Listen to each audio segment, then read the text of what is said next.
arena out here in the vast emptiness of space, and the stage is set for the universe's best contenders to test themselves. Body and mind, heart and soul against Nintendo's most fricked up game, The Legend of Zelda Majora's Mask. I get tiny little goose pimples every time I think about it, and just how malicious the game was programmed and how the entire game is essentially just one big gotcha. We are ready to begin a brand new exciting season of the console Cold War.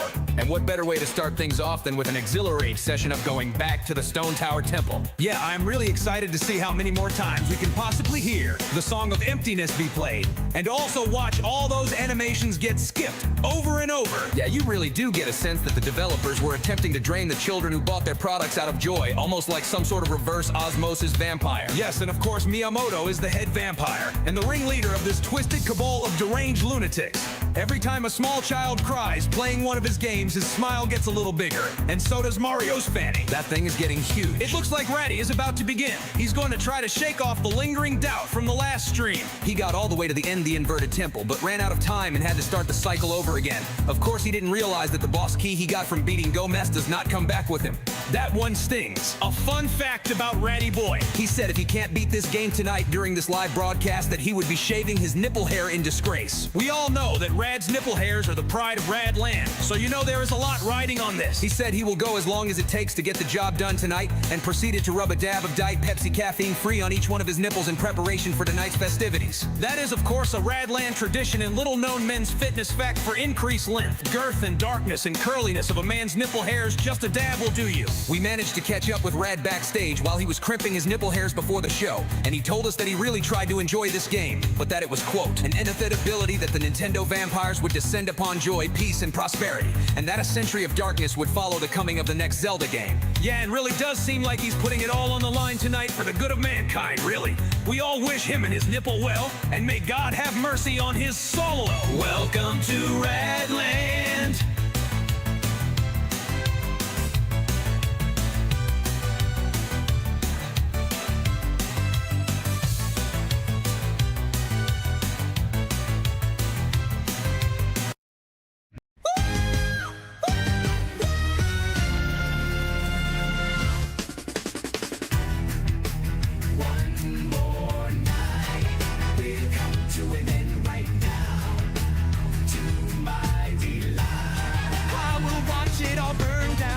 This game, history etched in stone. I want all of you to know you are not alone. This game stole from you a childhood of virtue true. It is my mission to put the final stake through the heart of this vampire on a plastic great card. I fight for the fallen who endured this cruel fate. I fight forever to prevent anyone else being in this state. Zelda Majora's Mask must die. This game is evil incarnate, and now it is time. A vampire of youth, a drainer of truth, time vampire, a stolen innocence. Justice upon this game shall be intense. One more night, it'll come to an end right now. To my delight, watch it all burn down. This game, history etched in stone. I want all of you to know you are not alone. This game stole from you a childhood of virtue true. It is my mission to put the final stake through the heart of this vampire on a plastic gray card. I fight for the fallen who endured this cruel fate. I fight forever to prevent anyone else being in this state. Zelda Majora must die. This game is evil incarnate, and now it is time. A vampire of youth, a drainer of truth, time vampire of stolen innocence. Justice upon this game shall be intense.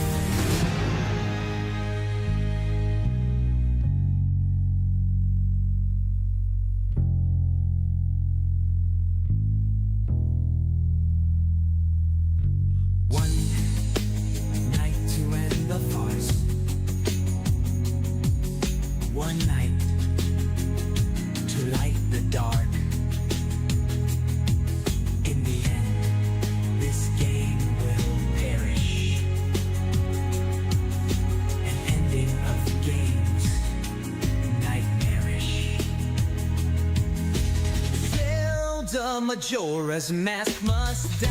This game is evil incarnate, and now it is time. A vampire of youth, a drainer of truth, time vampire of stolen innocence. Justice upon this game shall be intense.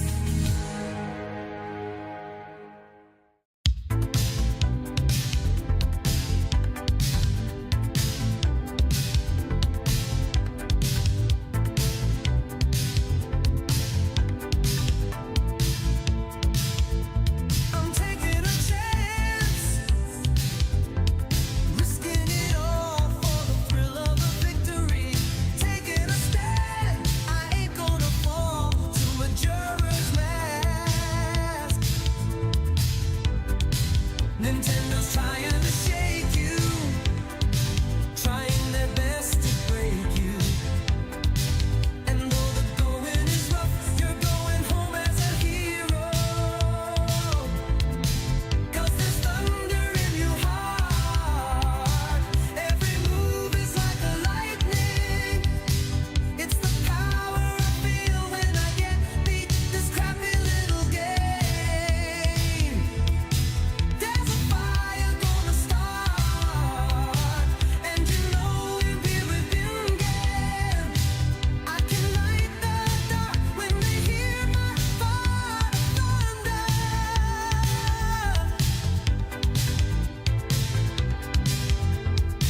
Get the hell in here, everyone. Welcome to Sunday. The salt is real. We almost beat the Stone Tower Temple on Friday.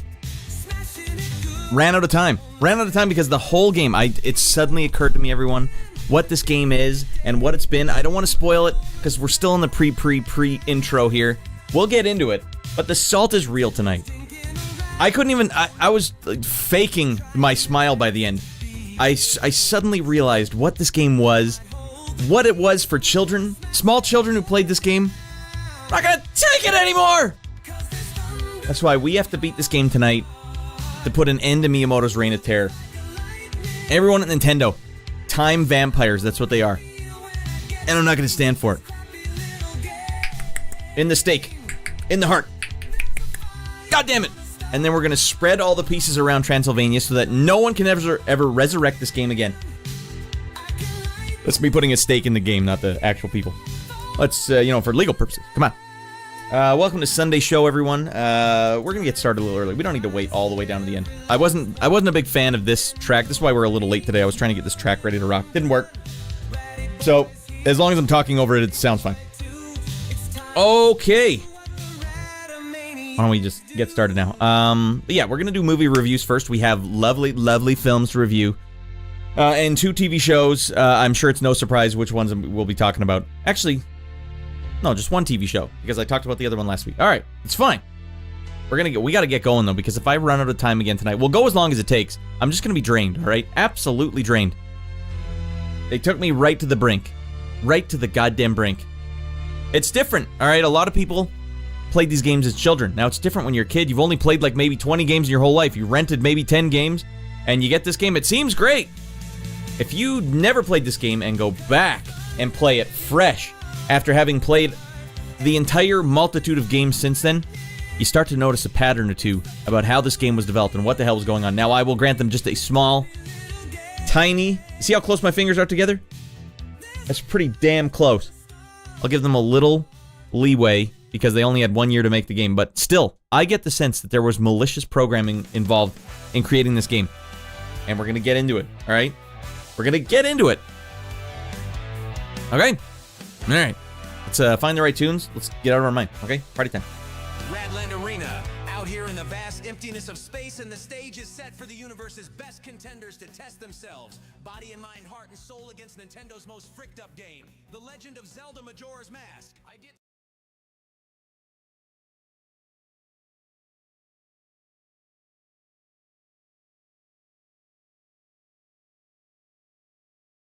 Any second now. There it goes.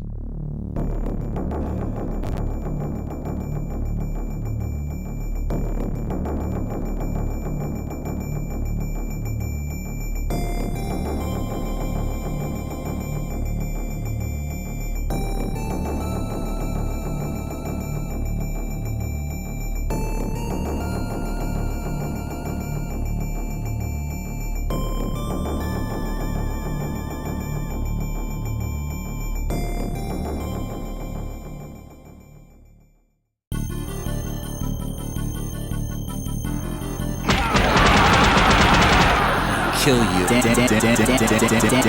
Damn.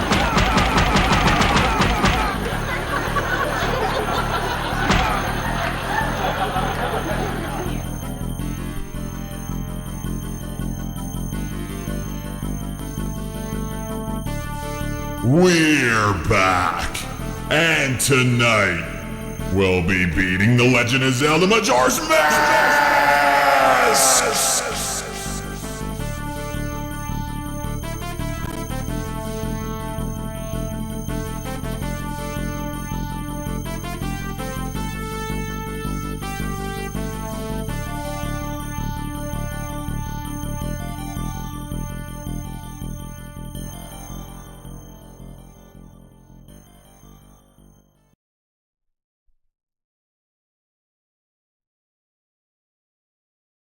Welcome to the show, everyone. Welcome to space.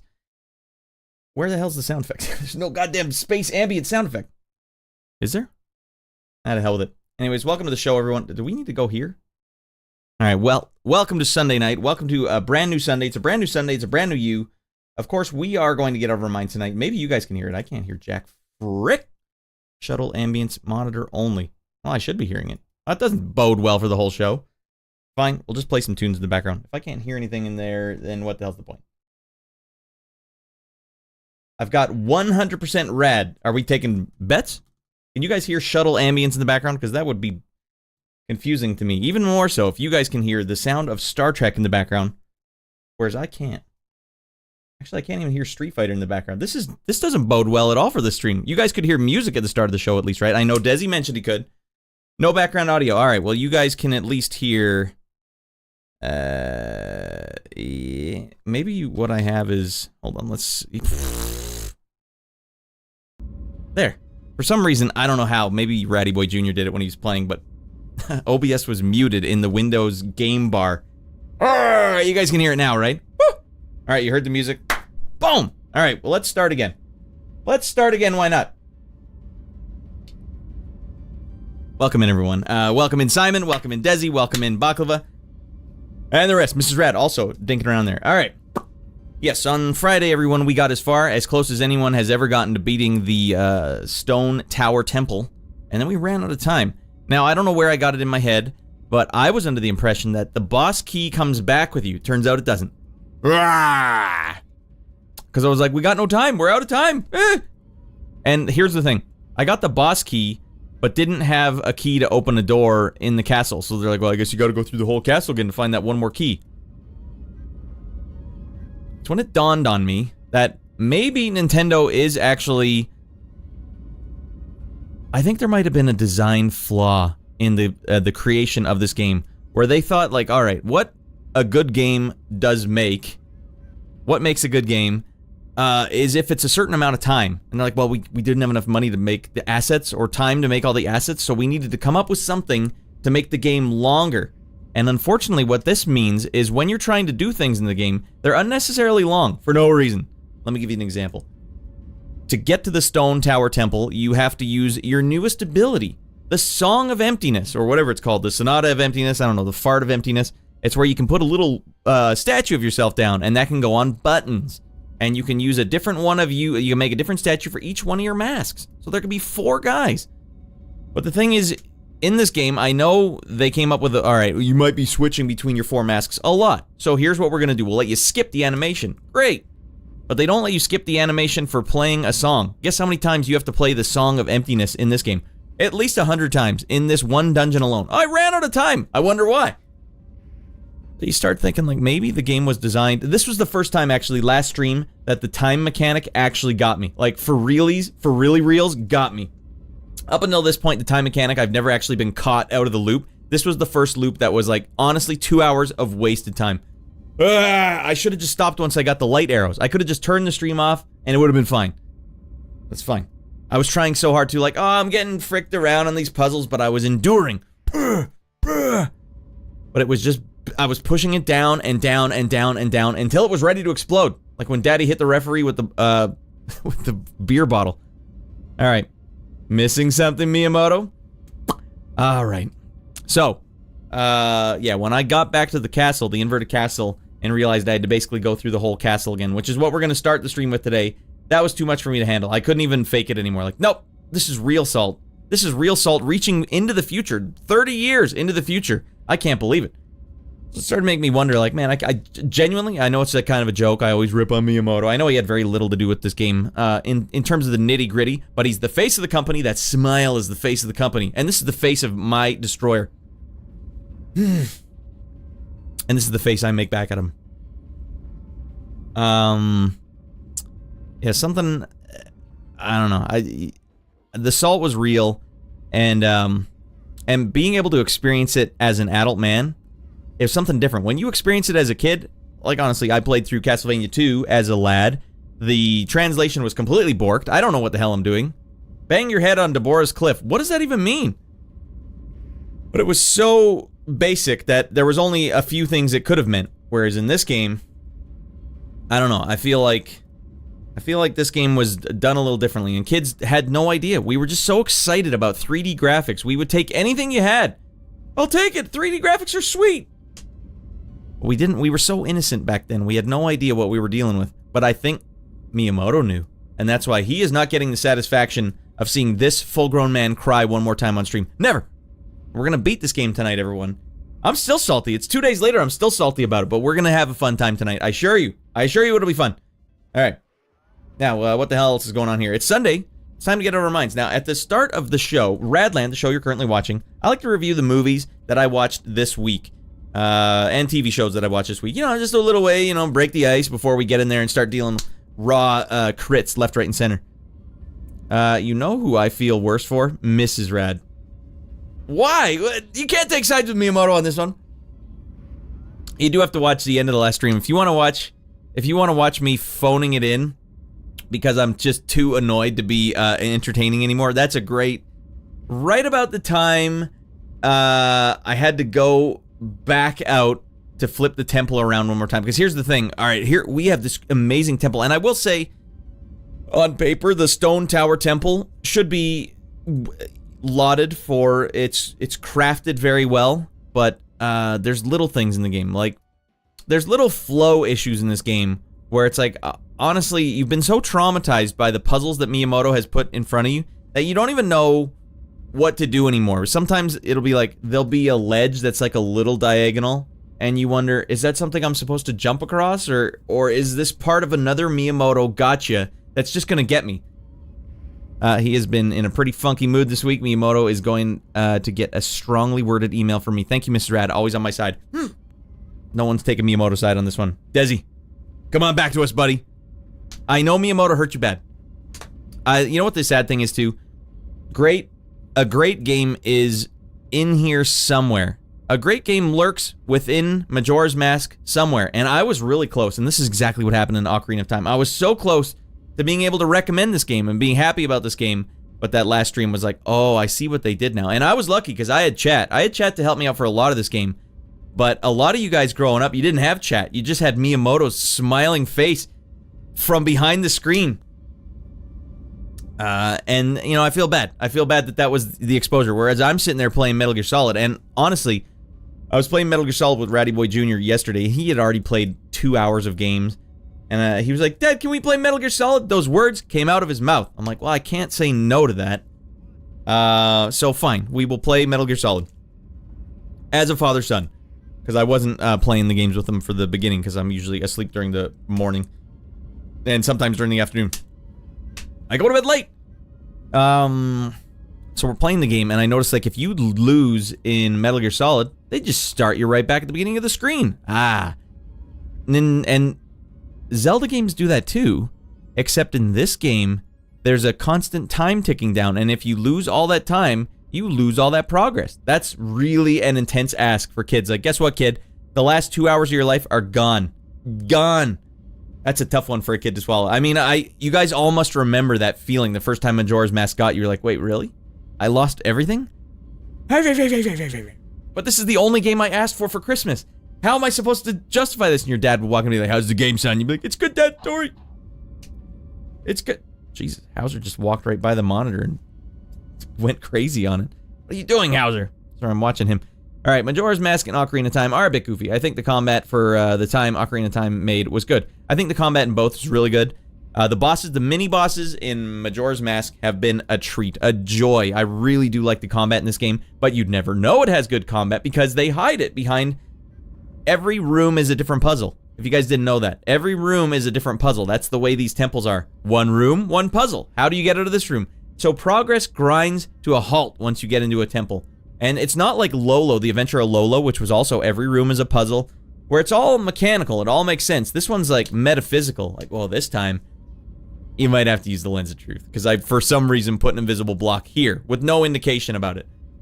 Alright, so you basically have to look at every item you have and cycle through them until you find out what's going on. And then when you get to the platform on the other side of the invisible platform, a Skulltula is going to come down and get you every time. It kind of reminds me of those games, I Want to Be the Guy. Do you remember that game?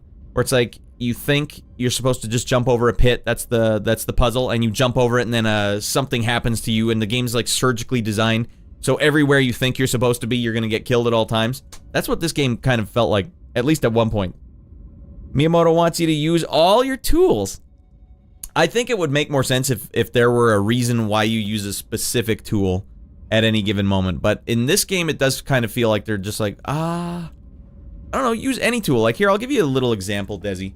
One thing that I noticed about this game that was just a little strange, when you use the Song of, what was it? Song of Emptiness? Song of Despair? I don't know, the one where it makes the statues. You have 3 or 4 different characters you can be. Link, the Zora, the Goron, and the Deku. And for really no reason do they make you switch masks to be another guy. They could have just said, you can make 4 Link statues. But instead they're like, no, you have to switch between each one of your guys. Really? Why? Why must I do this? I'll give you guys will get a good example too. When we go back in, I'll give you another example, Desi. The Song of Soaring that takes you to the Stone Tower Temple takes you to the puzzle that you have to enter to get into the castle. They could have just put it on the other side, but they made a deliberate choice to say, no, we want you to do the puzzle every time you get there. Whoa. Get the hell in here, Flipshot, over on YouTube. Bing, bing. Did we get him? Yeah, we did get him. Nice. Although, those shouldn't stay on the screen for that long. What the hell is going on here? Alright, the hell with it. I don't even think that has your... I don't even think that has your text on there, Flipshot. Let me double check. No, Miyamoto wants you to use all your tools. And for some reason, Flipshot just doesn't appear on there. Somehow, Dan is involved. Maybe Dan got to Miyamoto. I don't know. Maybe something along those lines happened. Let me test this out. What if I move the chat one up? Did I then see Flipshot? There's Flipshot. No, there's me. Alright, it'll show mine, but it won't show yours, Flipshot. Eh! Well, what the hell's the point? Alright, no YouTube chat tonight. What the frick? It's fine. Doesn't matter. Flipshot went back to testing and... There he is. Okay, for some reason, the first YouTube chat just didn't show up. Alright, you're back on the big board, Flipshot. Alright, I'm gonna try to repress the salt, everyone. The salt is real, though. But we're gonna have a great time tonight, and we're gonna be making lots and lots of memories together, beating this game, and the victory at the end when all our arms are raised. Oh, it's gonna be glorious! Not you, Dan! You don't get your arm raised. No one but the Radomaniacs get their arms raised. Dan gets, will fart in his face. We're good. GG Restream. Is it still... Alright. Unfortunately, we do have to go to both. If it's retro, we're going to both. Alright, let's start the show, everyone. Let's have a great show tonight. This is Radland, Sunday show. Beating Majora's Mask. Let's begin.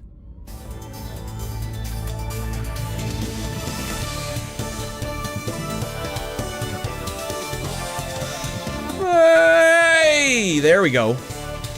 I'm awfully crooked today.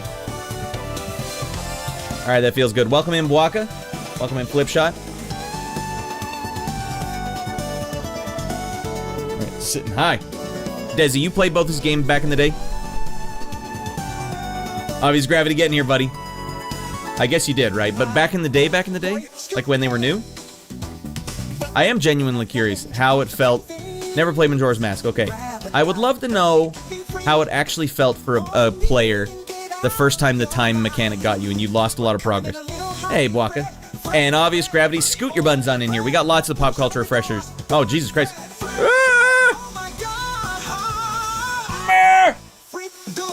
Oh! Party time! Oh, Fred's already in there. Alright, Fred, show us how to swizzle, man. If you're ever feeling frustrated at a Zelda game, all you gotta do is remember to swizzle your buns off. There. I mean, that's all it'll take. Wait, we can do smoother swizzlers than that. Yeah, that feels good. Fred. Always remember.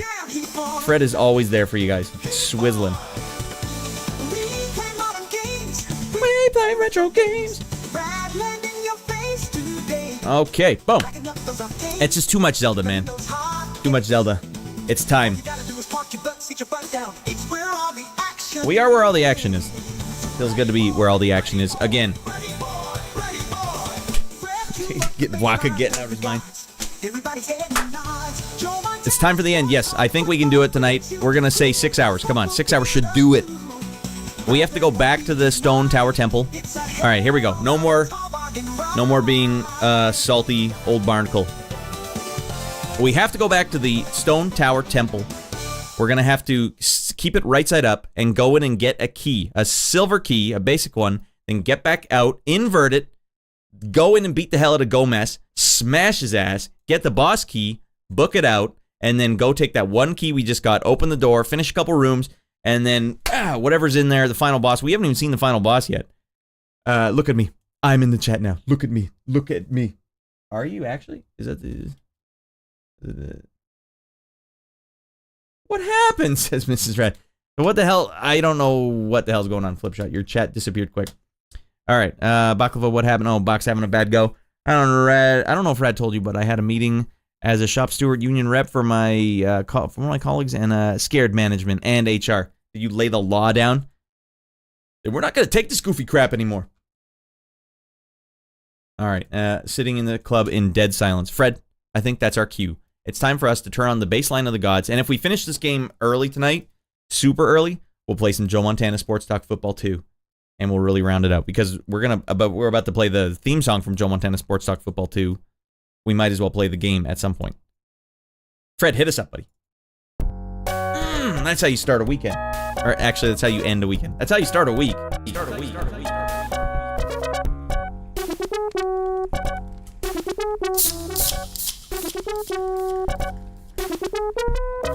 No! No! Like Michael Scott. That's Diet Pepsi caffeine free. I'm slowly pickling my liver as we speak. Jeez Louise. Alright, they're illegally surveilling employees just to find things to use against us. First, in Ontario, that's hella illegal. That's not just illegal, it's hella illegal. Once you cross the barrier into hella, now you know you're fricked up bad. It's considered psychological harassment. It is. That is basically why unions existed in the first place. Because the Industrial Revolution saw business owners going like, all right, we need more productivity out of our loyal subjects. So what we're going to do is we're going to experiment on them. Let's experiment with using light bulbs that are slightly too bright, slightly too dim. Does that increase or decrease productivity? All right, turns out this, and then you get also goofballs like Edward Bernays writing a book called Propaganda, showing you how to it's like Stockholm Syndrome. Yes, please, sir, give us more experiment. Please, sir. Gross. Check the toilets to make sure there's no cameras in there. Clocking in your dumps. And that one's coming in at a solid 60 miles an hour. Instead, you're going to get contacted by the government, and they're going to put you in their the Last Starfighter program. Like, something about this guy special. Alright, welcome to the Pop Culture Refresher, everyone. Before we play the games, we like to talk about the movies that we watched this weekend. We watched a lot of movies. Some good, some bad. Actually, most of them good. Most of them good. Second, if they want to surveil employees, they must have an employment monitoring policy. They do not have one. It's something that must be signed by every employee, supervisor, manager in the building. Baklava, are you at liberty to tell us how they're surveilling you? I'm curious. Because is it just like security cameras? Because would that count as the same thing? Because I used to have security cameras at the video store I worked at, but I don't know if they would call that surveillance against us. They're using security cameras to watch us. So does every company need their employees to sign a surveillance document just for having security cameras? Or are they literally just pointing at you? Not the front door or the other people. In Ontario, they do. Well, I don't know then if that's the case here in BC and Alberta. But yeah, maybe I've never looked at the actual documentation for it. All right, I quit a job last year just because they forced productivity software like mouse tracking. Oh my lord, have we come this far? That's when you just got to get one of those gauntlets. You ever see those gauntlets that sometimes servers at a restaurant have, and just shove your phone in there, wear a long sleeve, and then when the boss walks away, look at the internet that way. No, we use super special software now that can scan any internet signal coming in or out. That's why you say, I'm not using your data. I'm using just the raw 5G, hooking it straight up to my penis. All right, for real. It's really sketchy. They're using security cameras. Well done knowing your rights. Lots of people don't. It follows your movement. Yeah, what were we just watching a Mark Rober video with Ratty Boy Jr. today about using LiDAR, not radar, light radar. You can track anything in a room like that scene from Batman Begins. It's real. That technology is real now. Or maybe it always has been. I don't know. Oh, we have a light radar pelting us at all times to make sure we're standing where we should stand. Mouse tracking. That's nuts. Yeah, that's taking it to another level of fricking around, because I don't even like when search engines do that, because you know they do that. It's not just about what you click on. It's about where your mouse is on the screen. You know they do that. Every website does that. All the tracking software they have. And they laugh at you for using ad blockers and tracker blockers. Well, let me tell you something. They are tracking to see where your mouse is hovering on the screen at all time. They'll be like, oh. He almost clicked on that one. He hovered for approximately 2.5 seconds. So we'll put him in the 2.5 seconds pile and then start funneling him things that we know 2.5 seconders are going to be susceptible to. It's gross. The whole thing's gross. But I wonder, it's weird with your situation, Baklava, because it's actual people behind it. The thing is, with the internet and the trackers, they don't really have a person. There's no one-to-one, like I'm watching you, like Sliver. It's more like algorithms are just compiling your data all together and putting it into one big pile. Like, you fit into this category. Whereas, what is the boss just doing there? Like, oh, good. Baklava is standing exactly where he should stand, and his mouse is exactly where it should be, even when no one's at the front desk. If they still refuse to back down, lawyers may need to get involved. Well, there you go. Are you like shop steward then? You're like the guy, the main guy? I got a lot of ammunition for the meeting on Thursday, and I'm going to give them two options. They can back off and cease this pointless nonsense, or as a result of their BS, the turnover rate around the entire property has skyrocketed. If they refuse to decide to double down, the union will levy my information and aim the cannons. Oh, so you're not the main guy, but you're going to get the main guy on you. You're like Riker. You're going to have to get Picard involved. It's called Chain of Command. So, Baklava, I noticed it took you 8 toilet paper pieces. We have stool scanning technology. That's 8. And a little voice comes on at your boss. He's like, excuse me, Baklava. That's 8 squares of toilet paper. Put 3 back. All right? Yeah, I know they're slightly used. Put them back. Or it's coming out of your salary. That 2 cents is coming out of your salary. That's weird and wild stuff, man.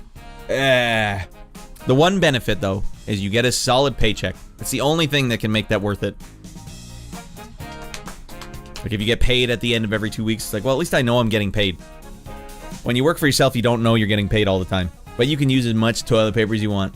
The sad thing is you run out of money, and then you're like, oh, I guess I gotta use my hand now.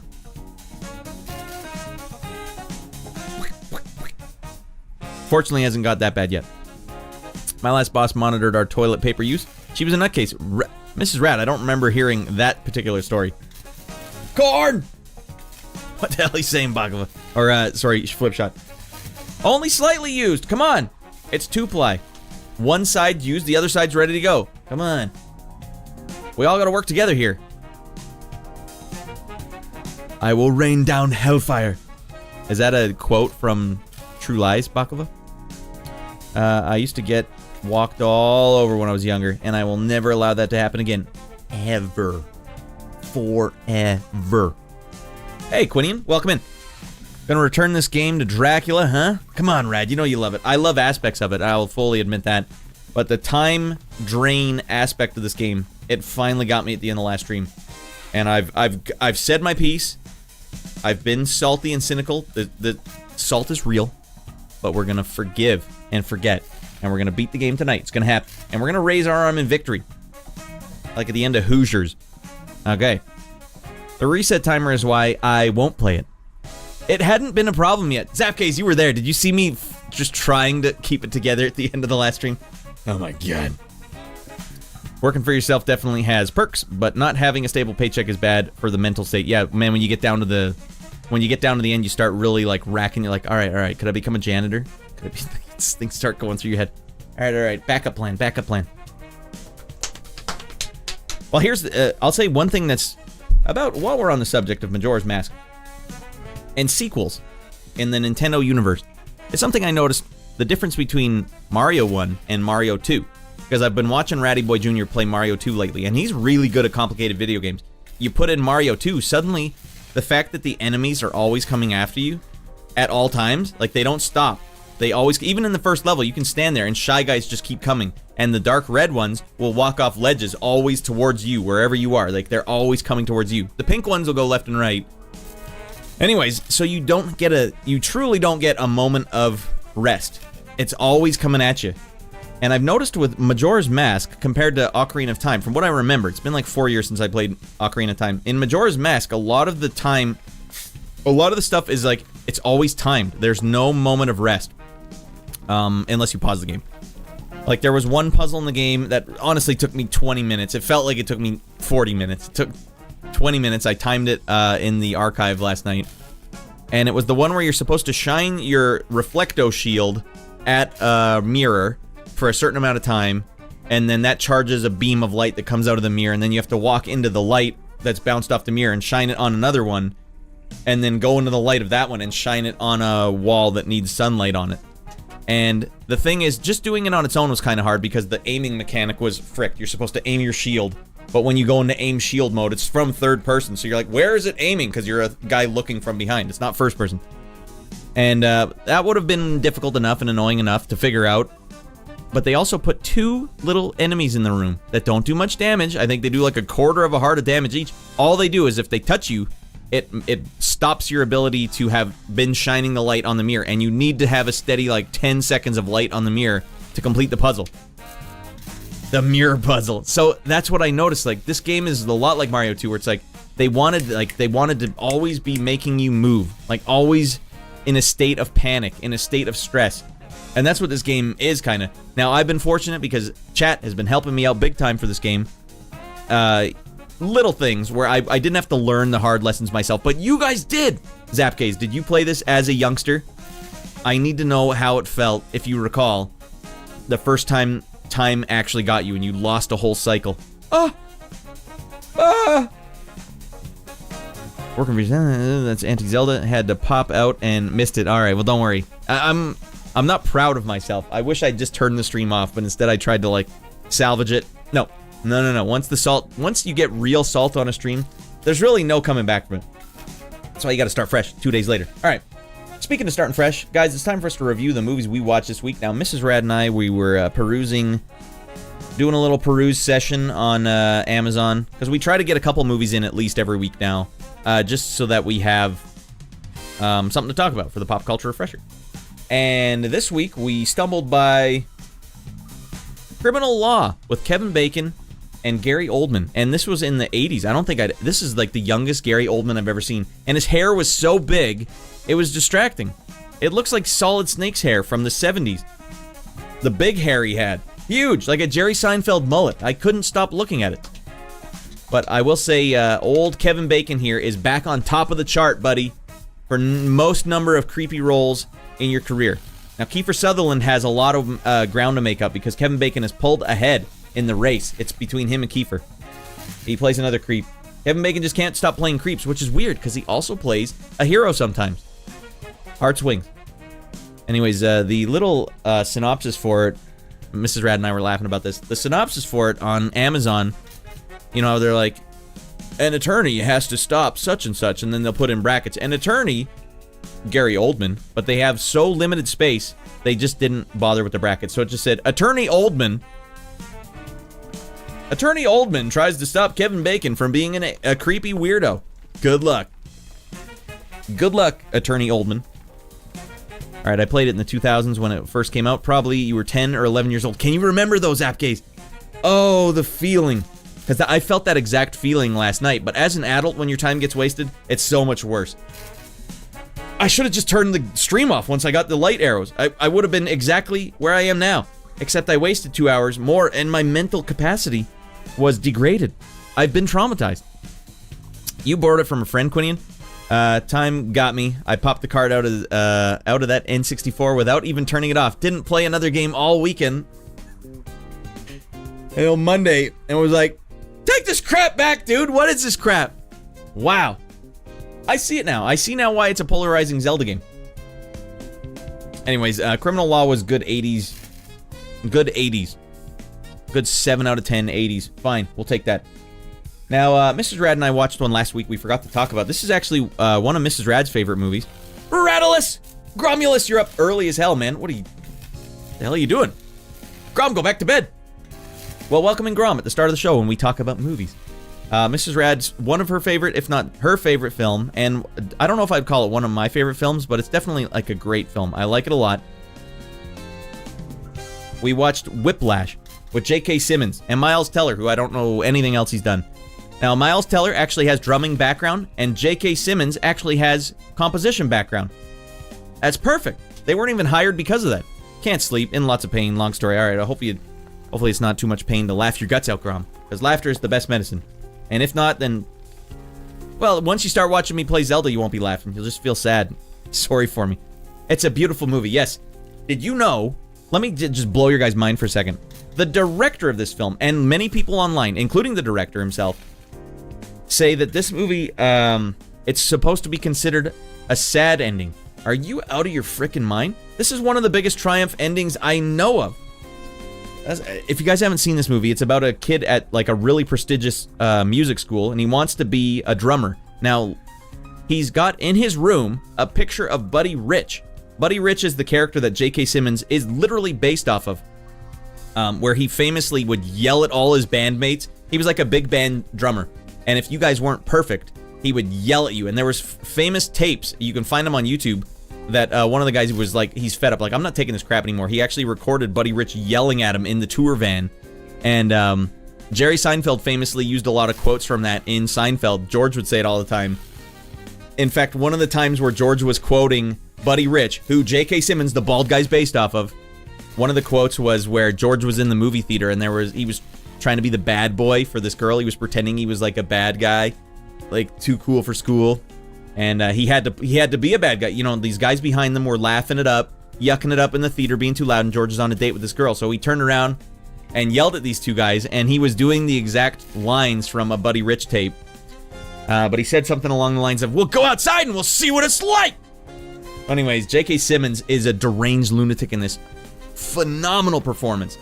But he's this teacher at this prestigious school that basically pushes these students. Like, you guys want to be the best in the world? You want to be the best in the world? Well, then you got to go through the goddamn meat grinder. And to do that, you got to test their limits.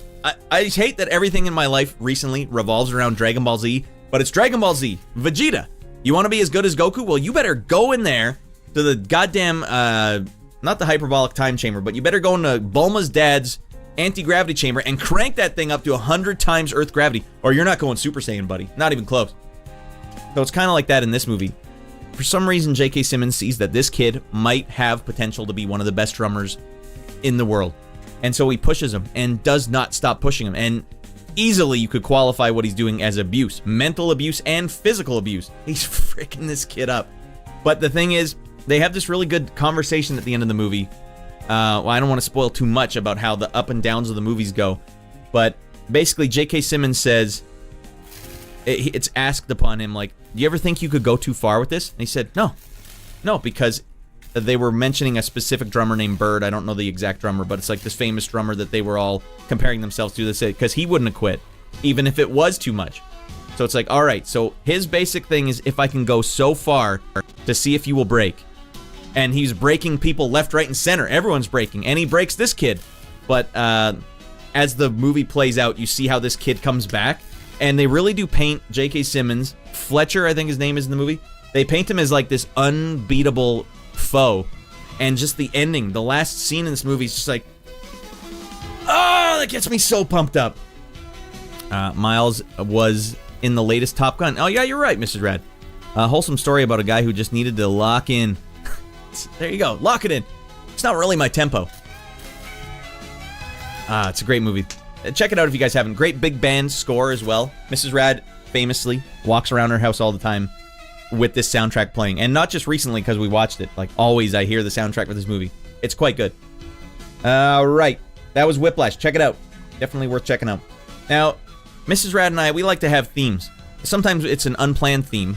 Last week we watched Vice Versa, which is where Judge Reinhold and Fred Savage, his father and son, in 1988, switched roles. Suddenly Fred Savage is Judge Reinhold, Fred Savage. 1 year before Vice Versa came out, the exact same movie plot came out called Like Father, Like Son. Mrs. Rad and I watched that this week. That's Kirk Cameron and Dudley Moore. Dudley Moore is legit 5'2". Mrs. Rad had to look it up while we were watching the movie. That's an odd choice for this film. The father is much, much shorter than the son. But I'd never seen Kirk Cameron in anything other than Growing Pains, so that was interesting. And to tell you the truth, he did a great job. Alongside Kirk Cameron, though, big surprise to Mrs. Rad and I, Sean Astin comes scooting in as literally the supporting actor for the whole film. Sean Astin nailed it. All right, landing the ending. Landing the ending is harder than it looks. A wholesome story about a guy who just needed the lock and landing the ending. Chazelle Hurwitz movies have incredible scores. The Babylon score is unreal good too. I haven't seen that. Oh no, really is. If it's jazz big band, I'm there. Hell yeah. Now this looks like a rad movie. Yeah, this was definitely a rad movie. But I'll tell you, this one was 80s as frick. So you get the father and the son switching roles again. This time it was some medicinal medicine from the desert that they drank by accident. And if you look in someone's eyes, you switch roles with whoever's eyes you look at. Now let me put this question to you guys. Let's get a little questionnaire going here. What would be more inappropriate? The dad going on a date with the son's girlfriend in the film because the son is like, no, Dad, it took me so long to get this date. You have to go on the date with her. Don't screw it up. Okay? Keep that in mind. The son signs off on it.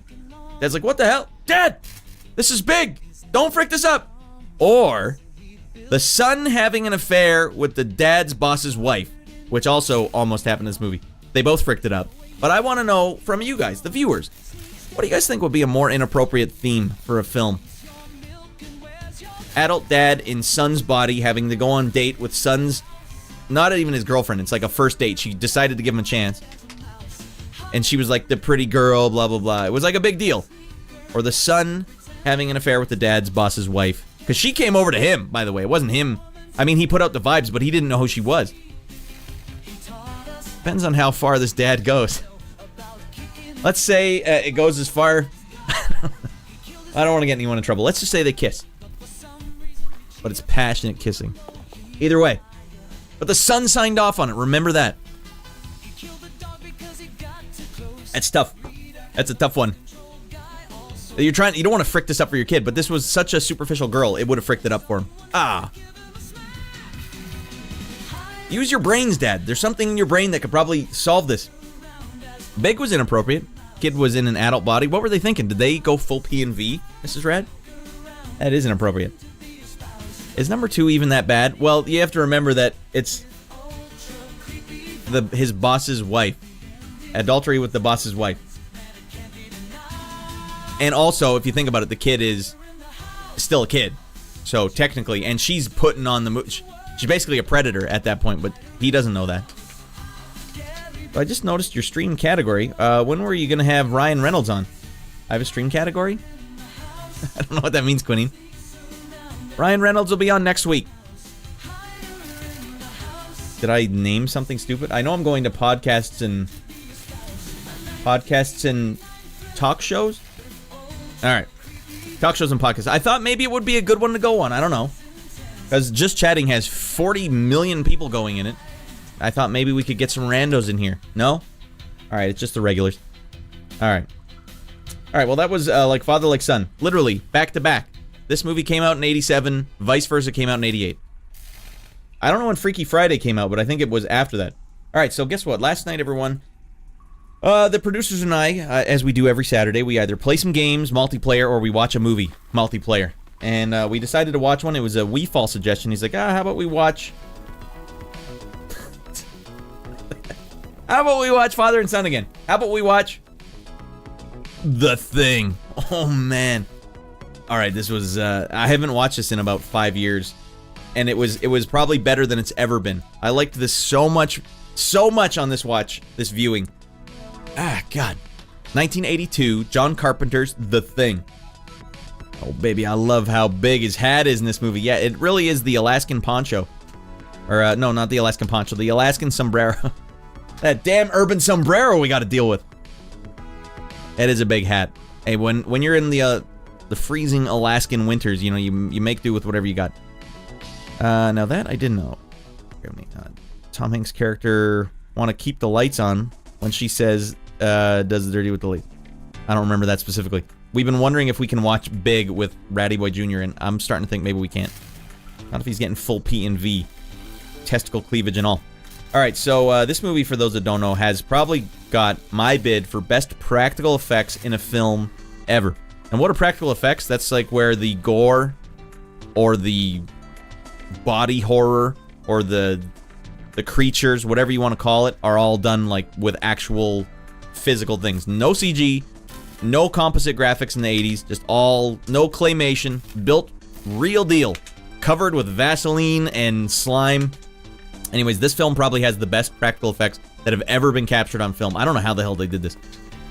Another great ending, legit goat horror movie. Yeah, it very well could be. The nihilism in this movie, you guys know me, you know I likes me some nihilism. This movie has it in spades. What I really like about this movie too, I'll say, there's like, they introduce about 10 characters in this movie. At this, it's like an Alaskan outpost. I don't know why all these guys are here. For some reason they have to be at this outpost during the winter in Alaska. So there's like 10 of them there. And John Carpenter did a fantastic job of framing every shot where all 10 guys would be in the shot, and somehow it still looked good. I don't know, that's tough to do. I don't know, like, you gotta have good storyboards or something. I don't know what he was doing, but Antarctica, right? Or is it Antarctica? I thought it might have been Alaska. Alright, I've heard the remaster is beautiful. I haven't seen the remaster in a long time, but I remember it being better than I was thinking it was gonna be. I remember thinking it was gonna be a stinker, because like, there's no way, man, you can't reproduce this one. But I remember it being okay. Substance from the last year gives The Thing a run for its money on effects. Wow, I've heard not much about The Substance. That's the first I've heard. There's also a movie called The Void, which was a Kickstarter film that was made that also went for like great practical effects as well. But I'm having a hard time. If you're saying it, Bwaka, that's a bold statement, because The Thing came from a time before CG. They had to do it. It was like out of necessity. If you want this movie to exist, you're gonna have to create this creature from scratch. And then I don't know what happens when you're ripping a guy's head off, and underneath is a bunch of green veins that pop and burst with pus coming out. How do you do that in more than one take? Do you have to keep making the head again? The guy who built it is like, all right, give me a couple weeks, and then I can build this thing again. We'll take another shot. We'll take another run at this. What if the pus didn't pop perfectly?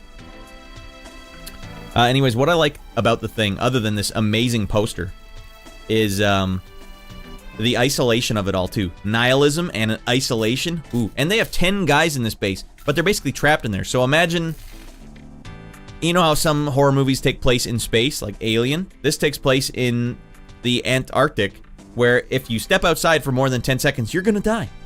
That's a great setting, because you can't leave. And they're stuck here with the goddamn Thing. And The Thing, for those that don't know it, like, mild spoiler here, if you've never seen the film before, it basically copies you and reproduces or replicates what you are, and it's an alien, so it's trying to make an exact copy of you and copy more. And so once, basically, it's like Among Us, but for real. You know how everyone's like, which one's the imposter? I don't know. That's exactly what this movie is. Among Us stole everything it knows from this, but they have a great scene in this movie where it comes to a head, and they're like, which one of you guys is the damn alien? I don't know which one of you is the Thing. So they literally have to find out one by one, by testing each other's blood. And it's just such a tense scene, because you don't know, as the viewer, you don't know who the imposter is. You don't know who the goddamn thing is. Alright, I'm saying it. The practical effects in the last hour of The Substance is wild. Alright, bold statement. And Shorty, get the hell in here, buddy. I have The Substance ready to watch. I just haven't pulled the trigger on it yet. Substance gives it a run of effects. Ennio Morricone does the soundtrack for this. For those that don't know, that's also the guy. Seabeard, get the hell in here, buddy. Glad you're streaming again. Grab your streaming on a Sunday. That'll play. Get the hell in here, Fallen Tacos and Heroic Teddy. Welcome to Golf Magazine's 36th grade hole. I hope Seabeard was treating you proper, like the gentleman he is. Frick you, he says. All right, well, I take it back. As the frickin' maniac he is. All right, well, I appreciate that. Let's see what you guys were up to over at Seabeard's, and then we'll talk about the thing for a little longer. Seabeard was doing the following. Seabeard was playing Celeste. There's like a new version of Celeste that came out, right? Or like an updated version? New music or something? Did the composer for Celeste scoot on over and start doing, I don't have the bits. Where the hell are the bits? All right, in lieu of the bits emote not working, you get one of these, Seabeard.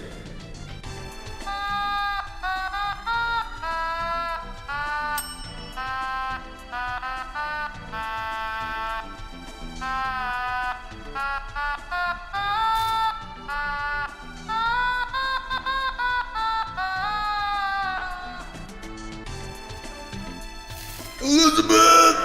No! What the hell, Dan? I don't know where it is. I was gonna chase him off myself. I don't know where the hell he is. Dan, you get back here!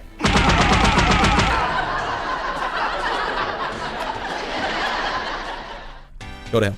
Never change red. I don't know how to do anything else. I can't change physically. All right, guys, we watched the thing yesterday with the group, with the producers on the Discord. Fantastic film. Ennio Morricone did the score, which is the same guy that did the score for Good, the Bad, and the Ugly, just for reference. Isn't that strange? And then I'm pretty sure John Carpenter said, hey, yeah, I like what you did there.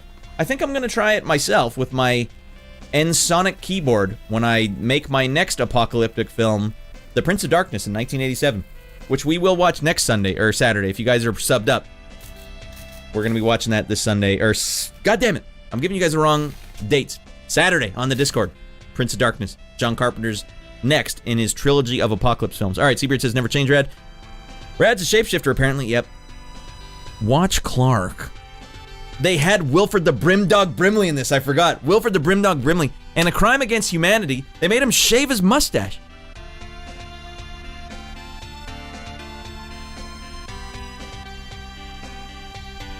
Don't make Wilford Brimley shave his mustache, all right? Or can I do it like this?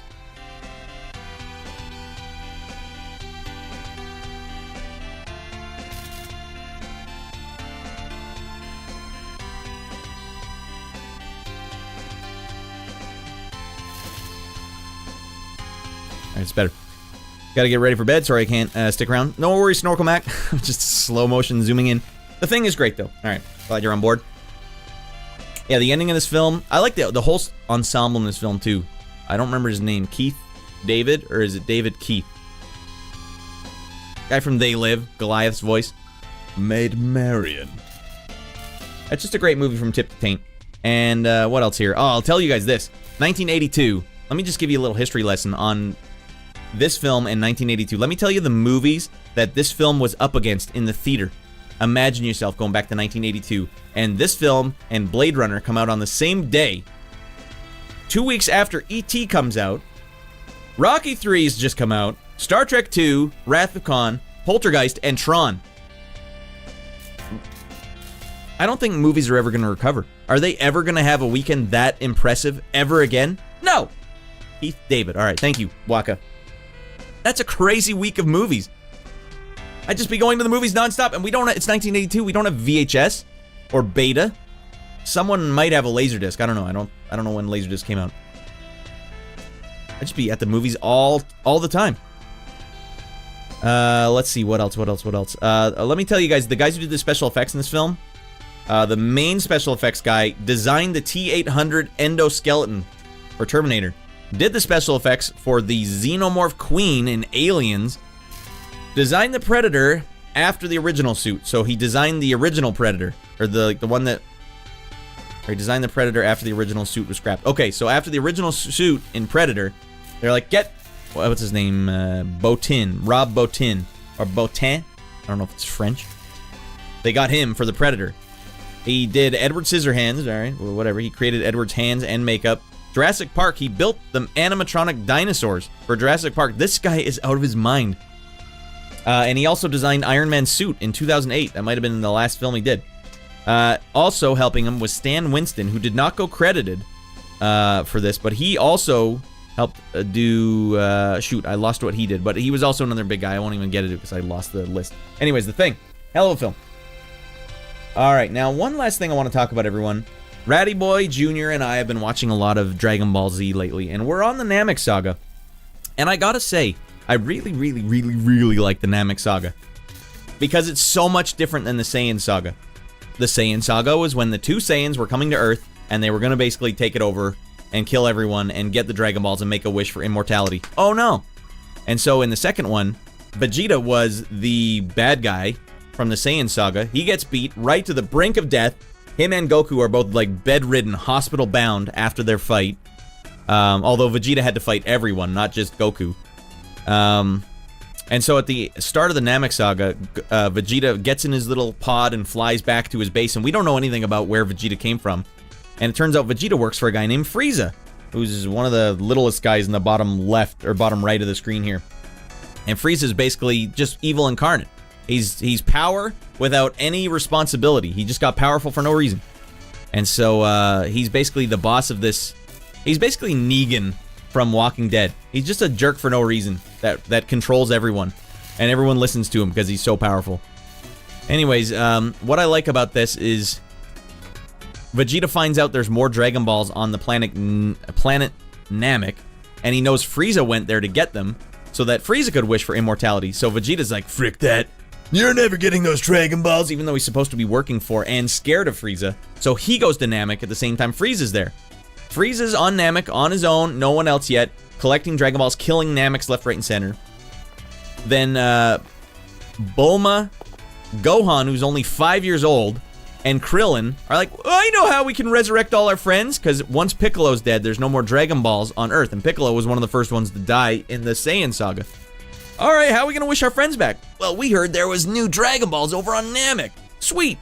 Let's take this ancient spaceship we found, fly over to Namek, and go wish our friends back. And when they get there, they find out, oh, Jesus Christ, Frieza's here. We don't even know who he is, but he's so powerful, it's stricken numb. Gohan and Krillin are stricken numb with fear just being in his presence of how powerful he is, and they have to hide. And then Vegeta arrives on the planet, and Vegeta wants to beat the hell out of Frieza, but first, he's got to get the Dragon Balls. He's got to be more strategic about it. So what I love about this film, or well, I guess this series, Gohan and Krillin are helpless against the two powers, Vegeta and Frieza. They cannot stand up against these guys. So if you've never seen it before, imagine this is the theme for the show. These two have to hide on this planet, sneaking around, trying to get the Dragon Balls, while they watch these two super powerful ultimate bad guys go at each other. Vegeta's just going through systematically killing all of Frieza's guys, and since Vegeta can hide his power level now, they can't find him. And you're sitting there going like, who do I cheer for here? They're both awful, and they both keep killing innocent people. So you get this really good sense of fear and stress. It's like, for Gohan and Krillin, this is the worst case scenario you guys could be in. There's not just one villain you have to fight, there's two, and if they find out you're there, they're gonna kill you both really quickly and without mercy. Man, Frieza's so tiny here. Yeah, they really went a little overboard on the tininess. Toriyama loves short kings. That's fair. Angel of Death, when Piccolo made his return on Namek, it was killer. Yes. And then when he combines with Nail, I like how they bring Piccolo back to relevance for that one. Like, yeah, go get him, Piccolo. Ratty Boy Jr. was very sad when Piccolo died. And when they show Piccolo training with King Kai, the smile on Ratty Boy Jr.'s face, he was like, he's back! Piccolo's back! He's alive! Yes, son! Frieza is a space Nipole Hitler. I guess you could make that comparison. Team 4-Star has coined it. I don't know what Napole is. Napple? Making Wilford Brimley shave is like making Patrick Stewart grow. Yes, it is. Alright, Patty, we're gonna need you to grow some hair. I don't understand what you mean. My baldness is my baldness is my bond. Anyways, yeah, I really like the way this is going, and it sucks that we all know Vegeta eventually becomes a hero, because if you did not know this, if you could just put yourself in the shoes of those little Japanese boys and girls that were reading the manga and watching these when they were airing live. Whoa, like, this guy's so badass. He's killing all of these even worse people, but he himself is still a bad guy killing people. Like, what the hell? Who am I supposed to cheer for? Napoleon, okay. I don't know enough about Napoleon to understand the comparison, so my only comparison is, frick, I already forget what the comparison was. But yeah, you're probably right. Everything about that's right. But one thing I like is that Vegeta, you can tell, I mean, you do cheer for Vegeta, because you can feel and sense that there's redemption and there's motive behind his actions. Frieza's actions are just pure evil incarnate, so it's like, oh, okay, well, he's clearly even worse. But he's more powerful, god damn it. And so there's only one way to stop Frieza, guess what? All the heroes have to team up and help fight Frieza. But that's fine, because although on paper, that's a very similar structure to the Saiyan saga, like the intricacies of it all, very much different, very much enjoyable. I love the tension.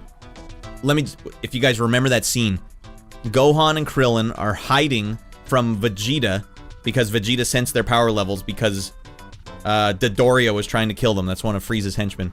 Anyway, so Vegeta sensed all this power level going on, so he scooted over to see what's going on. Gohan and Krillin and the little kid Dende they just saved are hiding behind a wall, and Vegeta can sense them. He knows something's there. And the audio cues and the music that's playing as Vegeta's looking right in their direction and he's about to find them. Like the tension, it's like a horror movie. Like, Jesus Christ, if he finds them, he's gonna kill them. He's not redeemed yet. He's going to kill them. And just as he's about to go around the corner and see them, that giant fish jumps out of the water and saves them. And Gohan and Krillin were about to come around the corner and fight him. It's like, it's so cool that they were about to fight him just to save Dende. So much heroics. So well done. If that's true, that's true. That's also true, he was 5'9". Napoleon was 5'9". He ain't short. That's British propaganda. 5'9's pretty damn tall for back then. He would have been the tallest guy out there back then. I don't know what to believe now, Iceman. Welcome in, though. Alright. That is the pop culture refresher. We did it, everyone. And it went a little long today. It's fine. And we have a game in mind, in our targets, in our crosshairs. That was a little rough on me last week. Or last stream. Friday stream. But we're going to erase the past. We're going to say, come on, Zelda, buddy. Come on, buddy. We can do it. We can still be a good game. We can still end strong. But first, we got to get through the Stone Tower Temple for the second time. We have light arrows, and we have the giant mask. So I don't think I have to go through the whole thing. I just need to get one silver key. And then beat Gomess again. Which is actually a great boss. I like him a lot. I think he's well made. He's a nice guy. I'd like to hang out with him. And then we got to get the boss key. Uninvert the... I don't know what we have to do. We have to do a couple of things still. We'll figure it out. Alright. Alright. Alright, party time. Why is this thing so... Oh, it's just the cord. I thought something was spinning inside it. Alright. Welcome in, Gab.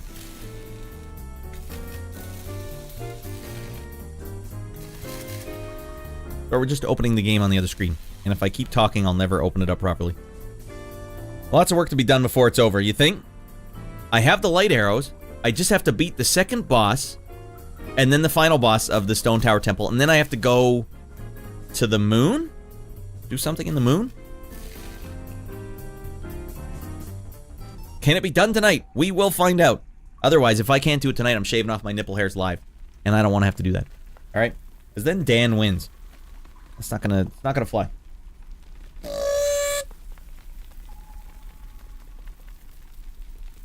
Oh, I guess the screen doesn't quite show up. That's fine.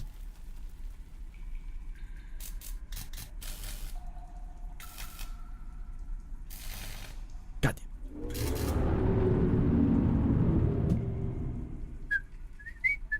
damn. Not until I see it on the screen. Not going anywhere till I see it on the screen. Alright, fine. Zelda recompiled. Boom, boom, boom. We will be playing the Zelda recompiled version of it. Allegedly. we have the original copy in our N64 right now.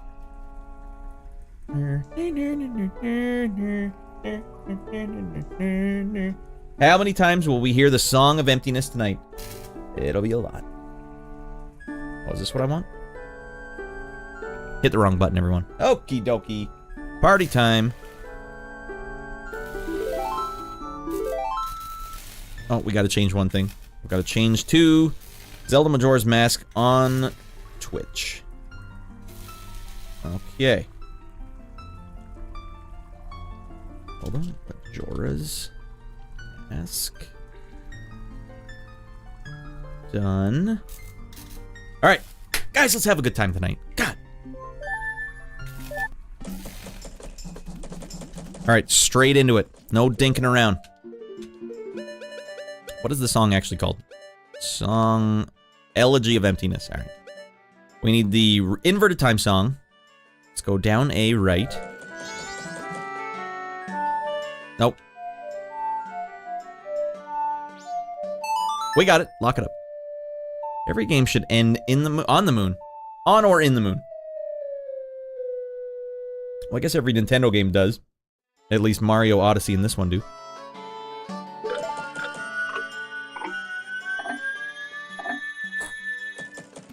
Alright, did you get burned by this game when you were a kid? Obvious Gravity?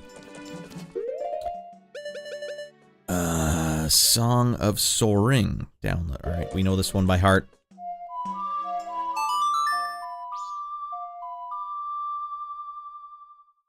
Alright. No, I was the weird hipster. I was a weird hipster and refused to play it. You probably saved yourself some torment. Let me tell you what occurred to me after playing this game, and I'll do this without being cynical. We've been cynical enough. When we arrive at this temple, we don't just get to go straight into the temple. No. We have to do the puzzle to get into the temple again, even though it's not a puzzle. It's just busy work. Why would they do that? One might wonder. I don't know. Get in the jar. Ryan Rhino Universal says, a link in time. Gasp! A link to the past. Was there a running theme with time travel in Link games now that you mention it, Ryan?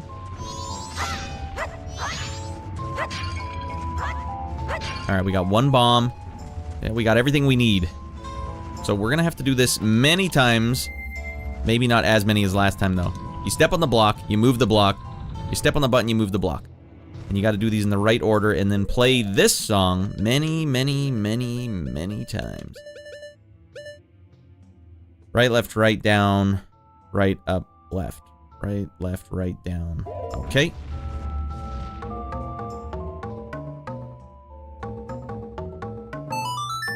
Okay, we got it. The game is pain. And the other thing is, it's like a carrot on a stick. That's another way I would describe this game. There's parts of the game that I like playing a lot, truly like a lot. Most of the boss battles, super fun. Some of the most fun things I think Nintendo's ever done. Also, this guy rolling around is ace. They nailed the rolling. How come you couldn't do this, Sega? What the hell's your problem? And it's always been this way. The dungeons are little puzzle marathons. Every room is a new puzzle. Did you guys know that? I didn't know that going in. I thought they were going to be about sick combat. When I was a wee lad and the Ultra 64 was getting promoted on TV, and I remember seeing the combat of Zelda, there was like this demo that was going around where Link was fighting some metal guy, and you could see the reflection of the metal, and it was like, this looks like next level graphics. But then it turned that. So my whole life I thought these games were action games, but they are not action games. Do you think this game has more or less puzzles, Desi?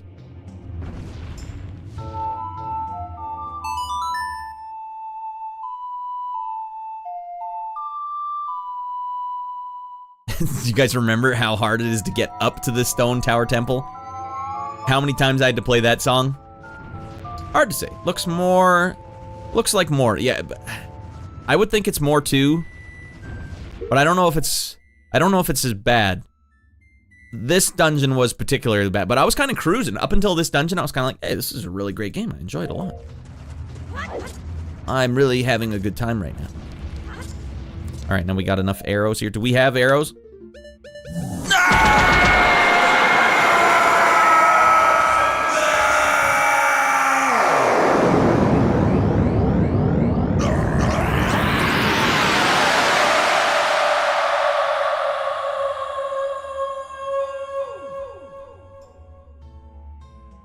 Get him a body bag. Let's get those bombs in here. We don't even have the right arrows on. I would take a step forward, but I'm worried Link is gonna fling himself off this. Or the bats are gonna get me. Oh wait, I don't want to invert it yet. I gotta go in and get one key first. Alright, hold on. Guess who has to do the puzzle again? You have enough arrows? Dan's in the machine. Yeah, I wish I could launch a couple of these light arrows at the machine. Right here, his fanny has to be this big. Stuff in his pants full of paper towel. This big. Do I get a new fairy though? I might be able to get a new fairy. How big?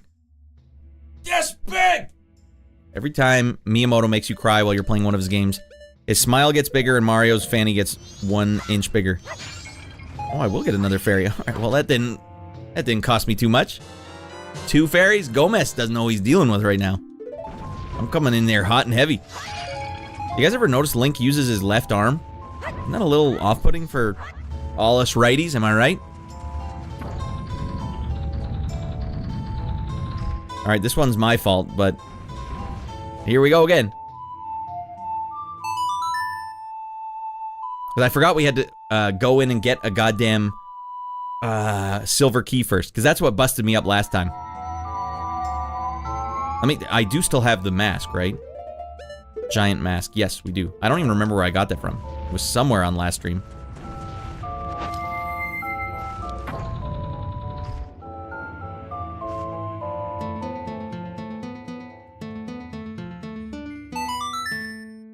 Hey, Midnight Sun, if you want to chat, feel free.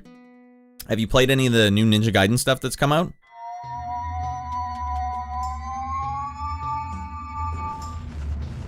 Oh wait, has it come out yet? Yeah. People have been playing it. It looked fresh. The secret, though, Gav, is that you always blame Dan. It's the secret. Howdy, good sir. Good to see you, Midnight. Alright, bongos all day. I need to dust off some Ninja Gaiden skills. Man, I love that game. You know what room I really still think about? That room in the airship where it's like just that big cube, that big square room, where they just keep sending the enemies after you. I actually really enjoyed that room. You must have been pretty good at the game though, Desi, because you were one of the guys giving me pro tips. Alright, go in, get a silver key. I think we have to go to the left and complete the first puzzle over there. I think we can get a key that way.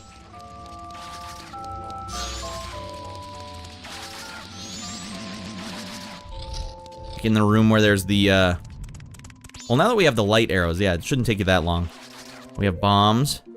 You know what would have been a handy thing is like a bomb arrow? Okay, easy does it. Oh, I didn't even have to waste a bomb.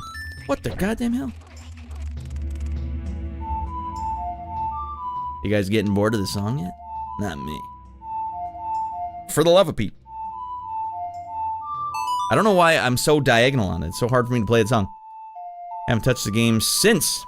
Well, I was good back when it came out, OG Xbox way back in the day. That's not true, Midnight Sun. You were playing the super hard mode.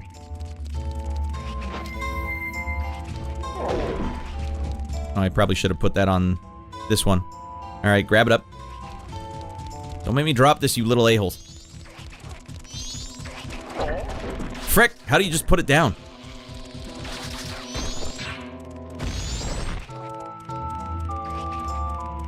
Fine. I'll just put it on this one.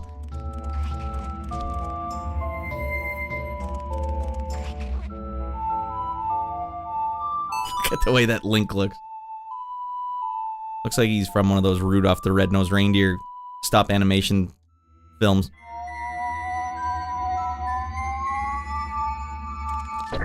Okay, one more time. Switch it up. How do I place a block? I don't want to throw it, so I have to not be moving. Yeah, there we go. Yeah, easy does it. And while I'm over here, hot loot. Bah! Bah! Alright, only the Goron can push this button down. Got it? Xbox had Ninja Gaiden Black. The game is goated, as they say. Yeah, except the one on the computer made you play as Rachel, and that burned me. I couldn't get past it. Just don't move, says... Oh, that's right.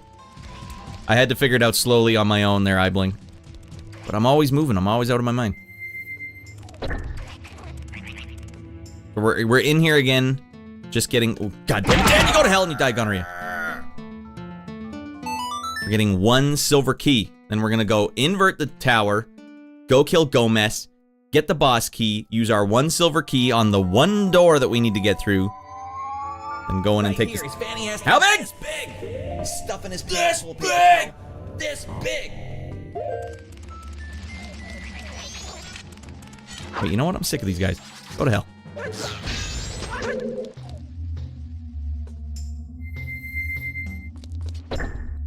Alright. We're in it to win it this time. I'm gonna do... actually.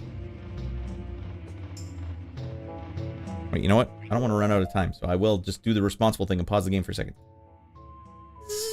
Just moving this up just a tad. Yeah. Doesn't need to be physically colliding with my head.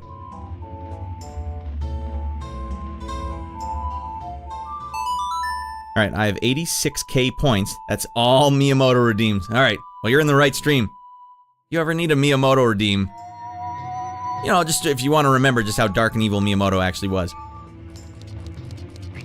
Actually, I'm not unconvinced that Dan didn't somehow possess Miyamoto at some point.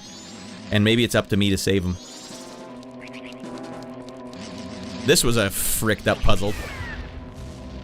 But you're lucky I didn't fall down the hole, you little a-hole. The Toucan Sam's coming after me? Cereal eating mother fricker? See, it was not made clear to me that like, I could see something was a little off there. Yeah, alright. But, watch, when you go down these stairs, it's not made clear to you that is directly above your head.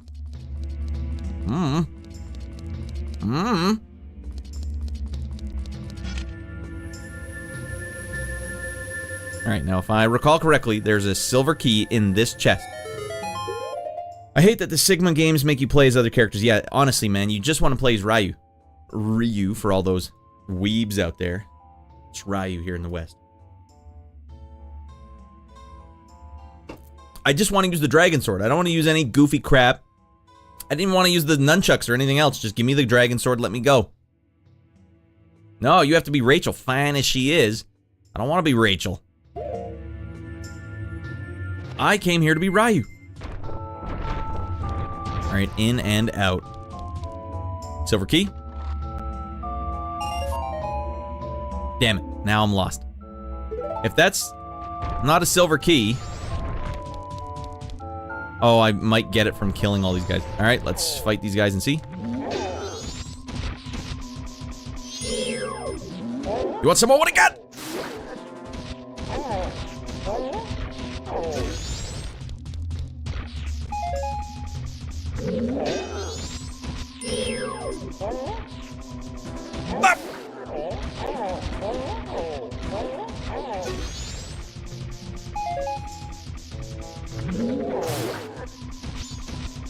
You recall playing as Rachel a little back in the day, but it wasn't a lot. Well, maybe it wasn't a lot for me too, but it seemed like it was a difficult segment. Like, remember all those bats were just coming out? Non-stop bats, and you had to fight the lizard guy, or what were they like? They were like T-Rexes. But it was hard as Ryu. Now it's like, relearn the game, kid. As a completely different character. Come on, I need to see a silver key or I'm gonna lose my mind. Oh, man, we're making progress, dudes. Alright, can we get one more fairy? More fairy action? What's up with these onesies?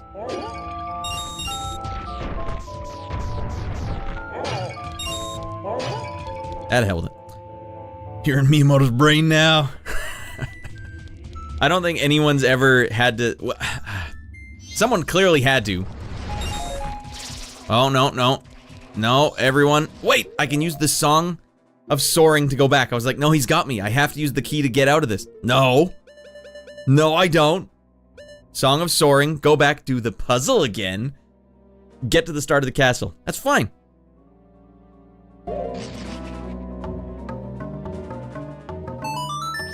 God damn it.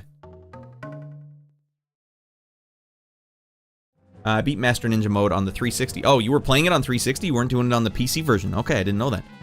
But now it kind of sucks. Well, you can't just stay locked in on that game forever.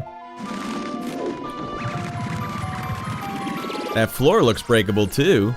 Which one? The other floor with the shrubs on it? Wait, I don't have to do the puzzle again! Oh, man, Miyamoto has no idea what's going on anymore. Wait, no, I do have to do the puzzle. I'll have to do it as soon as I go out here. Because the blocks, for some reason, have changed since I was last out here. Miyamoto, that's not the way they were when I was here last time. That floor looks breakable too. Well, it is too late for that.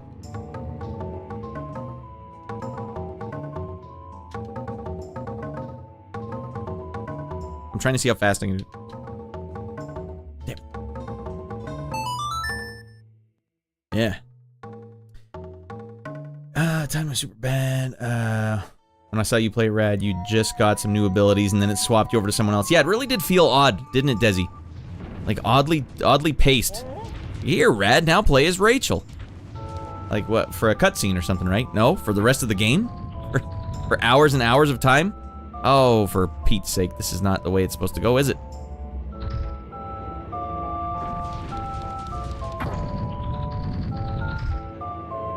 Is that good enough? I think I can get away with just this. There we go, speedrun. Damn it. Excuse me, I was playing the metal version, sir. This is the ballad version.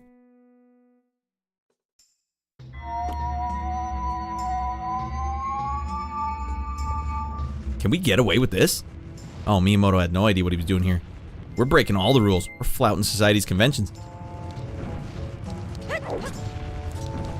Oh, dear Lord. They're flouting society's conventions. Where the hell's Square been? I haven't seen Square in ages. Who's gonna get my Seinfeld reference?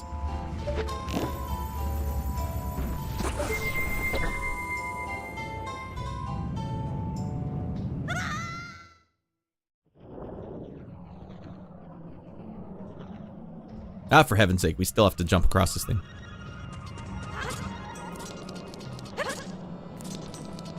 Actually, these aren't the way the blocks were aligned. Oh, this is the roof. Never mind.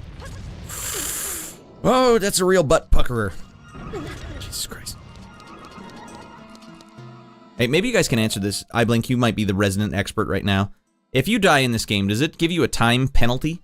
Like, do you get like 5 hours taken off the day? Alright, it's time to go beat the hell out of Gomess. I think I'm able to just go straight over to him. Hopefully that is the case.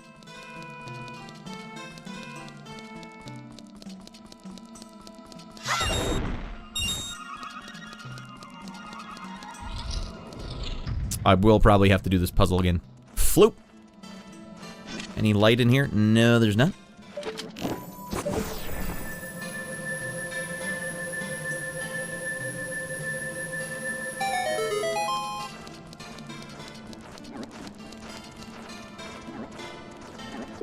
Hey dude, it's Tailspin. Hey, welcome in, Tailspin. All's been well. Love this game. Yeah, I like a lot of things about this game, but I definitely got burned bad last time. I was at the end of this inverted tower on Friday and ran out of time and basically had to go back, and I thought my boss key was going to come back with me. It doesn't. So we just ran through and grabbed one silver key from the regular right side up temple. Now we're going back and we're going to beat Gomess, get the boss key, go back, lock this temple up, beating this game tonight. Yeah, it's been a while, man, and look at you, you got a new name on Twitch? Well, welcome in all the same. You moved, right? How are the new digs? How's life been treating you? Did you play this game back in the day, honest and earnest? Because I need to, you were probably the right age for it, too. How bad did it sting? I don't remember having to go all the way up here to fight Gomess. How the hell do I get to Gomess? Do I have to literally go through here? Frick. I need to find a key first. I need one extra key. God damn it. I don't want to have to find another key. Is there a key in this room? There has to be. Ah, penis. Well, we find one key and we're getting our ass over there. Maybe it's in that treasure chest over there.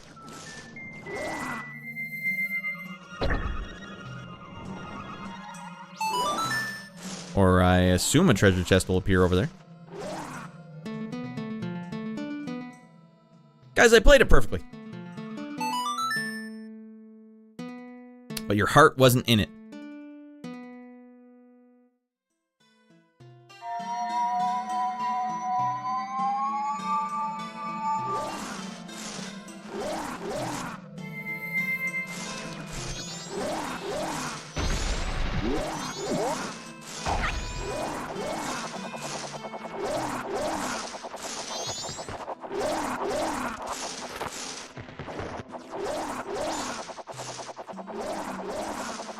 We're gonna have to be very surgical about this.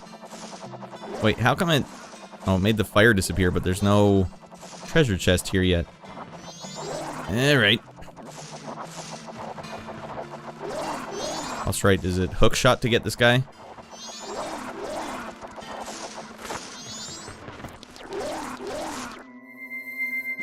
None of your life, buddy! Why the hell do I have the lens of truth on? Oh, for Pete's sake, this guy came up quick.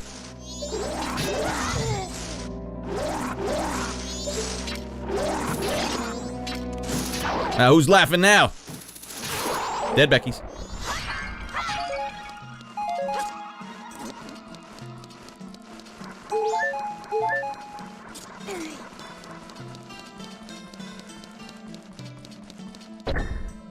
Chest appears with a key in it? Damn well better be a key in that chest. That should stay pressed. Nice. Phone over here. It looked like a much bigger chest when it was being...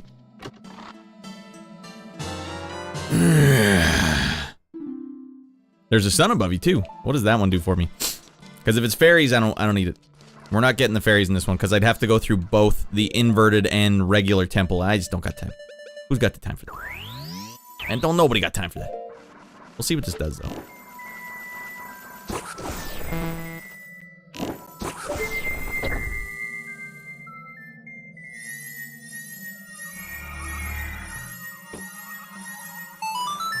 I just can't believe that this game didn't just make you go through the temple right side up, then inverted. It will actually make you go through the right side up temple, then the inverted temple, then back to the right side up temple, and maybe even back to the inverted temple after that. That's nuts. Ryan, it should say Lost Woods, stupid, autocorrect. All right, sorry, my bad. I could have probably assumed that once I read it. What did it actually say?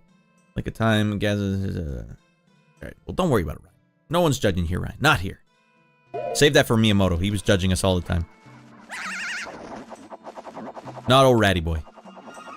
Ratty Boy doesn't judge. Another 5 rupees in there. All right, kid, could you just turn around and grab this ledge? All right, did it. Locked it up.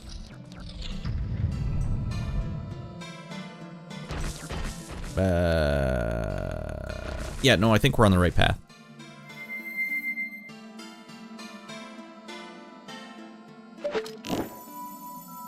No scope.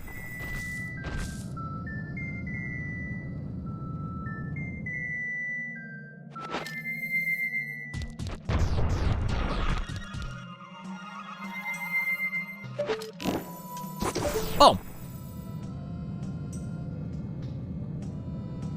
All right.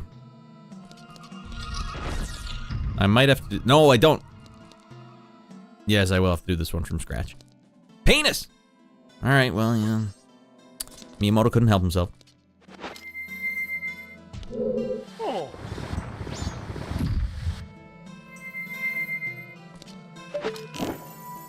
I still don't know if the actual original N64 version had this hot swap on the D-pad.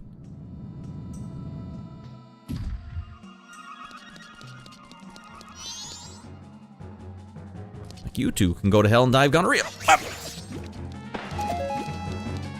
It didn't. All right, this is because that's really helpful. So you guys had to actually go through the menu? Oh, man.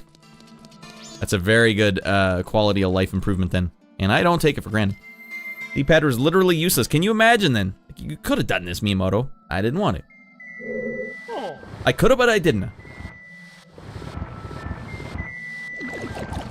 That's why I'm telling you guys, you went through a trauma. You all went through a combined trauma. That's fine. We're gonna put this one to rest. Stupid bastard got in my way.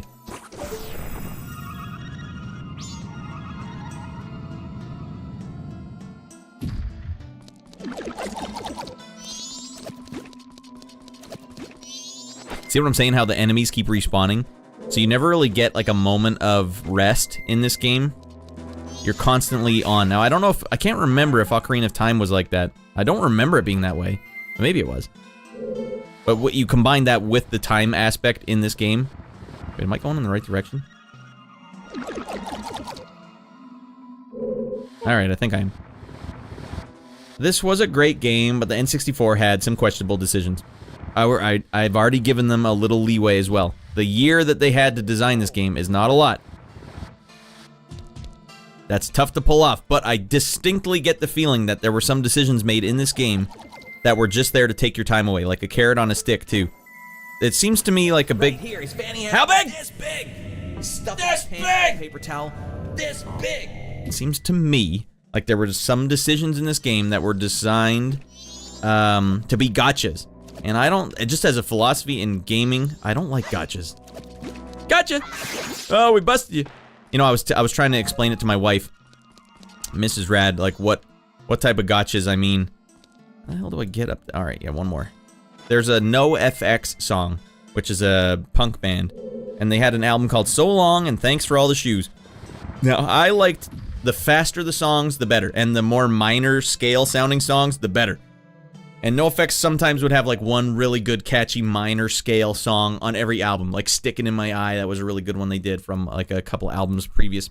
And this was a song, there's a song on So Long Thanks for All the Shoes called 180 Degrees. And it starts out with like the most ripping 12 seconds of any NoFX song ever. It's like, God, this is the one. And then they hard cut, like record scratch almost, and then just go into ska for the next 2 minutes in the song. 180 Degrees. I hate gotchas. I don't want gotchas ever. Just tell me what you have. Stop lying to me. You know, I don't like being lied to. Come on, it's fun to be completely lied to. Yeah, if it's in the name of fun, yes. We call it razzing. We tell my son sometimes, oh, granddad's just razzing you. Oh, your grandpa's just razzing you. This kid's razzing you. Like, you gotta understand sometimes you gotta deal with getting razzed. Now, I can handle getting razzed. But man alive, when it feels like they're wasting your time, that's where it's like, I don't know what the hell... I don't know how to feel about that. Alright, the Goron is the worst combatant in this game. This little tiny kid with his left arm sword out here.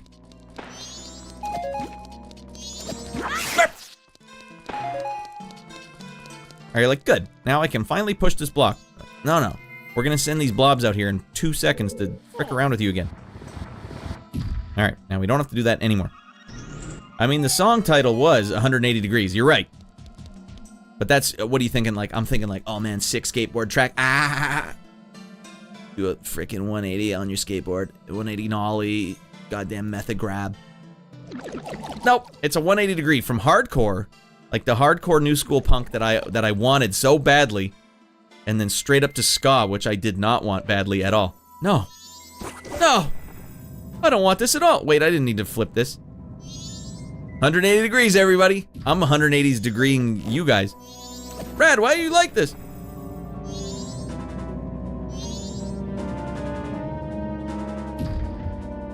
It's just like a design concept, though. I'm sure it was very. They probably thought like, yeah, this is like good quality content because it's like you won't expect it. But I would rather know what's coming and get what I paid for. You know, like, but I paid for hardcore punk. Like this was. Imagine if you were in the store listening to it on like the headphones. Like, should I buy this? And you listen to it for like 10 seconds because that's what I used to do. I didn't want to spoil the song for me. I want to listen to it at home. So I'd listen to like 10 seconds and be like, yeah. This one is sick. Sweet. And then you get home and it's like, what the hell happened to my favorite song? I mean, the song title was 180 Degrees. Oh God, we gotta fight this guy first. Fine. Laugh it up, furball. Alright, hold on. Alright, one button swapping in this and Ocarina of Time remake is godlike quality of life. Yeah, it's next level. Also, you know, Mega Man, same thing. I don't think the original Mega Man games there wasn't enough buttons for it, but whenever they port them over to like the remastered edition, they let you swap between all your guys with just like the shoulder buttons. That's ace. Anytime you need to swap, it should not be like a thing where you got to go into the menu. Ocarina of Time Water Temple was hell for that reason. Yes, switching between the boots, and I played it on the actual N64 version. Asteroid Blues! Get the hell in here, buddy, and don't you got those blues, buddy. Come on. Turn that frown upside down, buddy. No blue notes here. Hey, listen. I gotta get up early tomorrow, but I wanted to get subbed up before I go to bed. Alright. Good luck with MM. Man alive! Ugh. Goddamn, what a champ. Well, if you got time, we'll party you up before you can go to sleep. And then you'll have good dreams about Fred Couples just swizzling you to sleep. That is the best way to go. We turn the game off for a second and turn the hot jams up. Game off, hot jams up. Money cannot buy the honor which is bestowed tonight. Look how high I am today.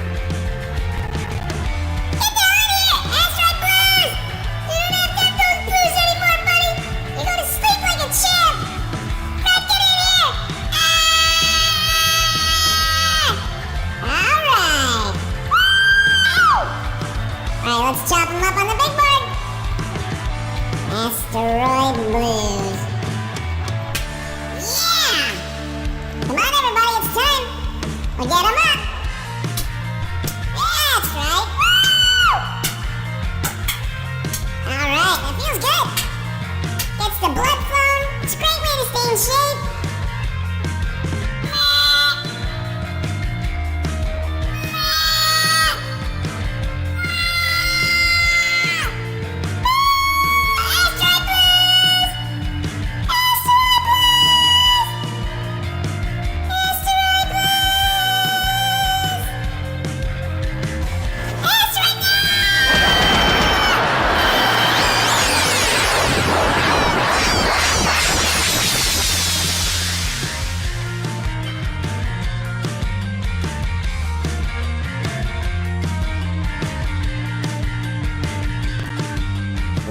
Alright, Robo Run. Midnight Sun. Welcome back to the fold, Midnight Sun. Get the hell in here. Everyone get the hell in here. Midnight Sun is back. God damn it. Get the hell in here. Put them up on the big board. Midnight Sun, welcome in.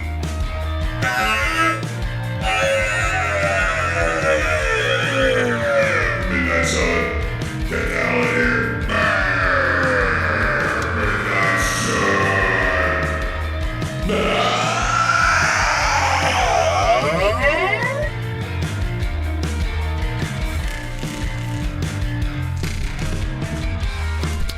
There. Is it back? No.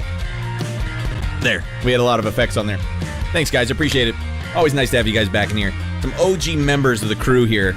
If anyone's watching in the archive, these guys are OG. We're talking years. We go years back. Well, if you guys, now you're subbed up, you link those Twitch and Discord channels together. We're going to be watching The Prince of Darkness on Saturday on the Discord channel.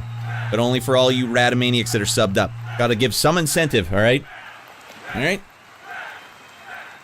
Itchiest nipples on Twitch. Aswin Moses, get the hell in here. It's me! Well, get the hell in here. Get back in here. Aswin, it's been a while. I don't remember when what game was I playing when you were in here, Aswin? What was the game that you saw me playing last? The Rad Night Sun. Remember the name? I don't remember where we Alright, thank you for that, dudes. Let's get back in there. Party time. It's party time. What, where the hell did the game go? It's party time. Let the crowd in the club just take a chill pill for a second. Back to game action. Hot game action. Alright, Gomess is getting beat to a bloody pulp tonight. And that is fact. Ready! Hey, welcome in, Tighty Whitey. Don't worry, we're just smashing the inverted temple here, and then we're gonna go and beat the hell out of this game. No big deal. Oh, dear lordy, I gotta fight this guy first. We got time to smite him? Yes, we do. Think you can hide from me, you little piece of stool? No scope.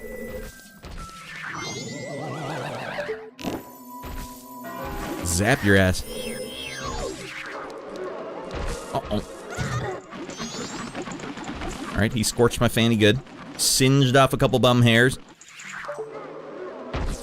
Nope, I know you're dinking around. This gets a lot easier when you play with headphones on. That must have been hard on a TV. It's supposed to be playing a boss battle right now? A boss battle theme?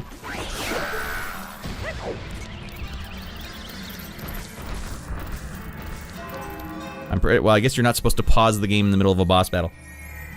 Ready! Alright, we're gonna get a third fairy here. We are losing our mind tonight. Alright. Fairy time, party time. In the jar. Alright, I beat Gomess with like half a life bar and one fairy last time. We are just gonna slaughter him this time.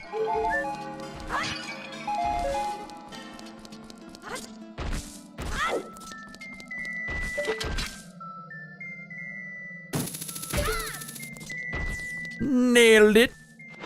Is this another key as well? No, just a straight fairy.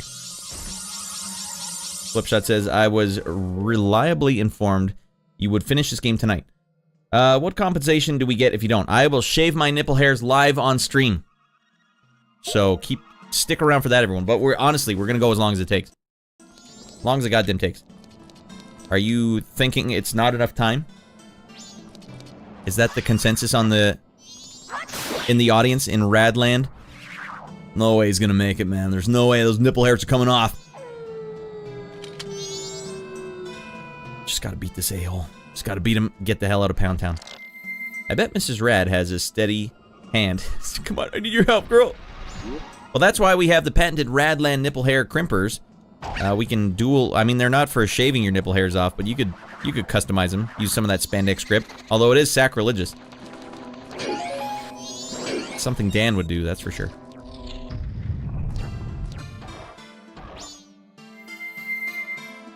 Did we get hyped? Are we hyping? Hype train complete. We got hyped and I didn't go to the... Ah, to hell with it. Well, thanks for the hype train, everyone.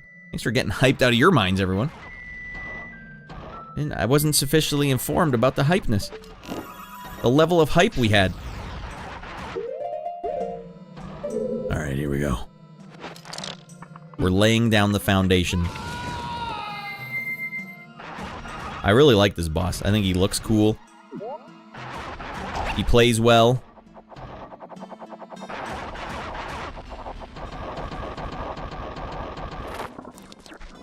Alright. Shorty's going to picket the Discord demanding reparations. What am I supposed to do with all this nipple hair now? Now the host is bald as a porpoise. Now his nipples are bald as a porpoise?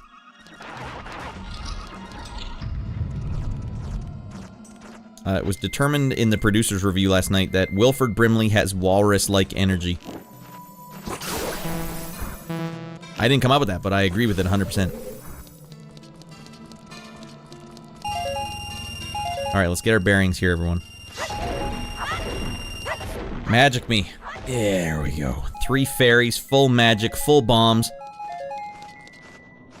Wait, who's floating over here? Not on your life, you stool eaters. Alright, if those guys touch you, they jinx you and then you can't use your sword. And I need my sword. Alright. Now I get in there. You gotta zap him once with the light arrows, run up, chop the core. He's only got like 2 attacks, which is nice. You know, they didn't... the tiniest little uppercuts on Twitch.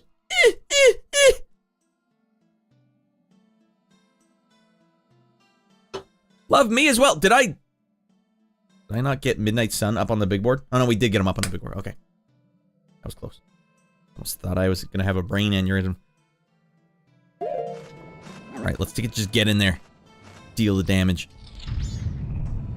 Honestly, this is a fricked up looking boss. Like, pretty nightmare inducing for small children.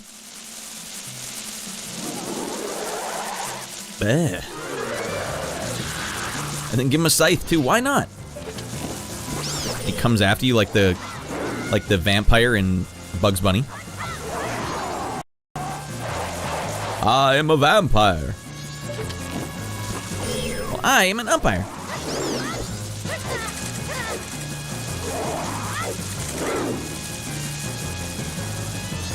Goddamn eyes there? Jesus Christ.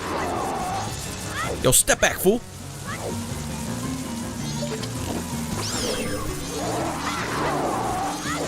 Nope.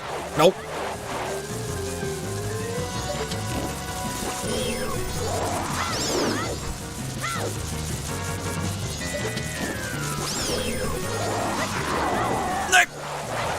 You got a piece of the big dog. That's fine.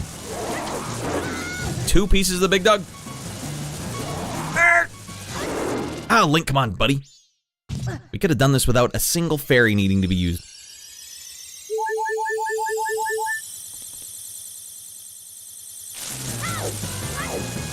I wonder if it would be better to turn into the Goron and, like, roll away.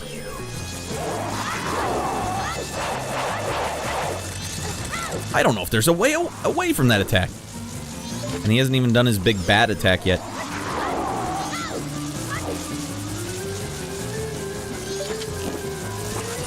Whiff! Swing and a whiff! Oh man, it's so easy. Jesus Christ. Alright, boss key time.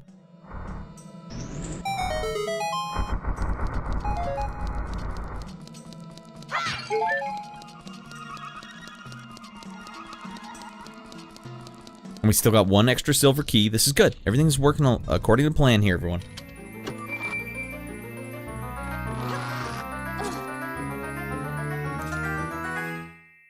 Yes. Alright, we're officially back to where we were at the end of last stream. That wasn't too bad. This is an extra... Actually, it's like 50 minutes. Give or take some frickin' around. Alright, I can just teleport to the beginning of the dungeon, I believe. Alright.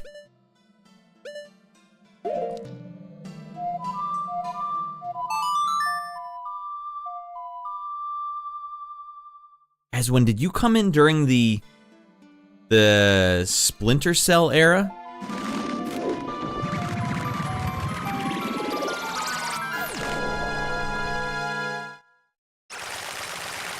Okay, back to the start. 1 key in tow. I have to... Every time I say hook shot, I think of flip shot. Flip shot. No, no, no, no, no, no, no. Oh, for frick's sake, I think I have to make a chest appear first. Oh, man. That means I do have to go through some of this dungeon. How much of it, though? How much is necessary? Maybe I just gotta pelt this eyeball with an arrow.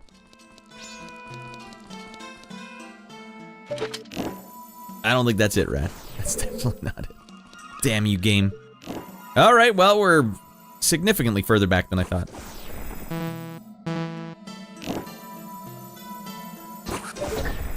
Unless? No, that doesn't help. I need one to appear above. How do I make that one appear? Do I have to have the castle inverted to make that one appear? Because it's got to be on the ground.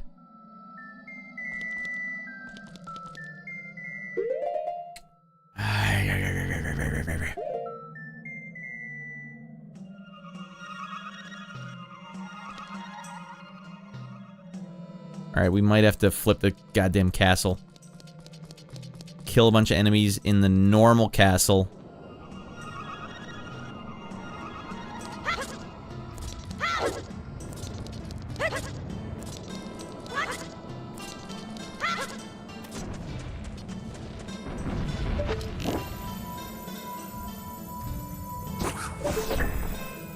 I think we can get into the fairy while we're out here, so at least there's that. Not that I... Actually, I don't know what the boss is for this entire temple. It'd be way worse than I'm imagining.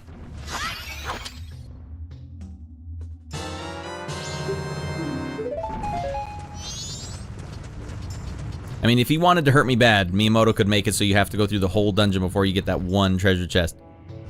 We'll see how bad he wants to hurt the children.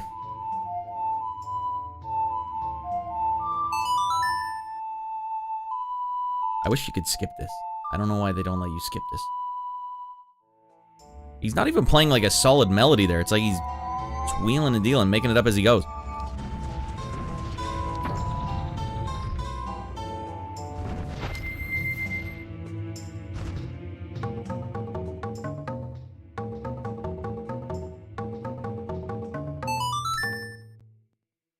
You must play it twice.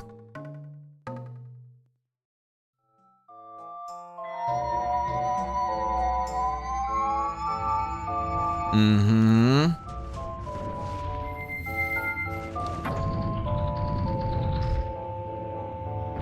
Then we have to come out here and do it again, everyone. At least that worked. First try, every time.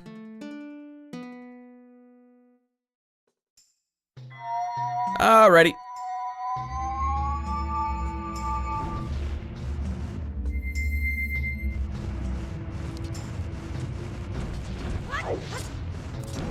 That was close. We almost biffed the first jump. Alright, treasure chest time. Well, let's see how bad they want to really hurt the children here. If they let you get the treasure chest nice and easy here, then they are sensible human beings. They're sensible human beings and they don't wish us ill will.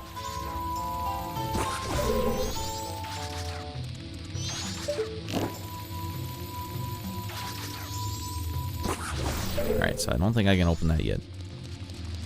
I don't even know how to get the chest down there. Oh, okay, I probably could have done it by just hitting this thing.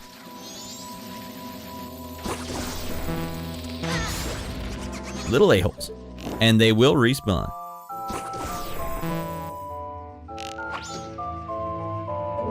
Always out of magic, just in time.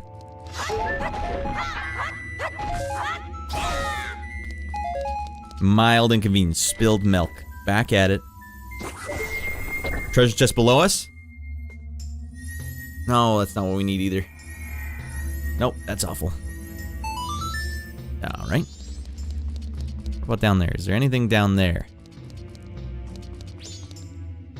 How do I make that treasure chest appear?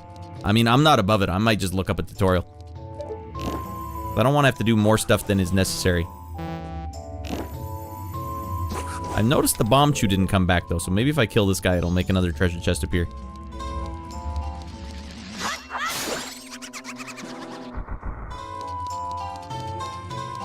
Wishful thinking.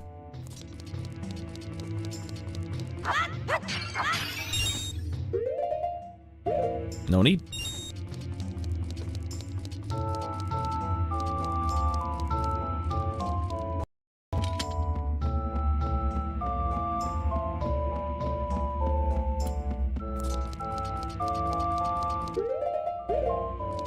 I bet we have to push that button there.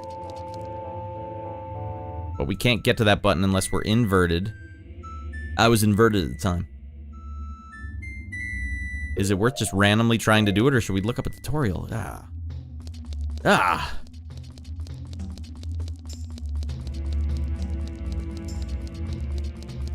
Well, we gotta invert the castle either way. And to do that, why don't I just, instead of doing this puzzle right from scratch, I have to Song of Soaring myself to the other side. Yeah.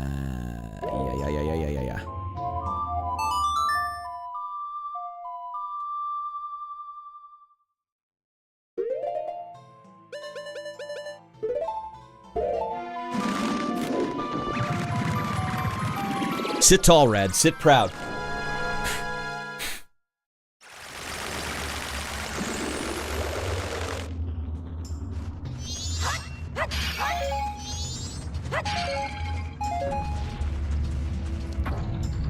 Let's do this puzzle one more time. No big deal.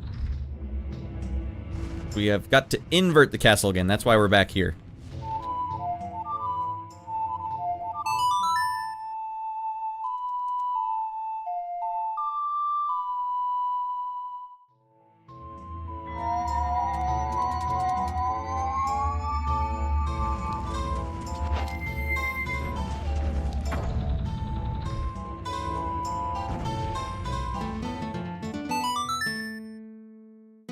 Rock on! Billy passed the 3rd grade. Oh, what a glorious day. Oh, past the 3rd grade. For Billy Madison way, yeah. Rock on!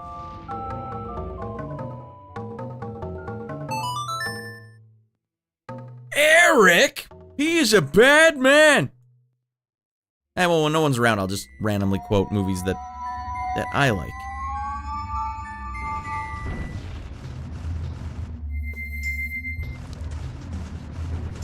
Billy, Billy boy.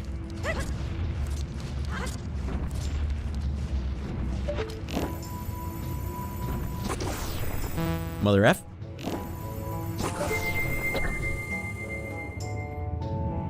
I can do this if I set my mind to it. Oh, these aren't mine, see? These are Frank's. Oh, Jesus. Is that it? Did the penguin tell you to do that? What penguin? Oh, this guy can stay in my room, I'll tell you that much.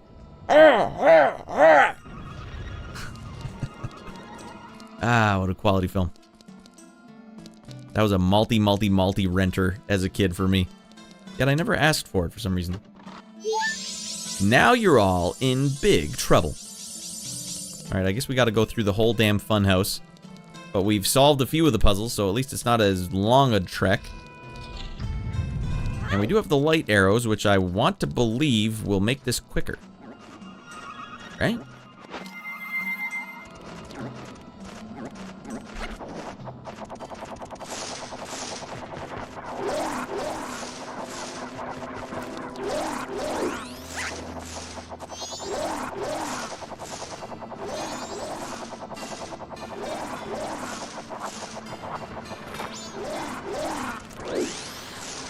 Got a lighter in here?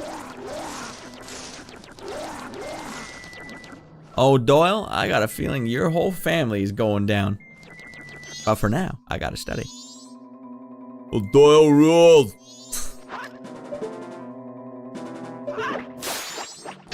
Hey, kids, who rules? Oh, Doyle rules! Oh, Doyle rules! Damn, how do I get to the watery area? What the hell? I think we might be stonewalled here, everyone. I don't think I can get across. Is there multiple pathways up there? I don't recall. Hold on.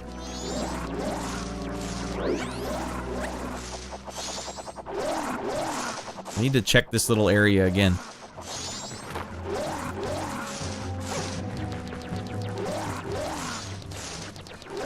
Well, I can't fall down. I thought this was like the watery area. Will this guy throw me across if I let him grab me?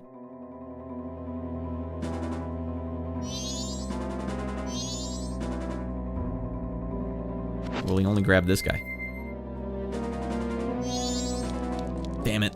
Do we have to do more regular tower? Alright, that's gonna really put a hindrance in my ability to beat this. Oh, Jesus Christ.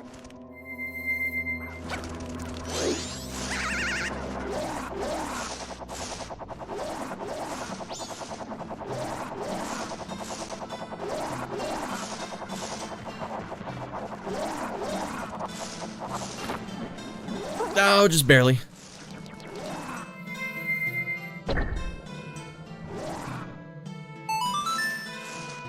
Oh, we haven't unlocked what should be there.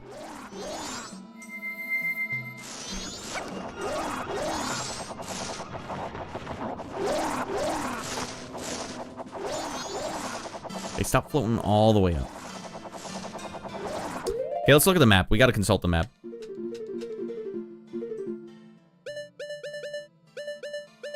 I need to get to the other side.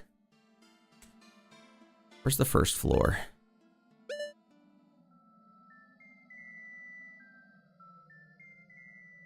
There's like a door.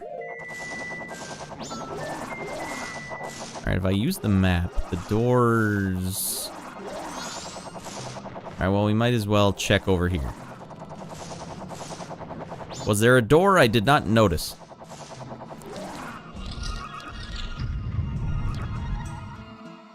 We're trying to connect around, loop around. Oh, that's right. I'm not even on the right floor. Alright, Song of Soaring it is. In some ways, this is even more difficult than just beating it the first time. Because I'm trying not to do the whole thing again, because I don't think I have to, but I have to make one treasure chest appear. And I don't know how to get that one treasure chest to appear.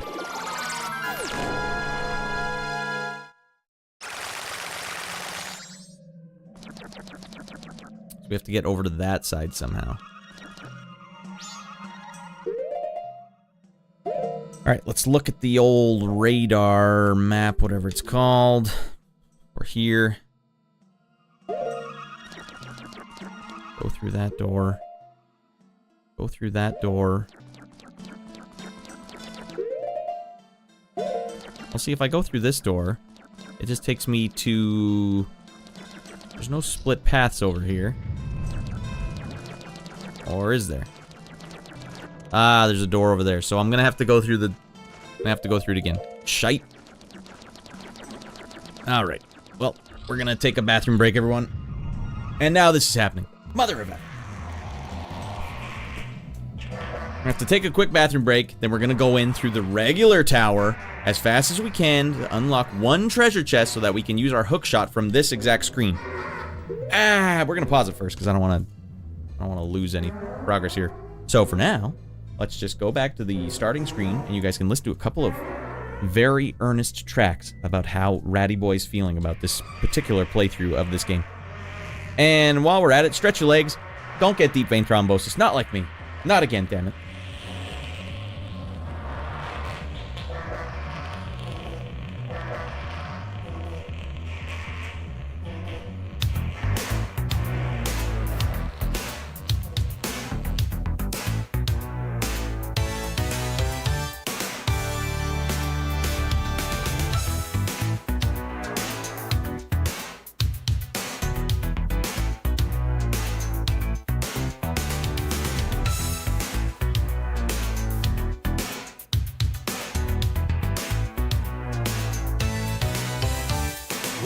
Arena out here in the vast emptiness of space, and the stage is set for the universe's best contenders to test themselves.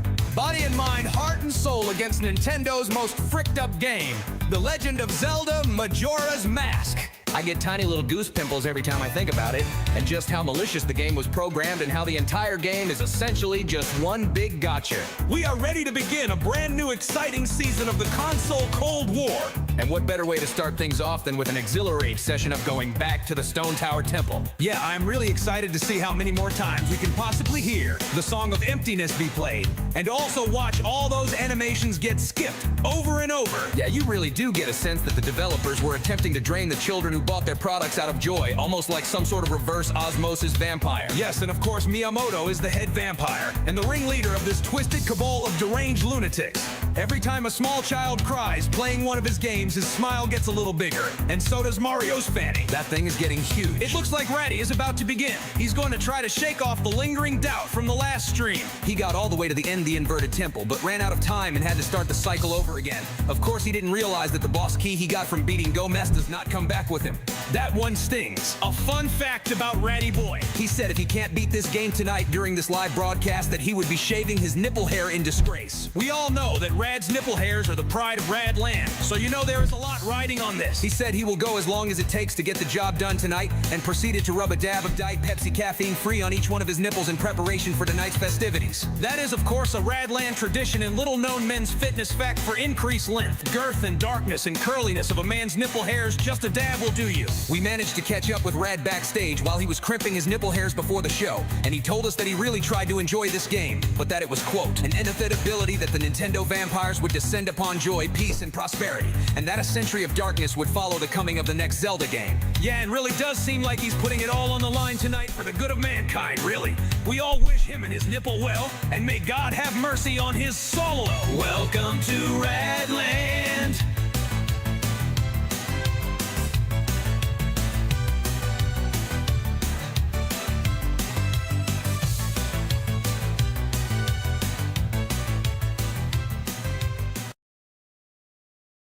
All right, that's about enough of that, everyone. We're back. Wait, hold on. Let me go here first. Because if I make my camera come back from the other screen, sometimes it actually will crash OBS. All right, back at it. Welcome to Redland. Okie doke. Uninvert the tower.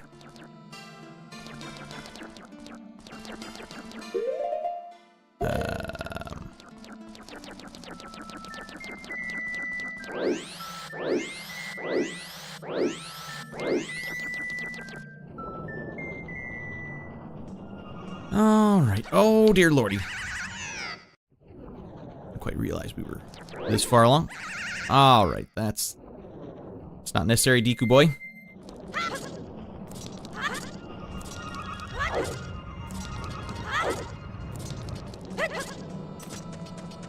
Excuse me, there was 20 seconds of the countdown left. Shorty demands reparations. Wow, Shorty's gonna get all those reparations paid back in full. Mm-hmm. Alright, Song of Soaring. Yes. Because then this temple will be right set up. Saves me some time, right? No? No, I can just shoot the thing right now, yes? Yeah. Ah, we hosed it. Reticle? Why would we give the children a reticle? You have to do it just like real men in the woods. Guess where we're back, everyone. I might as well just... We're still on the first day. Might as well just cast the time song, because I don't know how much longer this dungeon's gonna take. And I'll be damned if I'm gonna get hosed down again.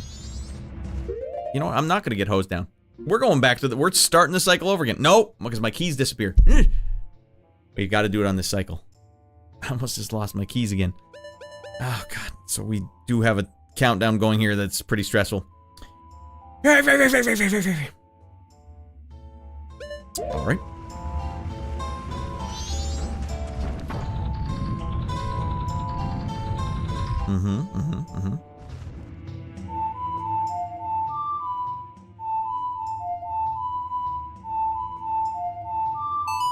Nothing's more fun than belting out these flute tunes.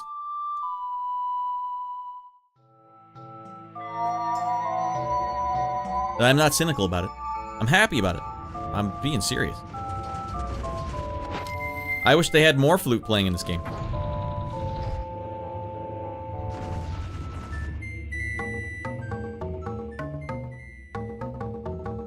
Well, you know, that's secretly why they make you play it twice sometimes. Come on, kids. Don't you like playing it more than once? J-Series, welcome back. Hey again, did you get the good milk from the milk bar? No, we're going beeline, straight beeline for this one. I do, so the good milk, I don't even know what you mean by the milk bar. Wouldn't I have to do like a whole side quest to do that? Oh, wrong one, damn it.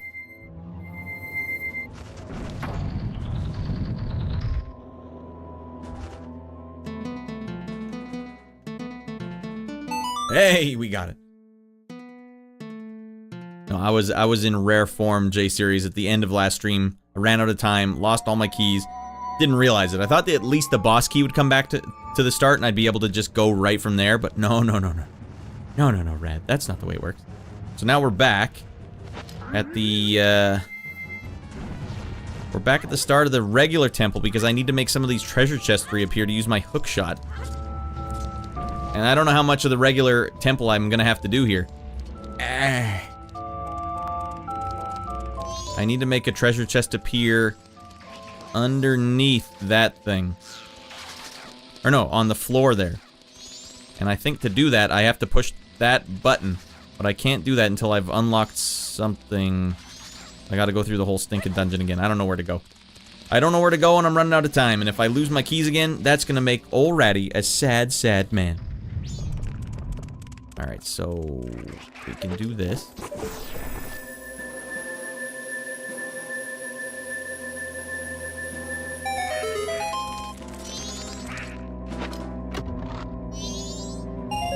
Not what I needed, but that's fine. Alright. This whole area is filled with dickheads. Alright, well, I think we have to go through this door. I don't know if I've actually ever been through this door. There goes our one extra key, everyone. It looks like we're in for it now.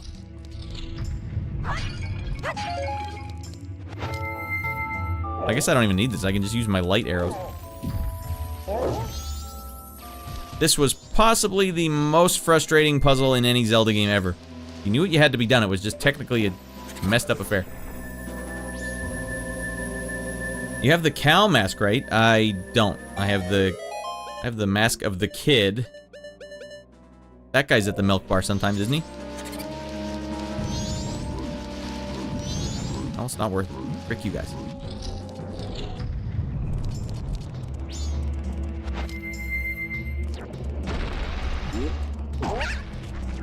Link, you're gonna have to want it, buddy. That's back up. Hey, welcome in, Sage. Had to tune in for the salt. Yeah, the salt is real because it's even more fricked up than I thought, Sage, because I'm having to go through this dungeon now. Hold on, there might be a key over there, or it'll just be a fairy and I'll have to start over. I have to go through the whole dungeon now, and I don't know how to get some of these treasure chests. So it's basically like I just have to go through the whole dungeon again, and I have no idea where to go. It would have saved me time to just do the whole dungeon from scratch, I guess. Which is something that I was trying to avoid.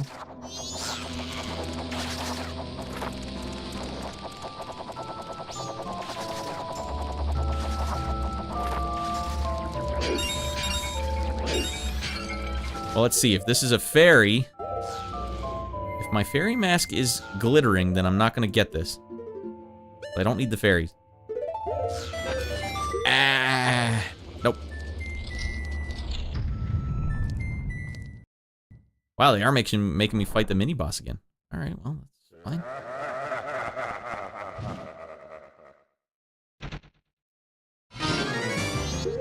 Let me fight him with my lady mask on.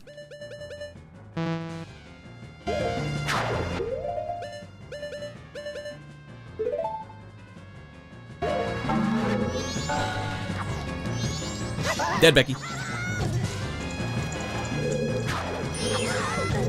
Got 2 unanswered hits there.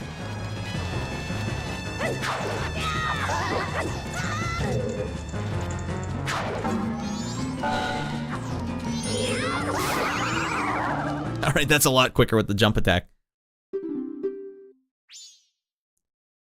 Alright, now he was the one that gave me light arrows. I don't know where I got the giant mask from.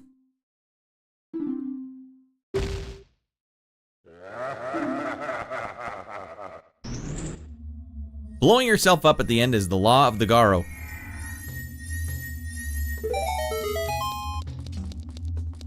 They just give me some rupees now instead of a light arrow.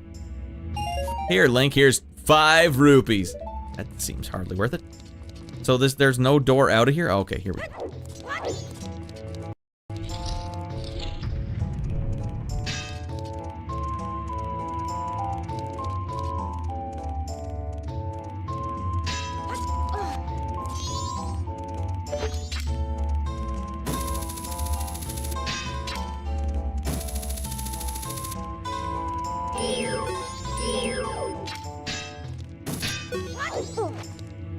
Link, my god.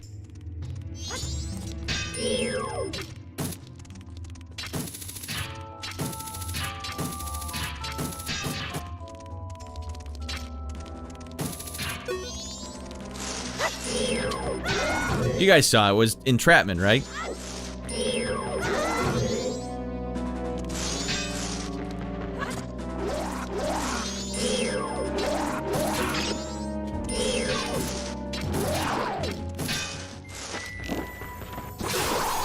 Got him. Dead Becky. Heart pieces galore. How do we... If I jump down there, how do I... I don't know if I have to trigger a bunch of treasure chests, so we're gonna have to see what's down here, I guess.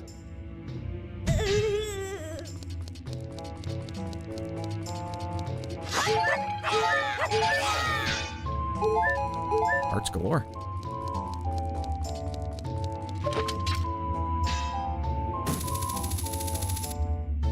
That is no good. No, officer, I didn't see a thing. Oh, thank goodness.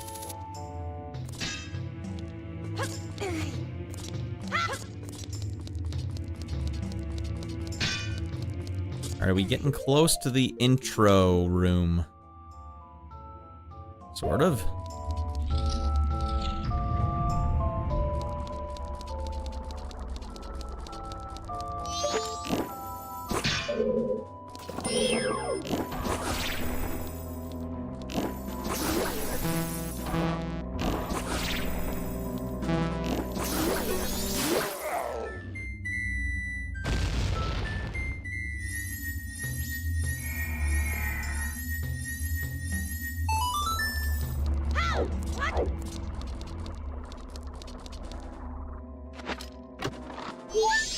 Not what we need.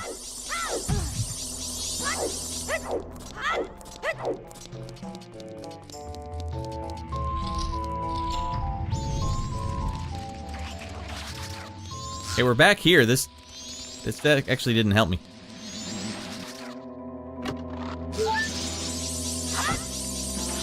I'm gonna have to go over this side now. Finish off this side, redo this puzzle. Man, I told you we were gonna have to hear that song a lot tonight. Alright. Oh!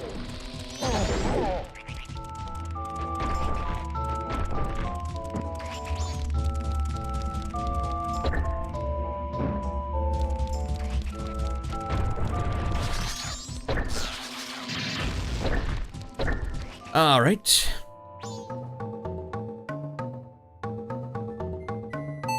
Maybe it does make you have to play the whole song twice. Maybe that's why I've been... Play it twice just to make sure you got it. Alright.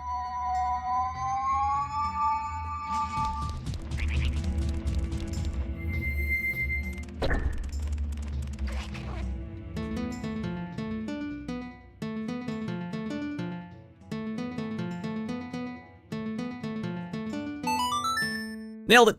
Just a couple of flubs. Hey, JB! Wag! I don't know what that means. You know what? That's your prerogative, though. It's your prerogative to come in here and get out of your mind, and that's just what we're gonna do. Welcome in, YouTube chatters. Alright. This is the second time I've gone through this goddamn fart-filled sarcophagus, JB. Hey! The second time. Alright. Ran out of time last time. I have the boss key, I just can't get into the door to use it yet.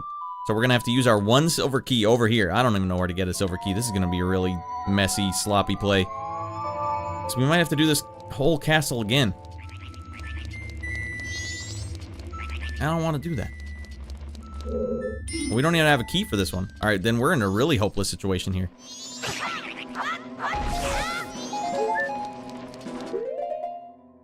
You have to...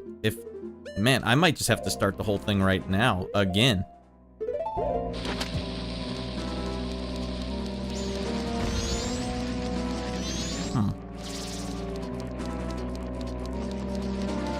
L balls or major balls, or major balls, L balls, I don't know. Either way, you take your pick. Yeah, at least I killed him with frickin' bombs.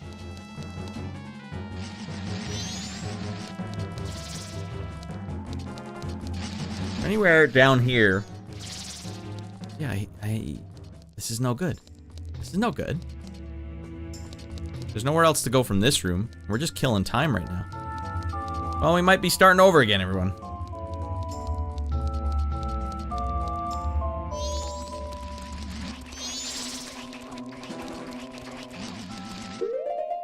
I'm starting over. I don't know.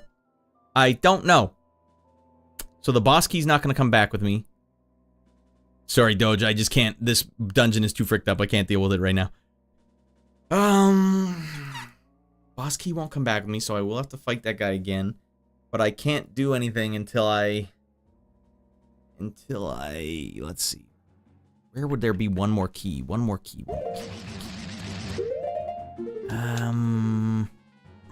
That's understandable, yeah. Can't do much. I can't do much, I blink.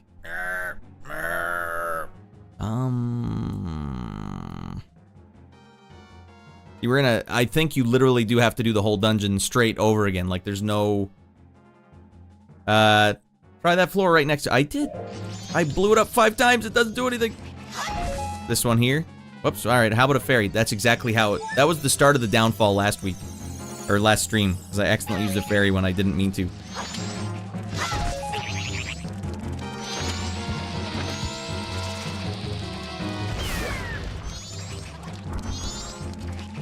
Are you talking about a different part of the floor?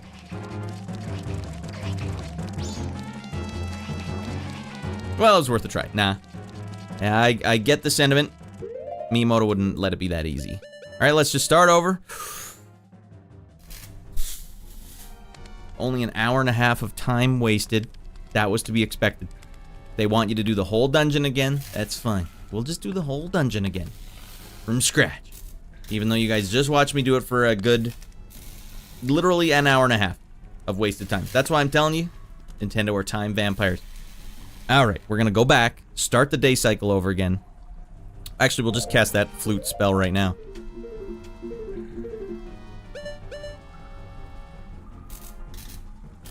Song of Time.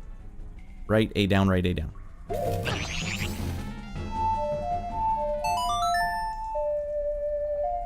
The only way I can make sure I get every key is that I go through every room and do every puzzle over again. Now, hopefully those are a little easier because I have the arrows, but, I'm just trying to, you know, maintain. No more cynicism. Because then the game wins. Alright, dawn on the first day. Man, starting fresh. I'm a plucky youngster just ready to play a fun Zelda game. Yeah! WAG is what's good. JB, is there a delay? WAG!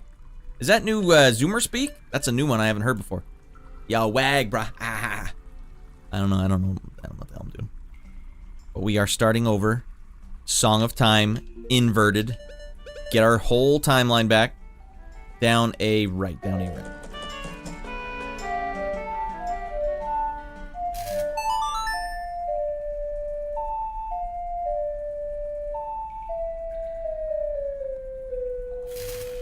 Slow the flow of time.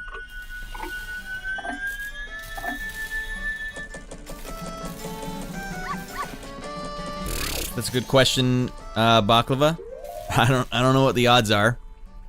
I don't know what the next game will be, but I really need to make it not one that that I have to put a bunch of effort into. Like, I keep stumbling into this, where it's like, I want it to be a nice, contained, and concise show, where it's like, you know, I make the thumbnails, and I try and make it like a thing with an arc.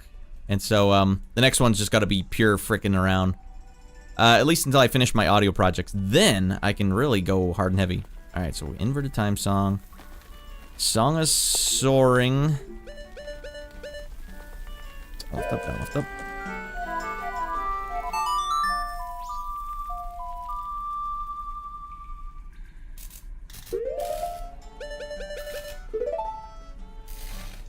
No, it's been around since the early 2010s. It's more like a millennial thing. Alright, well, I'm an ancient millennial. Borderline Gen Xer. Alright, back in. Back into the frickery of it all. Alright, 2010, 2011. Use it in a sentence. Is it just WAG? You just say WAG? Sometimes with my friends and we didn't want to finish a sentence. You ever start a sentence, you're like, I don't know how to finish this. You just say snip. And you don't have to finish the sentence. Enough said. Whoa. Enough said. So all you had to say, snip it up.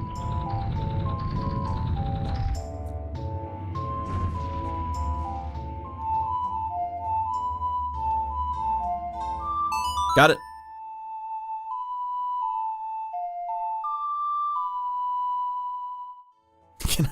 Can I hear it in a sentence, please? The spelling bee version of slang. I used to be the king of slang. Yeah, slang is fun. I just hate it. I'm a crotchety old man. Slang!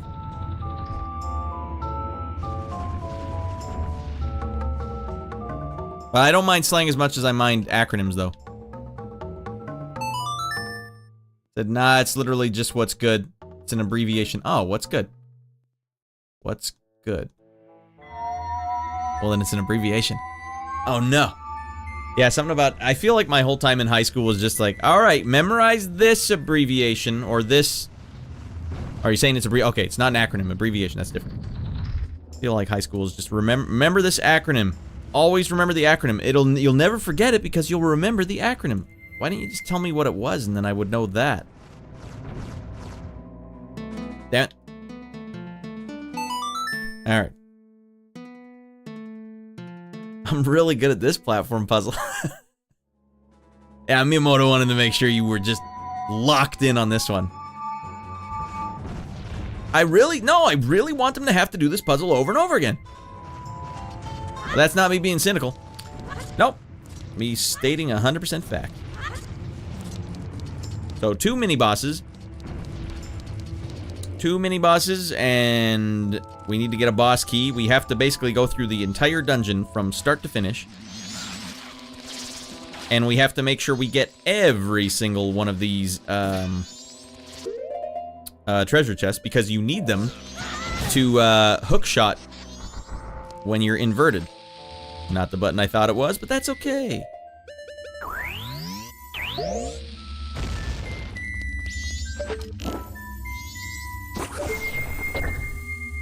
We might need that later. Alright, now while we're here, let's also shoot this big bastard in the eye. Whiffed it, it's fine. Got him. Dead Becky, coming in. Basically a quick way of saying, how are you as well? Okay.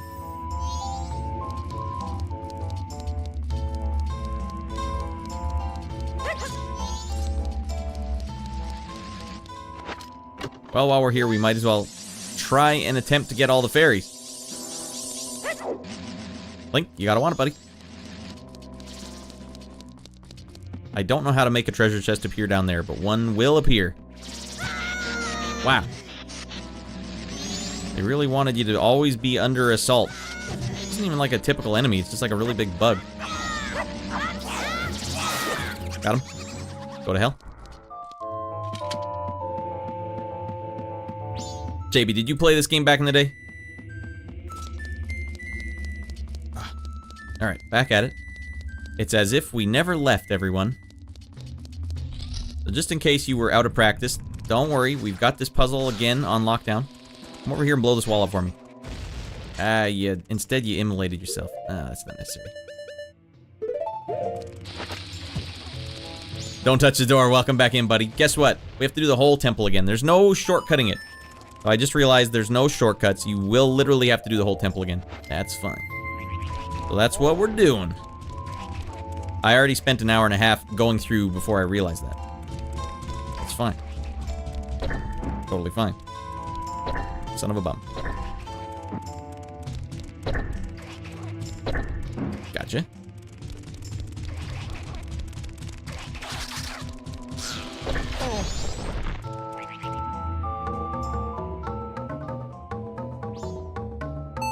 Yeah, the problem with this is I didn't really quite realize you have to get every one of the treasure chests so that you can use the hook shot to get to the final door.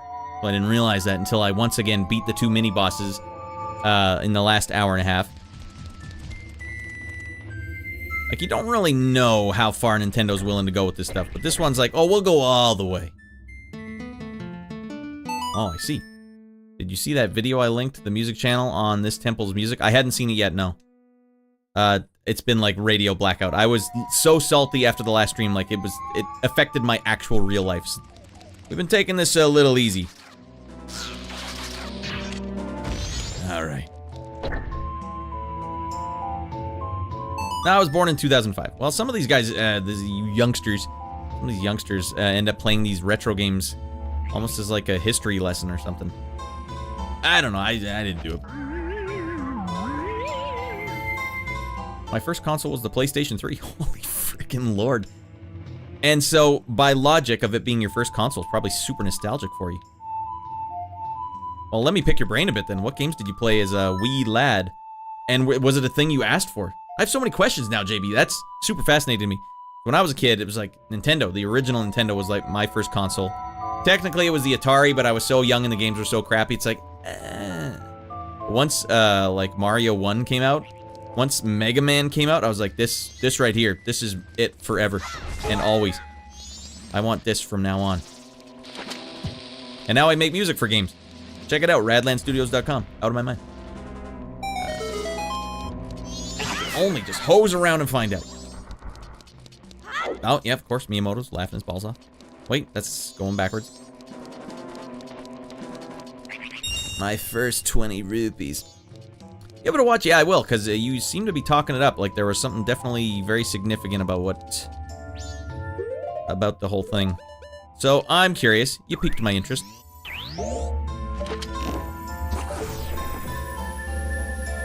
Okay, now we gotta beat a couple of statues into a damn bloody pulp.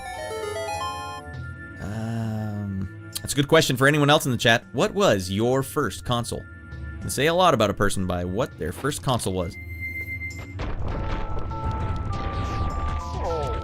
Alright, you first. I'm gonna get a piece.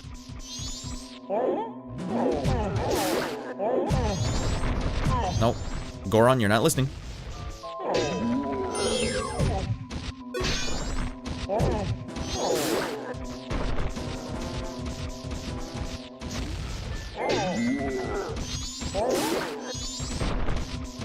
Sage, my boy. The NES. That was a good one to get in on, Sage, because I feel like from that, if you start with the NES, the linear progression of the advancement in video games had the most impact. Like, you went from 2D to 3D in like the perfect timeline. I didn't ask, but it was a gift. Oh, you didn't ask for it, but it was a gift from your parents. Also, let us watch our Blue Jays and burned movies. Game I played. Games you played were Moto Storm. I remember that one. Even that one when I was probably like 20 years old when that came out. I was like, God damn, this looks hot. This looks red hot. Mainly playing through Tokyo Extreme Racer games. Well, the racing games are always cool because they were like a barometer for how good graphics were at any given time. Racing games were usually like on the cutting edge of some aspect of graphics, and they would always do it really well. Did you check for the Triforce buttholes? No, I didn't check for the Triforce buttholes. Oh, Rad, you're missing the buttholes. My bad, you know, I should have smartened up. I thought there was a fairy in here, goddammit. The Triforce of buttholes coming at you, hard and heavy. Alright, we've got one key, and this time I have to use that key on this door, or else you'll never be able to progress. Progress?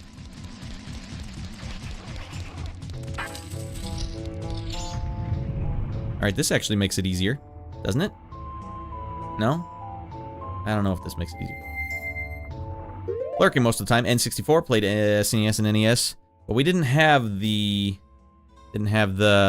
comma, just played with cousins. Oh, you didn't have them. First actual console was the N64. Do you remember asking for it at that point? You're like, look, we've been playing it at Cousin Jim's house. It is sick. Mom, it is sick. We need this in our lives. I don't get it. I'm gonna throw a hissy fit. I'm gonna lose my mind. Getting a console for Christmas is like a huge deal. Right, this doesn't help at all. Why would I care about unlocking that little area? Is there something over here? No. Game, you don't make any sense. I would love it if you just made some sense. Favorite games were the International. Cars International. Maternal, like maternal? Which my brother got mad at and split in half. Whoa, he snapped a disc. Still played it, but the two halves of the disc tray. What? Just making stuff up now. Desi Butt says you were an NES kid as well. Nice. I'm not kidding about them, by the way. The temple's inverted. Check the big cubes with faces and bodies. All right.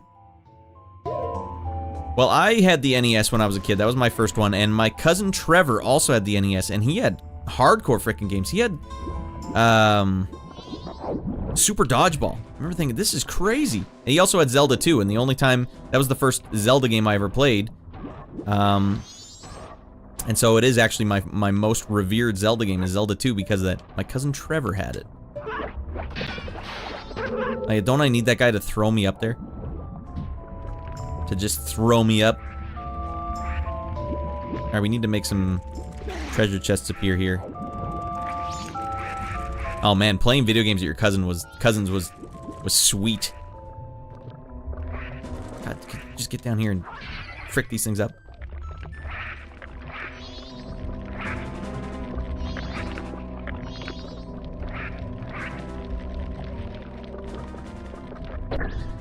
Treasure chest appears up there.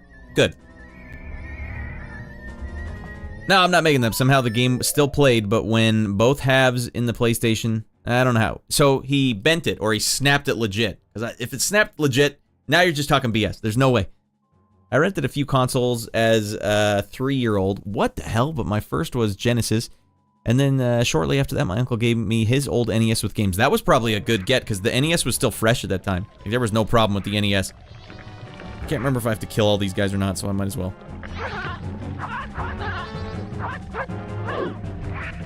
Karate doesn't work underwater as well as you'd think.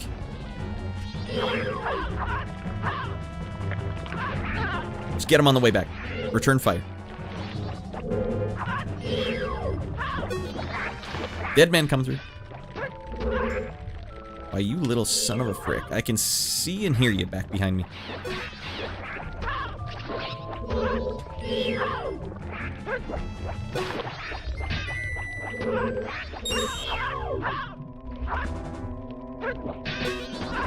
Just beat his ass then. It's pulling kicks underwater. Alright, no treasure chest appeared. It wasn't worth it. Okay, but we do have a door to go through. Kinda sounds like the Aladdin song.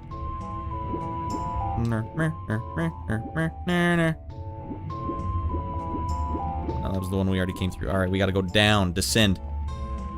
At a 486 PC with Doom and all the cool games on it at the time. I had an SNES or NES and Genesis as a 4-year-old. That's a good get. My Aunt Beth had Wolfenstein on her PC, and I played that at her house, and it freaking blew my mind. It's the best game of all time. Or it was my great Aunt Beth. It wasn't even an aunt, it was a great aunt. I don't know why she was into video games. Thomas, Zelda Collector's Edition on GameCube, and never finished the first two. That was your first game? Get the on the GameCube. Never finished, like, Zelda 1 and Zelda 2? Yeah, I guess, I mean, at this point, I don't know if it would land the same, right? But Zelda 2 is still, yeah, my legit favorite Zelda game. But that's because it's the only one that you could literally classify as an action game. And it was at the, oh, for frick's sake. It was at the perfect era of NES action games too, and they did such a good job of it.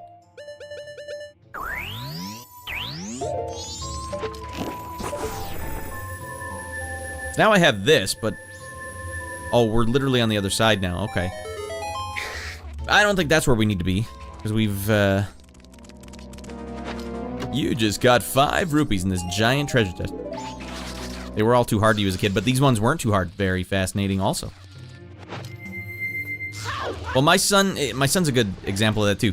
He plays this game called Rooftops and Alleys. It's a parkour game, and he's 6 now. And it's so complicated, it's like unbearably complicated. But yet Mario 2 is very, very, very difficult for him. He's getting better at it, I'll give him that. Alright, let's let this guy pick us up and throw us above. A Miyamoto puzzle in the making.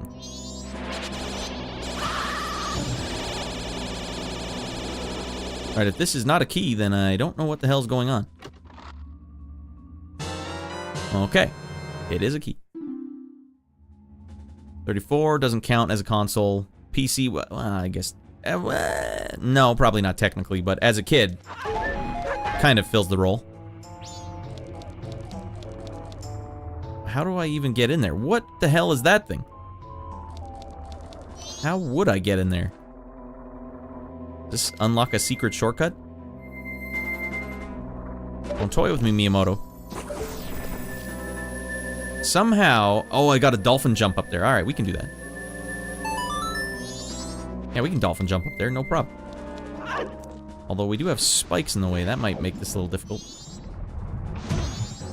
Well, I mean, yes, it will be a problem because it's a horrible thing to try and do, but... Mother of frick. We gotta really line this up.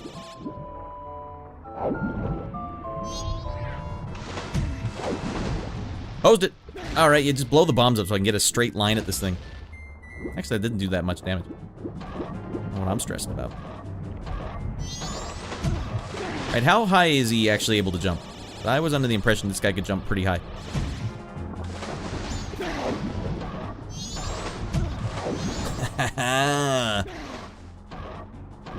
Oh, just dolphin jump up there, Rad says. We're gonna do this. Start under.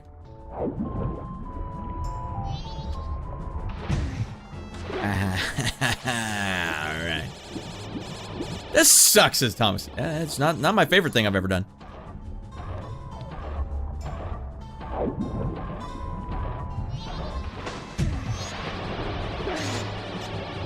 I swear he can dolphin jump that high. He chooses not to.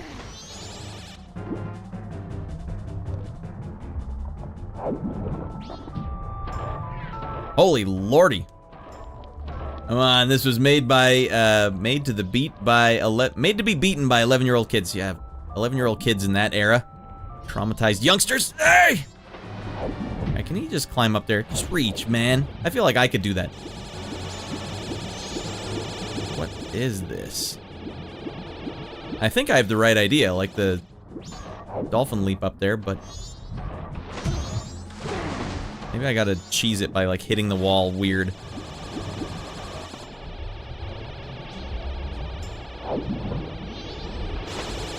That looked like it's good if I can line that up. We're just burning through daylight though. Burning through daylight in this game.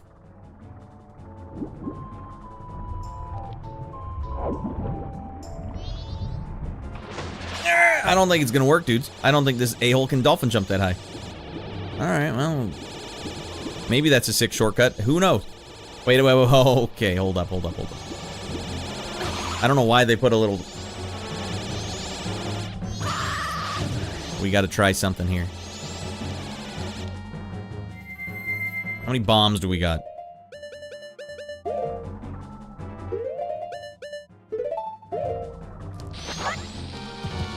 Damn it.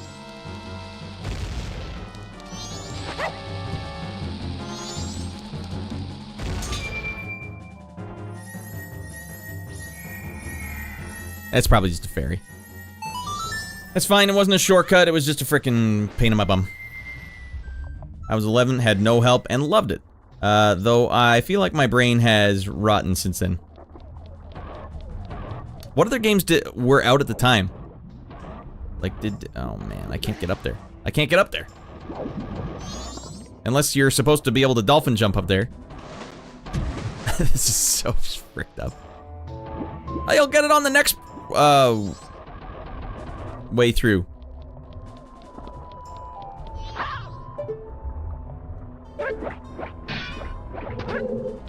Yeah, I guess a lot of Nintendo games were the same way, like Simon's Quest, Castlevania 2. I played that as a kid, and everyone jokes that game's so awful. I had the same thing, like, the game's poorly translated, it makes no sense what they're telling you to do, but I didn't have trouble doing it as a kid. I was a deranged lunatic. It was worse on the 3DS because you need magic to dolphin jump. Ooh. I guess they gotta give you some incentive for that infinite magic thing that you guys have been telling me. You gotta do it! Alright, JB, sorry I've been missing. Bingo, also I've been missing you guys here. This sucks. Come on. Yep, I've had a vendetta with this game. You take off the mask and put it back on next to the ledge, you'll climb up. Like Link can climb up there? Bingbo! Hot tips. Alright, yeah, but I played a lot of racing games, and Need for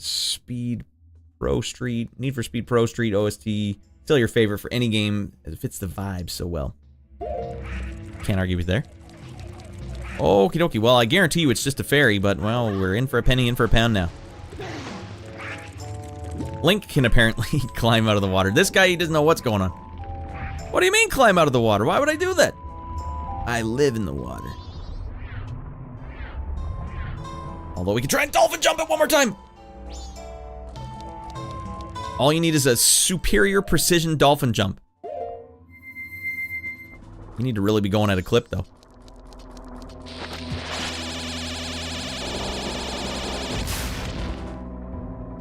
Go to hell, you old bastard. One more fairy to add to your collection. Ah.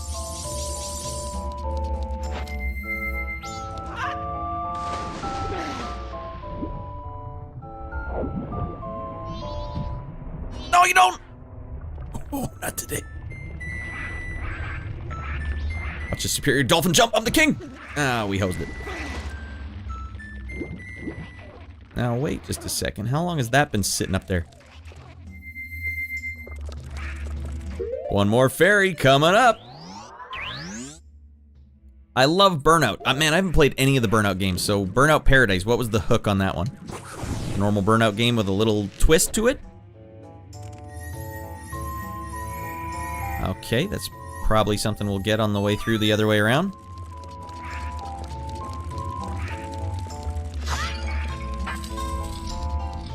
This room was... it's a good thing we already have the light arrows, because this room was just brutal on the first way through. Go to hell.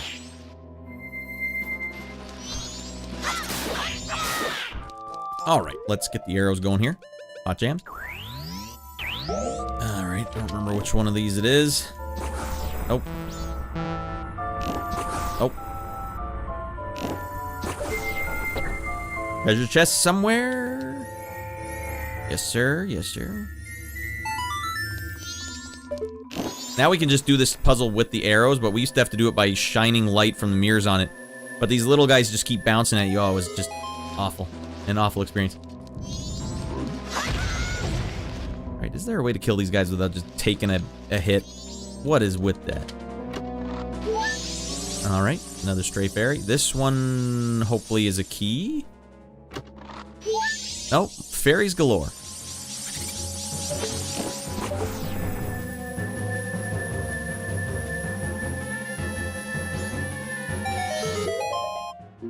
And I don't want to miss any fairies this playthrough, so... Oh, god damn it. I keep thinking I've selected it, but I haven't. Alright, no more fairies in this room. Go to hell.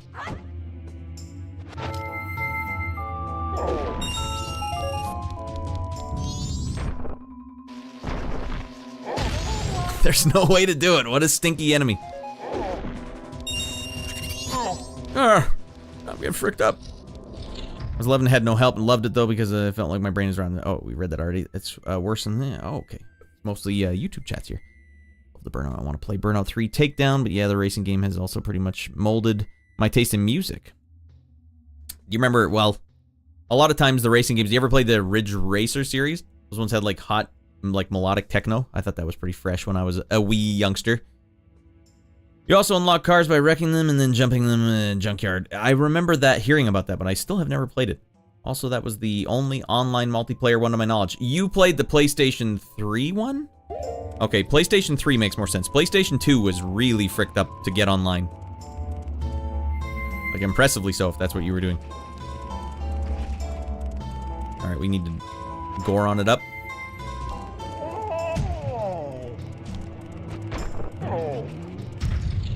Now we got a haul ass.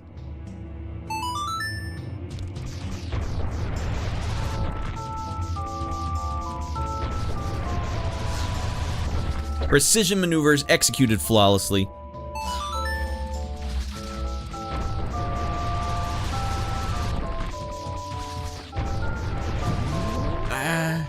Free cat. Free cat, goddammit. He is free. He's old and irritable though, Drew. Sorry, tailspin. He's still with us. He has a problem with his ear, though. I gotta take him to the vet tomorrow. He's got like a red mark in his ear. Now, I don't know if he did that with his claw, or if it's like an infection or something, but I'd rather go check it out. But if they're like, we're just gonna get some blood work done, go frick yourself. I'm not paying vets for anything. Just give me some cream I can put on a cat, because otherwise I would have put some polysporin on him or something, but I keep reading on the internet, don't do that, man. Don't put polysporin on your cat. Don't put polysporin on your cat. It's gonna kill him. Even if it's just in his ear.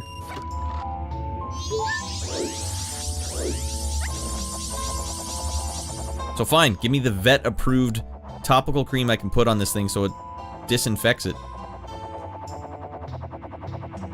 I have very little confidence or... I don't have a lot of affinity for vets anymore. Last time I took Hauser there. That is the free cat, for those wondering. And we're stocking up on fairies. Last time I took him there, they wanted blood work, they wanted all this stuff. It's like he just barfed and got barf in his nose. Could you help him with that? No, we'll just get the blood work. $500 later. Mini boss? Oh, it's different fighting this guy in the daytime. The whole castle feels different in the daytime. Ridge Racer's Peak. Also, the music is trance and techno. Okay, yeah, technically, I guess it could be considered trance. I don't know too much of the difference, but I'll take your word for that.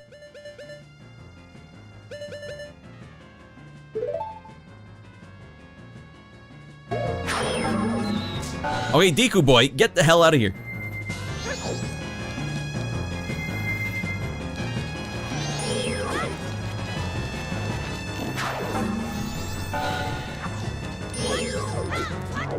Link, you got it. God damn it. He's too busy rolling.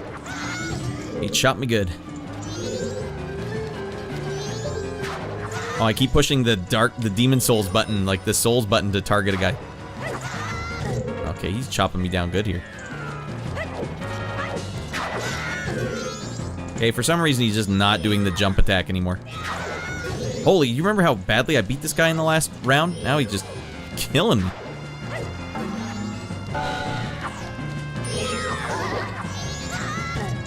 Wow, I am gonna have to use a fairy on this guy. I can't believe it.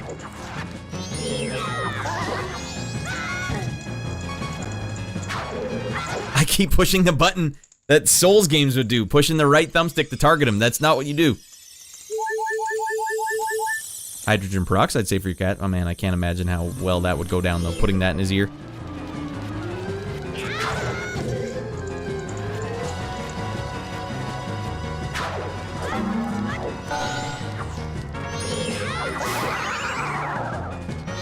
Can't believe I had to use a fairy there. Sporn is only okay in sports, or in spots. They can't lick it. Yeah, I don't think he'd get in his ear. Dead Becky. Open that door. I don't know why that would help me. Very much into music and trance music and generally more chill. Less beat heavy than techno. Alright, that makes sense.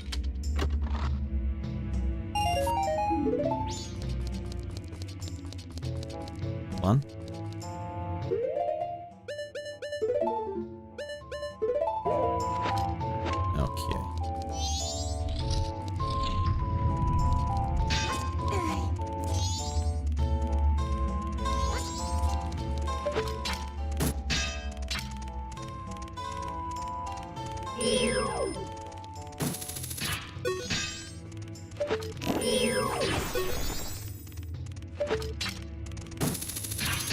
There we go.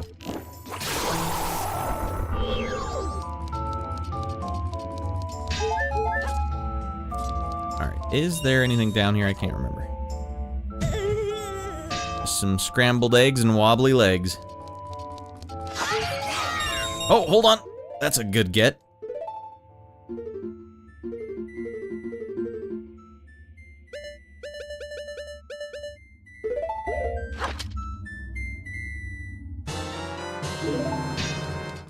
Totally worth it.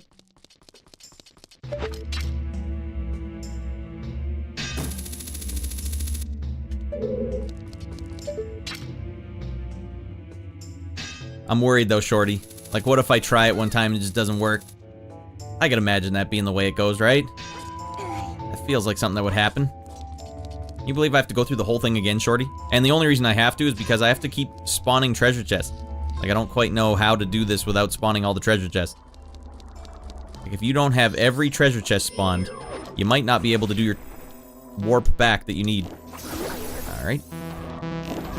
Alright, we're getting a little close here, ratty boy. Dead Becky. Oh, he's still going. Nope, that's not what we need. And now we're out of magic, everybody. That's the way it goes in this game. Wait, if you run out of magic, how do you fight this guy?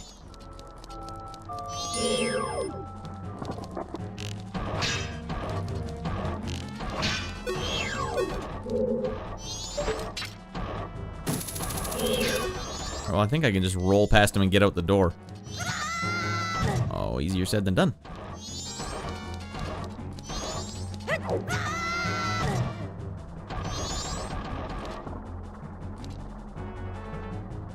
Now what the hell am I supposed to do? How do you fight him then? Alright, do I have anything that can do anything? Bombs?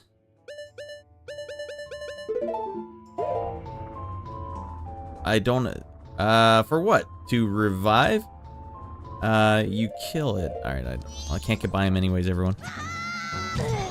There's no getting by this guy.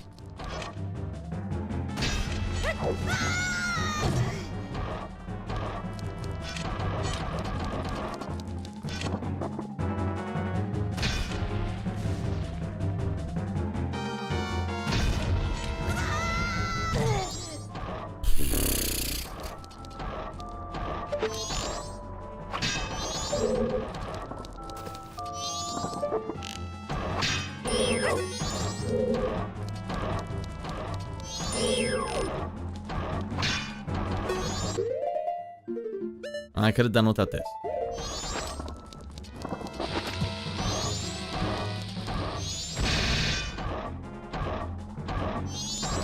Caesar, what do I use to kill him then? What magical item do I have that can kill him? Just the bow? Well, the bow's not even getting it done.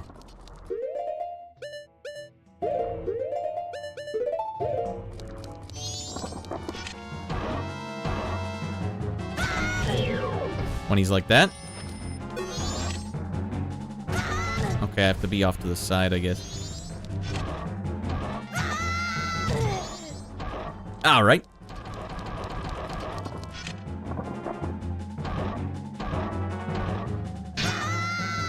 Well, he was doing the other attack for a bit there.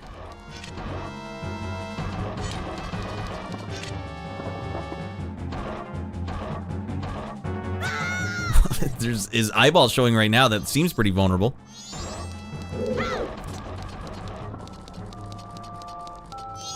You mean I can backflip away from what this guy's been doing? I suppose I can. Well, that worked way quicker than... Oh, because I'd already hit him once.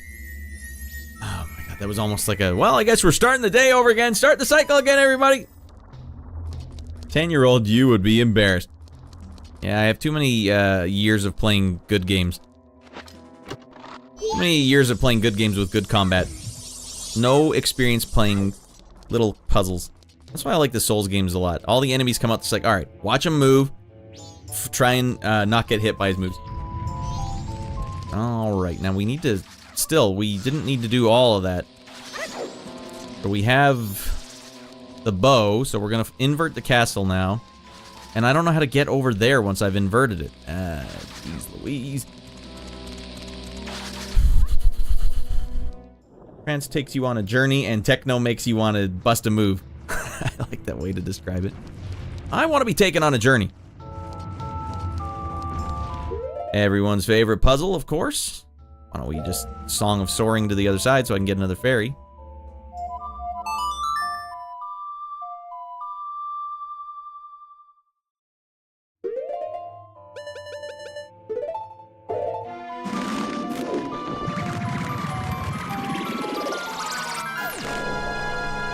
Mm-hmm.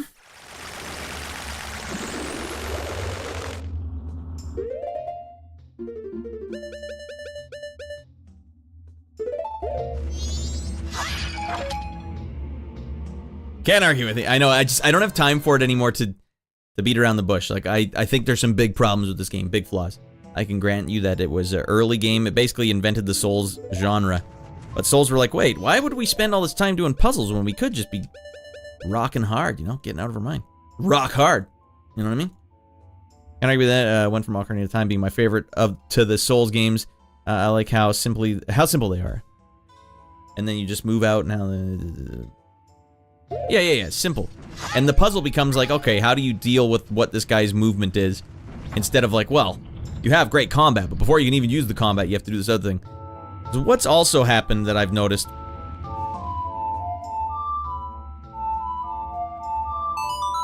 Miyamoto style Miyamoto-style puzzles have tweaked my brain to a level where I double guess absolutely everything that's going on. Because it's like, one thing happened one time, and so I thought the game was... I thought the rules were a certain way, but then they're not what I thought they were. So it wouldn't even occur to me, once my arrows aren't hurting him when his eyes open a bit, to be like, well, I guess I can't shoot him in the eye. I did notice, though, when he gave me a couple bonks, that his eye opened up big, but even still, I was like, I think you probably need the light arrows to do it, because you need the light arrow to get the first hit. You know? That's my thinking anyways. That's my logic. It doesn't need to be explained. Everyone understands. I gave song examples above the 2 last messages. You said Trance, my favorite racing game. Midnight Club, has better customization, Need for Speed, and the Dark Souls. It's the Dark Souls of racing game. I did play the Midnight, what was it called again? Midnight Club. I played that when it first came out, and my big takeaway was, man, these graphics are shiny as hell. But I don't see any specific examples of any music. Unless that's what you're talking about. Damn it. Got it. Hey, okay, so Caesar, when you were playing the Souls games, did you immediately recognize the Zelda in them? Because I played the Souls games first with Demon Souls, and I'd never played a Zelda game, a 3D Zelda game up till that point. So I didn't have any clue about the connection until I went back and played Ocarina of Time. I was like, wait a second. Even the boss, one of my favorite bosses from Dark Souls 2, which is not a good Dark Souls game in the... You're categorizing Dark Souls games, categorizing them, but one of my favorite bosses, Velstadt, is literally just a giant paladin in a room full of pillars, and he's smashing the pillars down with his giant axe, and that's exactly how the Iron Knuckle fights were in Ocarina of Time. And as I was playing, I'm like, this is Souls! What? Damn it! It got me good. Alright, let's go here. Zip on over. Zip on over. Zip on over.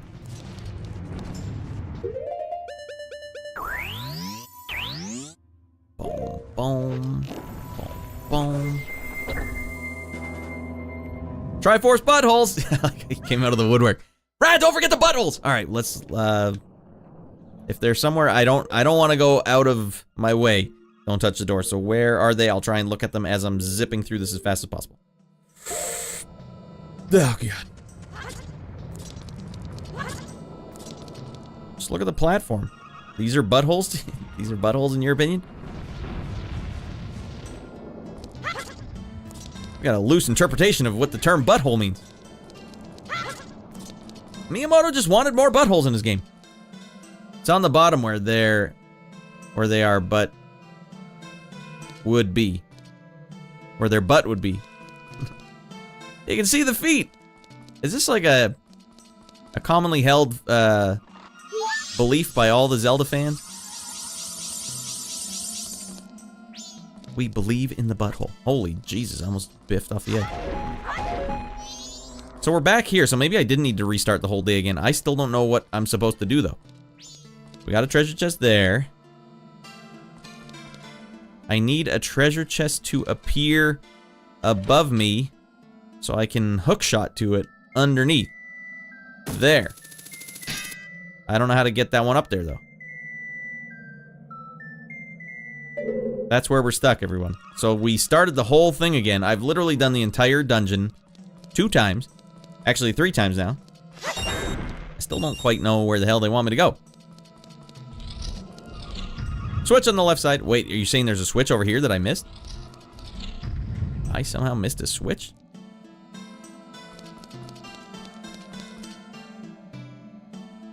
Oh, right. I need to get over there, though. I don't know how to get over there. So when I was playing through it last time, like the hour before you came in, I got stuck here. I don't know how to get over to that side. That's why I didn't know if there was a treasure chest I missed. So I said, you know what?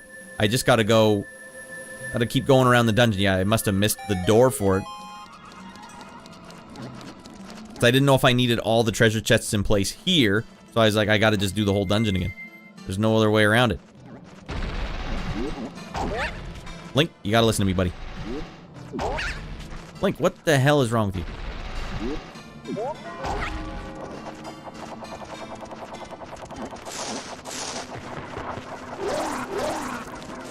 Jesus Christ, Link.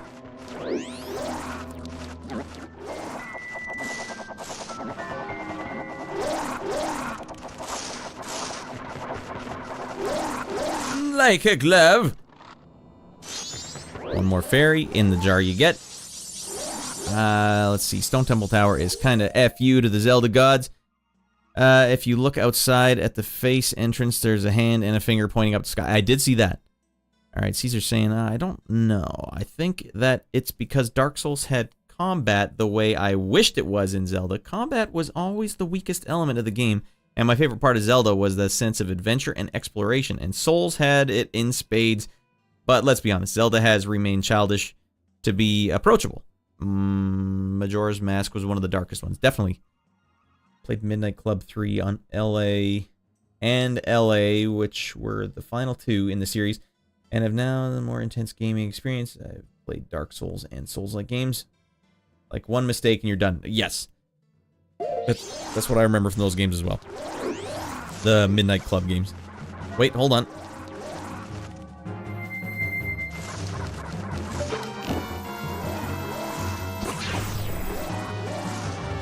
Oh, wrong one. That's why, Rad. Can I stop this? Return. Nope, you just have to waste an arrow. Frickin' goddamn.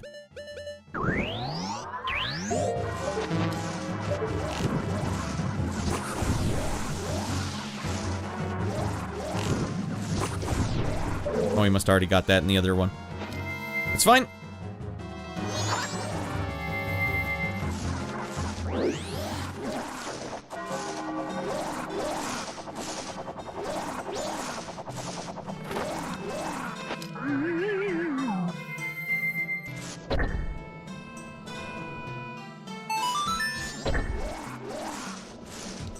Right? For no reason, this one you have to stand on. Oh, I guess it's the green ones, or the whatever color this is.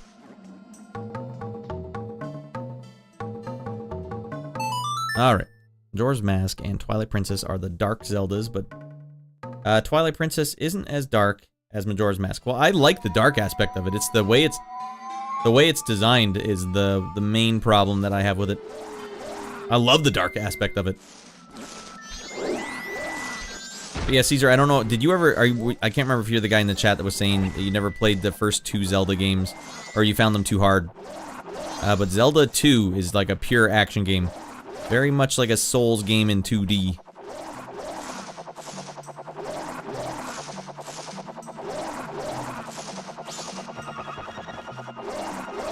Oh dear lordy.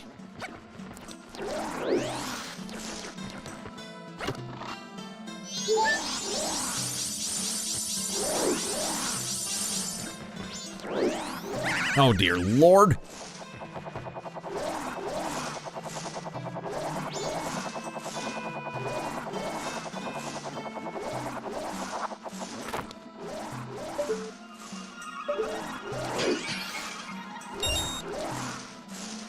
Alright.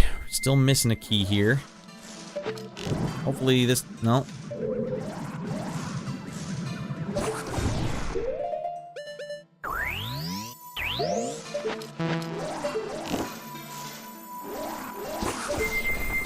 Make a treasure chest appear with a key in it? That would be sick.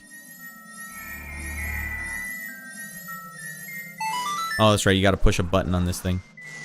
We're just gonna get some scrambled eggs and wobbly legs. Ah!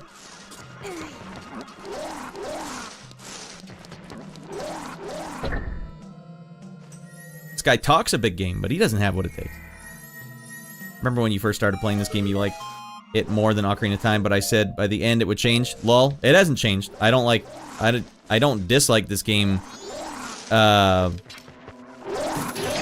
Dislike this game more than Ocarina of Time. I think I still dislike Ocarina of Time more, but I was about ready to say I liked this game, and that's never going to be the case anymore. It just won't be the case. Damn, that's a good feeling. Oh, the key. Besides some of the later Zelda games, it became too hand-holding, like Skyward Sword and the other eroded the sense of adventure, and Dark Souls was the opposite of hand-holding. Just got lost to find your way. But the thing is, I don't mind getting lost if it's like your combat is what gets you out of it. But when there's puzzles that get you out of it, that always bums me out because I'm just bad at it. I don't think along the lines of like a puzzle solving. I let my thumbs do the puzzle solving. But we were this close, don't touch the door, to saying that I liked this game. And it just didn't happen. Right, what's down here? Nothing. Oh, Jesus. I always hit the wrong one. Majora's Mask has a different type of darkness than Twilight Princess. Is Twilight Princess on the GameCube better than on the Wii?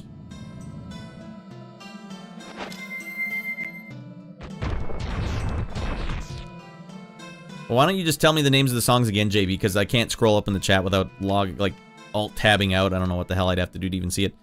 Just post them in there. I'll try and read them real quick. You really missed out on getting the cooler utility masks. Yeah. I think, though, that's where some of the Zelda that's why I had my monologue at the end of last stream. Like, I think the Zelda games, I think they traumatized a whole generation of children. And the reason I think that is, like, that you almost had fun trying to go get the mask. For me, that was, like, the last thing I ever wanted to do was go further. Find out why all this stuff's going on. Like, but that's just, like, the puzzle incarnate. The puzzle aspect of the game only? Oh, dear God.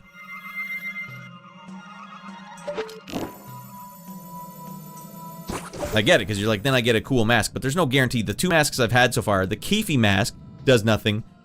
The pig mask does nothing, effectively. Like, so I'm not getting cool abilities like Mega Man. I'm just getting busy work for doing more busy work. That's no good. Most of them do nothing, says Bale. Yeah, there you go.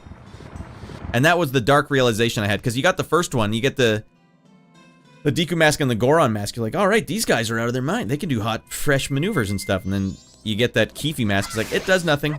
In fact, you're not even allowed in this bar. Oh, I see. This is a perfect definition of like a Zelda puzzle too. It's just busy work. But I'm not saying that to be cynical or crabby old man. It's like you have to go through this. It's just like a time drain. That's why I call them time vampires. It's like you have to go through it. There's no shortcut. Unless you're a speedrunner. I can imagine no worse fate than speedrunning this game. Welcome in, Bale, by the way. But the sexy dance one must have. The sexy dance one is a must have. Alright. I definitely... God. Dead Becky's! I must have missed this. Can this guy not kill him? Alright, that's why I haven't been able to kill these goofballs. Because the Goron doesn't want it.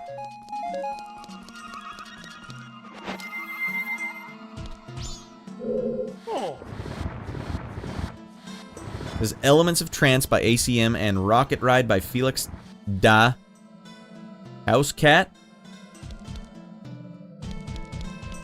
Now those are examples of trance. And trance would be... I get it now. It's like the soundtrack for a Tekken game.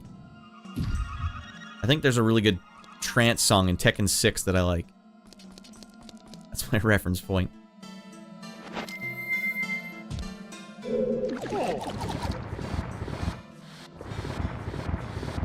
Alright, you won't be able to get the final coolest mask though, but it only works on the final boss. I've read by accident, and it makes the final boss easier. That's fine. Do I get to fight the final boss with hardcore thumb-twitching action? Because if I do, I don't necessarily need it to be easier. It's very good. I don't have a lot of health either. Look how many hearts I have.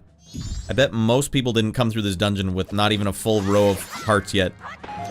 Oh, Jesus.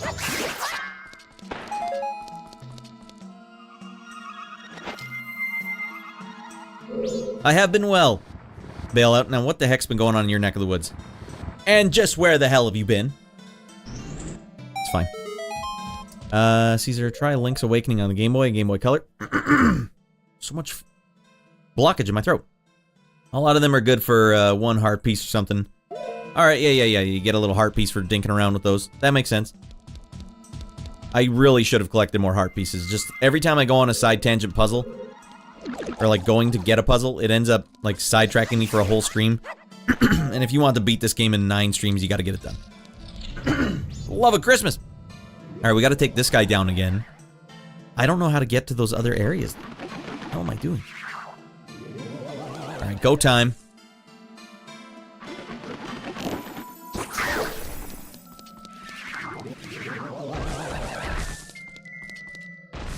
He went up there again.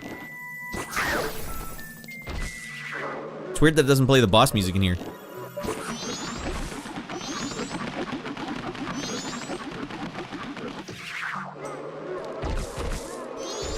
You stupid son of a bitch, I can hear you.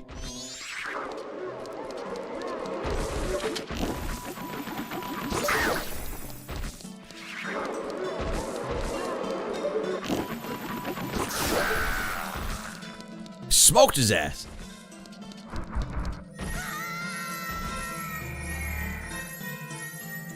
Mistyped Felix House Cat.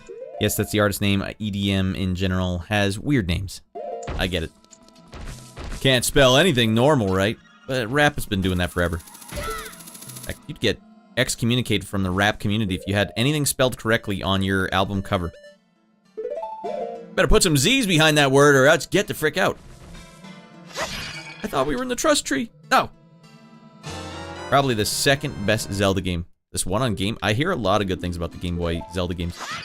I still can't remember. Those aren't the Capcom ones though, right? How did I not get this thing?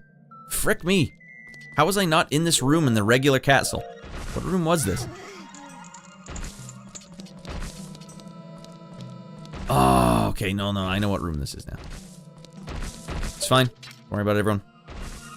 Rad's not gonna have schizoid embolism. Don't worry. Old Raddy's brain is intact. In your mind, I'll be dead.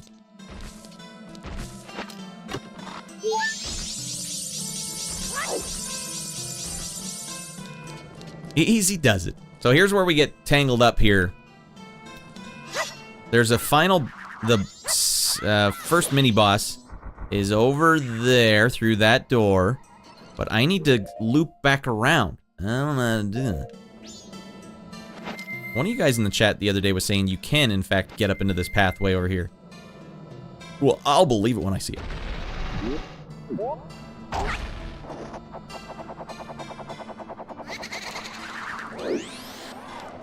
That's 2 for 2. Do I have to be the Goron?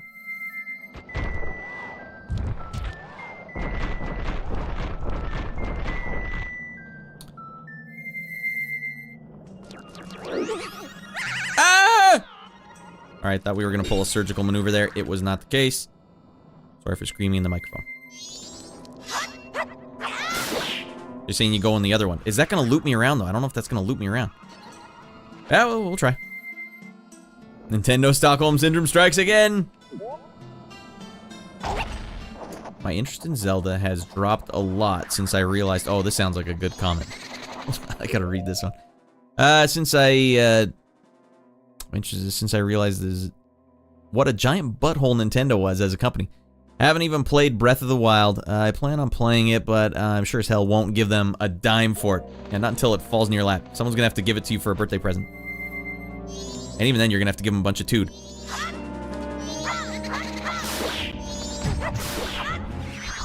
Double dead. Fricky pose. Frickin' posers. Alright, this one better loop me back around or else it's all fricked up.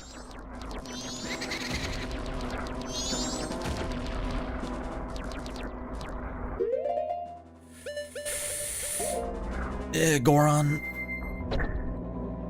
Play the song, goddammit.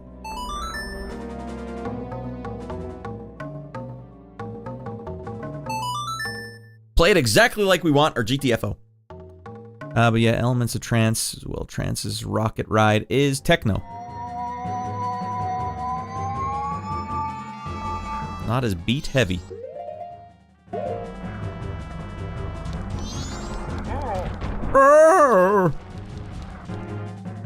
Better be a key, goddammit. That's big. That's huge.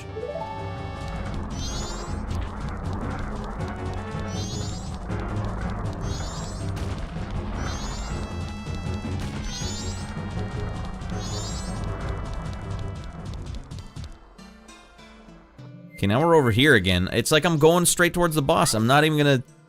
Exactly where we were last time. Unless there's a pathway that I didn't see in here somewhere. Oh, that's right, it was here. We didn't have to start over, everyone. The stinky hidden door got me.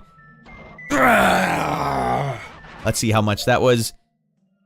That was basically an hour and 20-minute detour.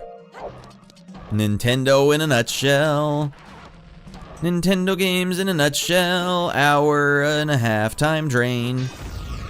We are time vampires and we suck your time away from you.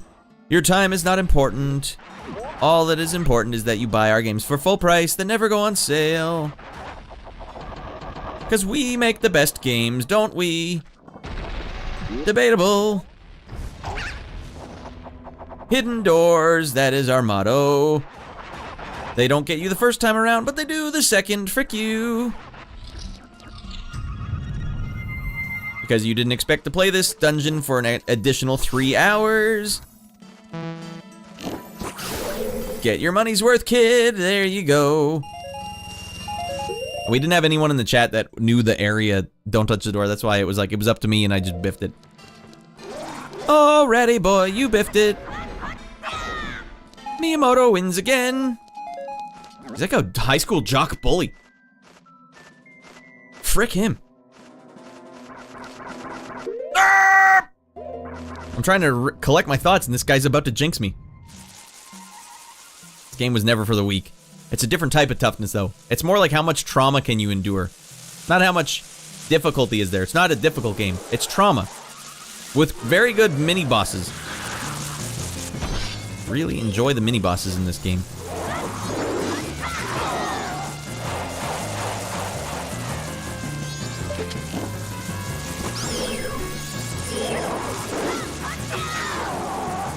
And everyone's like, Brad, you know if you do the jump attack, you do twice as much damage.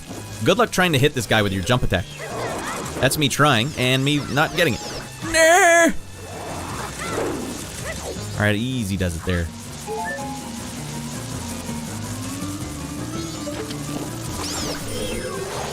Oh, he's too busy doing the twister. Not in your life, buddy.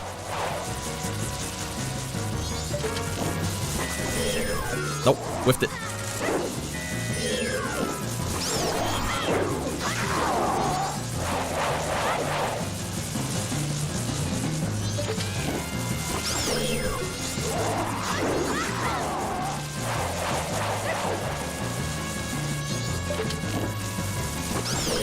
If I can just get one on him, that'd be sweet!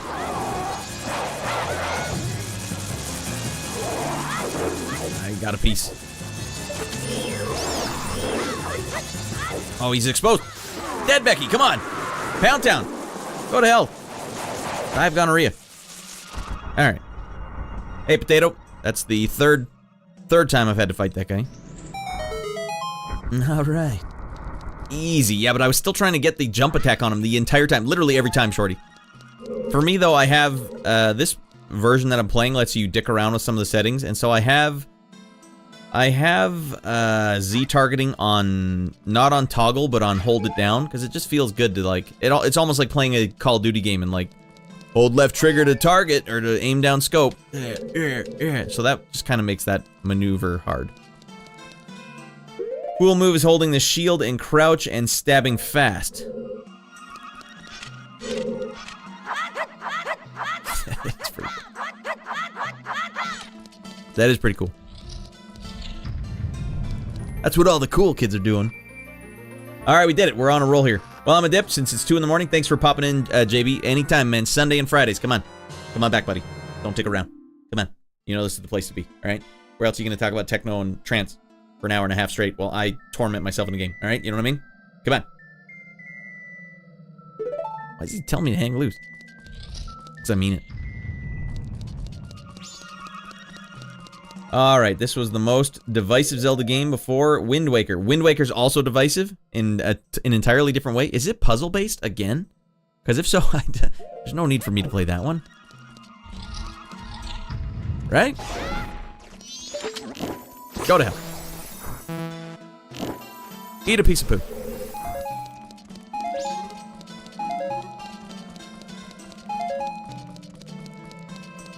Rad, why are you even playing this? Well, the chat, I put it up to the community. What do you guys want to see your old Ratty Boy play? And they just couldn't help themselves. They're like, oh, come on, we want to watch Rad torture himself. Now, the thing was, I was enjoying it. Wasn't actually too bummed out about it. Because this version bail lets you rotate the camera. Come on. Oh, God, I can't even stay in this room. I'm going to get smoked. Wait a second. Do I dare? Hold on, before I get sidetracked. Frickin' goddamn. Hold on. I want to see if I can shoot that eyeball and melt it.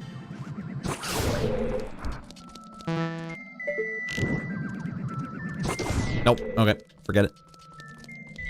Yeah, so the chat, I put it up to the chat and they voted for this game.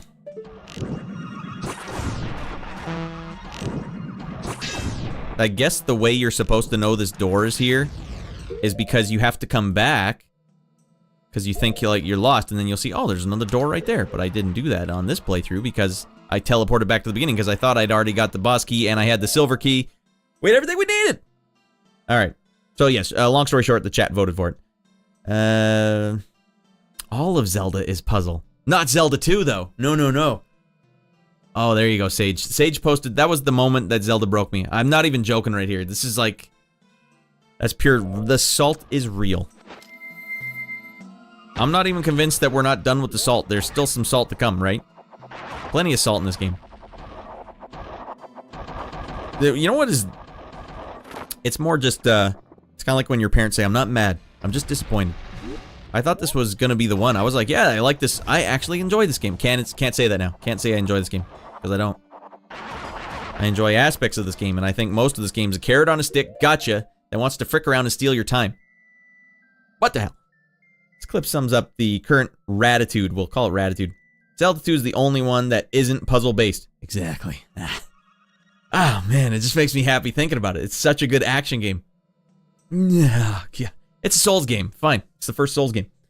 Oh, there he is. Here comes the reparations. Wait, Shorty's here? Yeah, the Flipshot's trying... He's desperately trying to get you reparations. Unsub! Oh, what? Bale, no. Why are you playing this game, Rad? Why would anyone play this game? Because they want to have their time sucked away. In a sadistic time drain vampire scenario. Right? Get your ass over here. Get your ass over here so I can push this one button. This one dungeon has wasted 3 hours of my life in just the last 2 days. Rad, you should have known. No. It's not designed to know. It's kind of like this guy. Like, whoa, he's not coming over here. I can't get him to come and accidentally kill himself. All right, well, we got... Oh, he has to do 2 hits. Oh, and 1 for good measure. Go to hell. There it is, everyone! The button that we couldn't find an hour and a half ago. But now we have a silver key. I don't know how I didn't get the silver key last time. Something fricked up bad. Your take is ass! Oh, no, Bale. I believe it 100%, though. So I guess that is the treasure chest that we spawned. So I guess that would have made some sense to a kid. Jesus, Link, don't you dare biff it off this thing.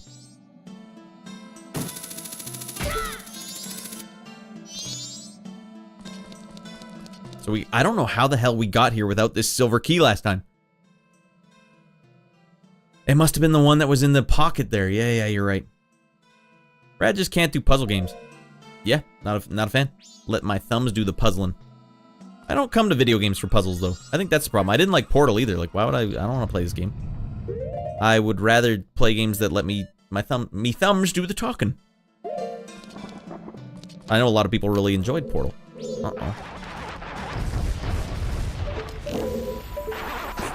Alright, Rad, don't waste all your magic being an a-hole.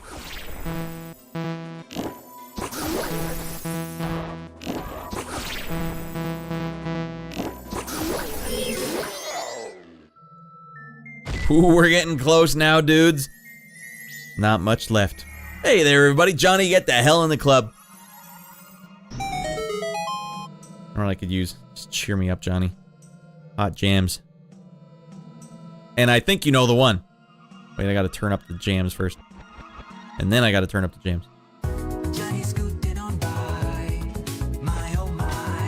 Yeah. Goddamn, Johnny.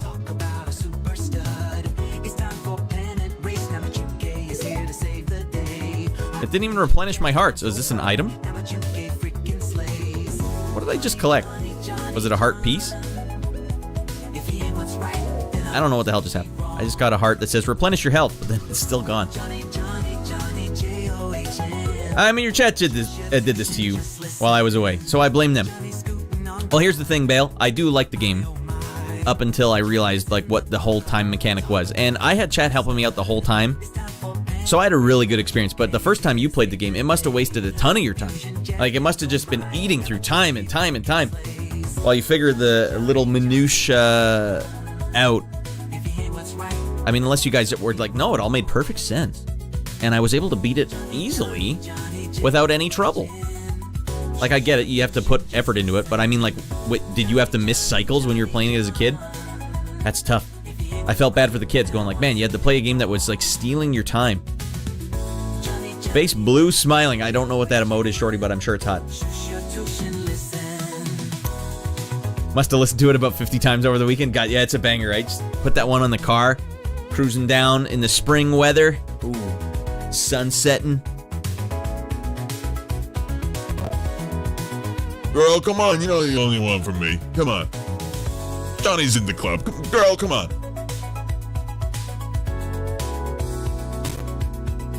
It's -5 Celsius. Put the top back up. Girl, come on. I just got nipple replacement surgery. I gotta test these babies out. Rock hard.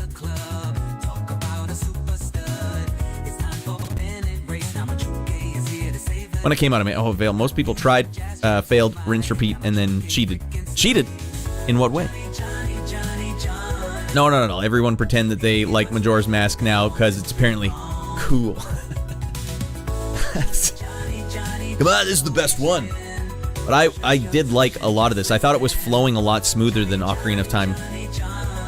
Nipple hair growth explodes when this tune is blasting. Everyone's just like, don't listen.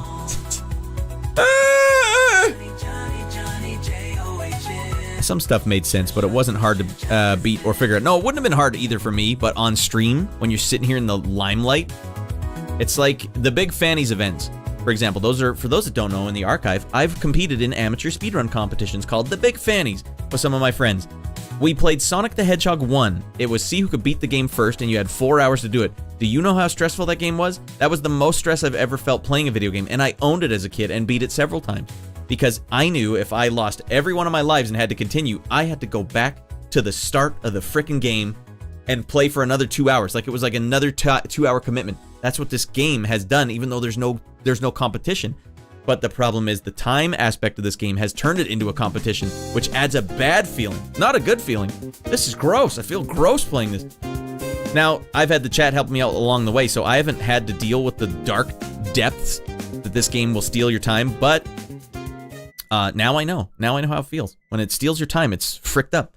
Very much in the same vein as a Big Fannies competition. So if you guys want to play the Big Fannies, but you've never played this game before, just play this game first, and then you'll be perfectly trained up. All right, sounds like, because I mean, I played Castlevania Symphony or Castlevania 2 as a 6-year-old and beat it, and I played Rygar as a 6-year-old and beat it. I was able to beat all these games as a 6-year-old because yeah, you had time, you were just going at it. But this game, the fact that they make you play the Song of Emptiness like so many times in this, it's like, it really is, it gets to a point where it's like, why did they make that choice? Bachlam, get on that CD with me, buddy. I got stuck at the end of Soul Reaver for months. Thought my CD was bugged, but it was a puzzle. That's no good. When it came out, I mean, Ocarina was actually a fairly easy game for me as a child. I guess it depends on what your reference point was going in. I think you're a little younger than me. Don't touch the door. So it might have been your first intro to finding puzzles or solving puzzles. For me, especially since I've been playing games for 30 years plus after these games came out, and then going back, it's like, I don't know what they're trying to tell me anymore. Like, there's no connection.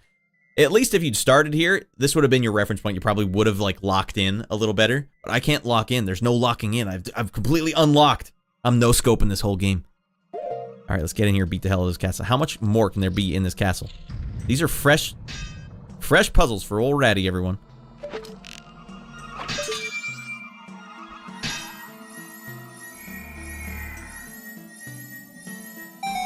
Well, that sucks. That means you're gonna have to go back and uninvert the castle, correct? Mm-hmm. And I don't know what room this is. Go back to this room in particular? I don't know what that is. We've got that chest now. What could that chest possibly have in it? Oh no, wait. Oh, thank God. Oh, Jesus Christ. Wait, that still doesn't help me. I still need to go get the chest. Okay, what the hell?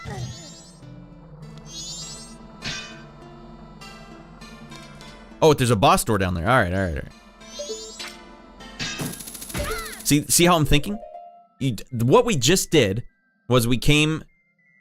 The door that cost me an hour and 20 minutes. When we came back through that and had to get that statue to float over, pell me down, we pushed the button. It causes the treasure chest to appear above us. Use the hook shot.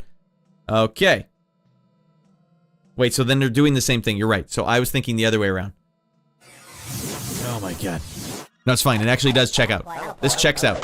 That's the... I'll give them that. Young Street, get in here, buddy. I'm Fred Couple. We're about to take this Kessel of Pound Town. 36 Great Holes. 36 Great Holes of Pound Town. Sounds dirtier than it is. Actually talking about Fred Couples.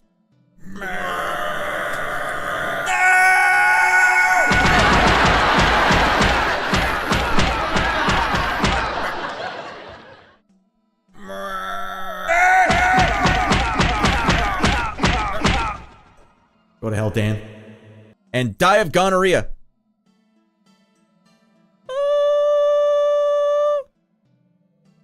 Try it again. I double dog dare you.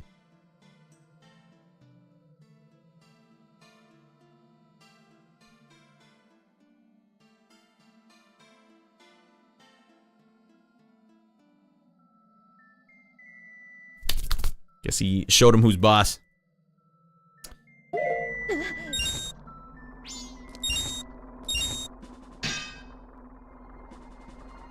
Alright, let's go bomb this guy. How many fairies? Man, we got 3 fairies. There's no way in hell we're losing.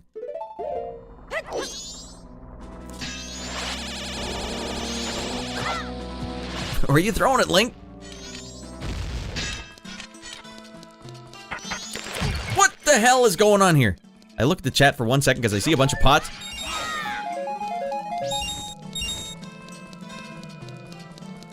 Oh, this is it, everyone. We can take this. All right, Master Quest is kind of trash. Those puzzles make no damn sense. Master Quest, what was that? Master Quest. Right here, his fanny has to be this big. He's stuffing his pants. Hey, well, welcome in, Young Streeters. I don't know if you guys are still here, but this is how big his fanny is. This big! It's my special Sunday show. Young Street's a longtime viewer here. He's been an OG member, watching for over 4 years now. We play retro games, we play modern games, we get out of our mind 100% of the time. This game in particular has been dinking around with me for 2 days straight. This temple is awful. I want to like the game. We're giving it one last chance to right the ship, the sinking ship. But this is Sunday. Every Sunday we get out of our mind. All right. So when you're done getting out of your mind with Young Street, you come over here, you get out of your mind. That's the way it goes. 4 hours in. Can we beat this game in the next 2.5 hours? Come on. Remember when you thought you were mentally ill talking about that golfer? Remember when I thought you were mentally ill? Would a mentally ill person do this, Young Street?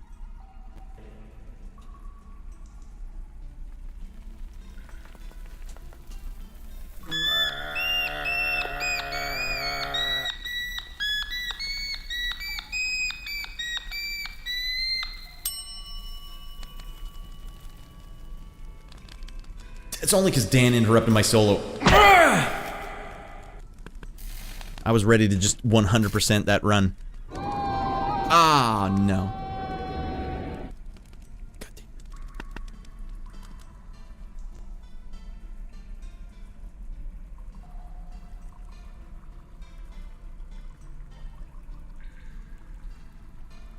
damn. You know what I mean?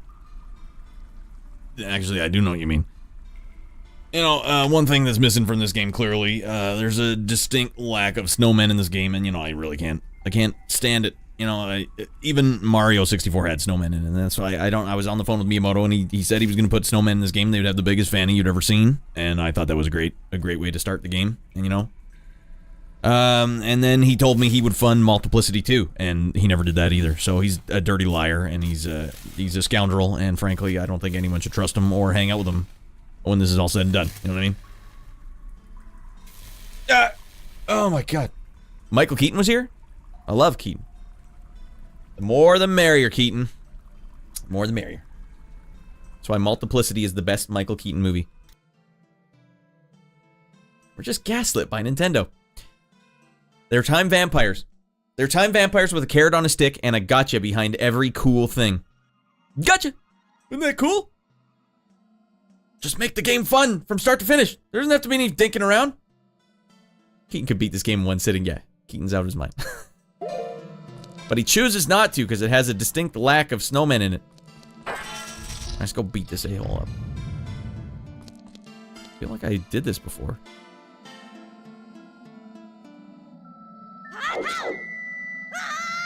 Nothing funny about this.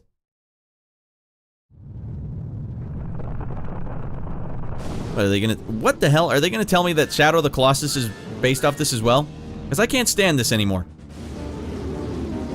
Giant masked insect twin mold. This is Shadow of the Colossus. What is going on? Alright, let's see. What does old Ratty have? Oh, I don't know how I'm supposed to survive this. All he has to do is come down on me. That didn't help at all. Okay, in Nintendo logic, I can't tell if that was a clean hit or not.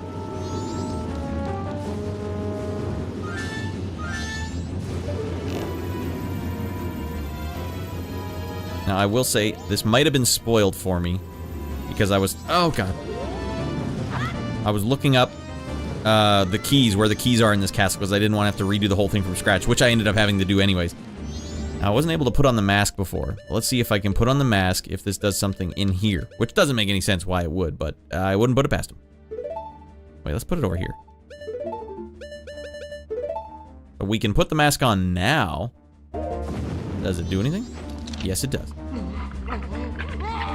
I have no idea why they would make this a sudden mechanic for this one boss fight. But here we are. Hey! Alright, goddamn, we're big as frick. Now you're all in big trouble. Go to hell, you piece of stool!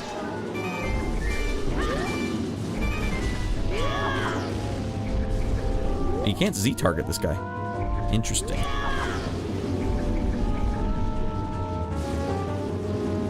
Oh, okay, cheese dinker. Alright, forget it. We're just going with the regular attacks. We're spamming the hell out of it because I got fairies galore. Alright, he gave me the business there. Oh, I don't have fairies. Oh, this is no good. Alright, we gotta play a little more smart then.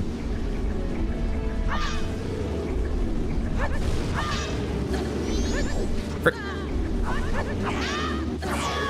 There we go. One down. Or not.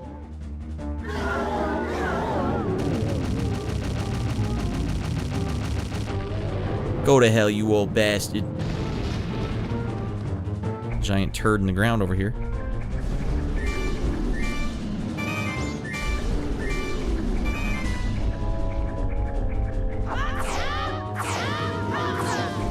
Cheese dinker! Snuck up on me. Tail does damage too. Nice.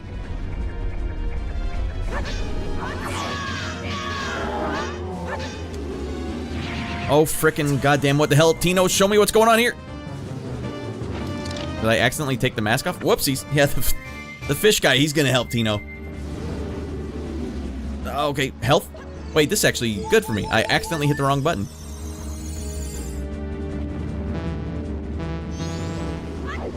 Okay, you can only use the mask for a split second. Oh, ran out of magic. Okay. I didn't realize it was a magic deal. So now what? There's some magic hiding in this little arena? Yes, there is. We're gonna need to Goron it up. Get your ass going, you silly, stupid, silly man!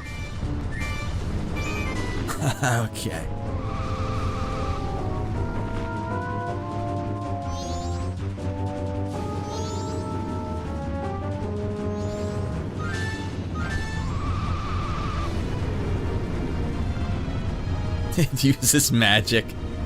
Time drain. Once again, the time vampires could not help themselves. Swing and a miss. Well, I was busy trying to do spin maneuvers. Or if I can blow this up and make some bombs pop out.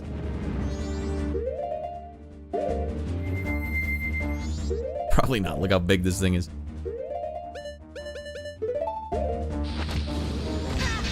Alright, since when do bombs blow up immediately? How am I doing? Things have been good. Work's been work. I have had jobs, which is all that I can ask for. But I've been putting so much effort into the show that it's been a lot of work. I basically don't take a single second off ever. I was making shorts for my show recently, and it took like 2 hours just to get a bunch of shorts ready and up and running. Right. He's got to break pillars, and then that's got to make some magic canisters, right? We're all old, probably. Let me find out, man. Oh, wait, hold on. We got a lot of chat here. Tails. Oh, hold on. You guys have been out of your mind with chat. Let me scroll up a bit. Ocarina was the Skyrim of our day. Holy lordy. The only reason why Zelda is relevant today is because Ocarina of Time made a great transition for an adventure game to 2D to 3D, but many other franchises are better than Nintendo making adventure games. Zelda games are nothing special. They're just okay. Yeah, they're cutting edge at the time, Rad. Please tell me you have the stone mask. We do, Baklava, but as you can tell, we've run out of frickin' magic. Sure, this issue with Zelda games that can never really nail what they're going for since they're trying to fix past mistakes. Like, so they're in their own head, too. Young Street says, remember when I thought, Master Quest was a GameCube release of Ocarina. Okay, yeah, Jigs played that. Oh man, we got Raid of Maniacs tonight. Raid number 3. Get the hell in here, I blink. That'll play. We just ran out of That'll goddamn play. Welcome to Golf Magazine's 36 Great Holes. On Sega Genesis 32X. Welcome in, I blink. We're fighting the. Oh my god! No! Go to hell, Dan!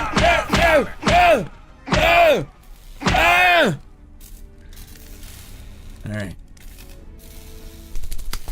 Got him.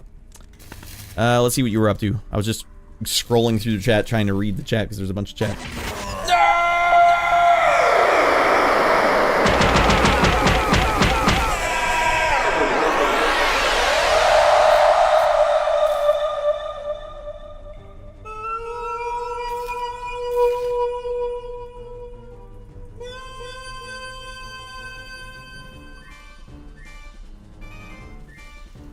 Go to hell, Dan. Alright, I'm almost banning someone here. I'm not trying to ban anyone. Wrong command. SO. iBlink was getting out of his mind tonight playing the following game. Playing exclamation mark. Sounds sick. I don't know what that is. Welcome in. Wait, thanks for bringing in the Rascals. Hope you guys are having a great night over at iBlinks. It's a great stream. Please don't ban me for the Dan. No, I hit the wrong button, and so when I came back to look at the chat, it had like the ban option. I'm like, what? Oh. Anyways, tonight's all about Legend of Zelda Majora's Mask. We're trying to beat this game tonight. We're close. That's a lot of games. iBlink might be the only guy who's played as many games as I have on his stream. Alright, sorry, swapped PCs. Oh wait, that's a different iBlink? I just did iBlink, not iBlink 2.2. Alright, no, that's my bad actually. Alright, let's see what you were doing. Don't follow regular iBlink. You have to follow iBlink 2.2. And he was playing retro. Alright. You watch out for that other guy, iBlink. We don't know who he is. Started a first playthrough Final Fantasy VI. It's a quality game right there. Good vibes. Good vibes. It's very melancholy. I like the melancholy vibes in that game. We're just desperately trying to find some magic containers here. I can't believe they would make you run out of magic. Maybe I have to belt this guy with some magic or something, or an arrow or something, then magic falls off him.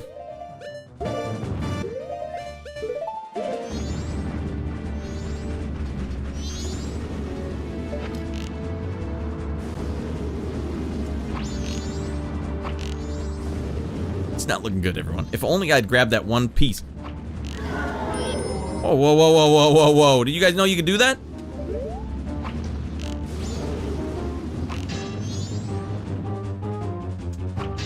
Oh, that was the one.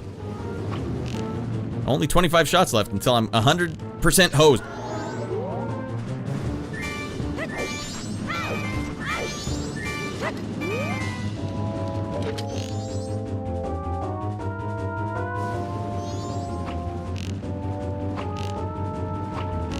Mother.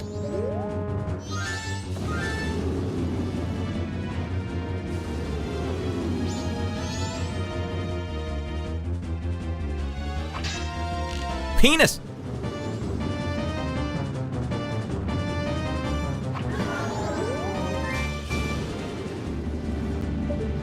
Oh, I got a little free cat over here, everyone. A little free cat action. All right, we'll get him when he comes right over here. All right, we'll get him when he comes right over here. Okay, damn it. He was way too close to read.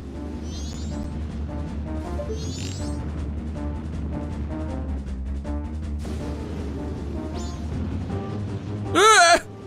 God damn.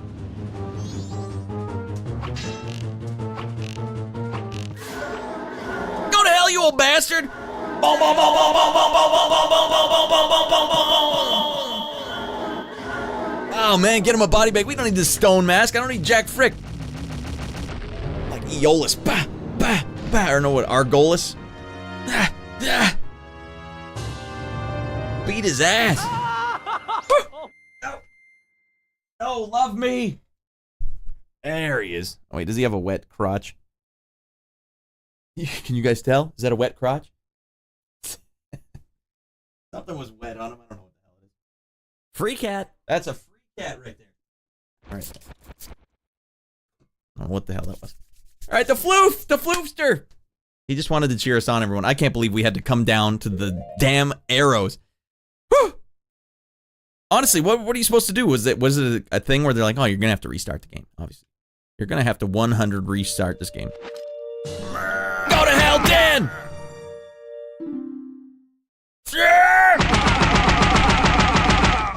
Dan. Go to hell, Dan. Woo!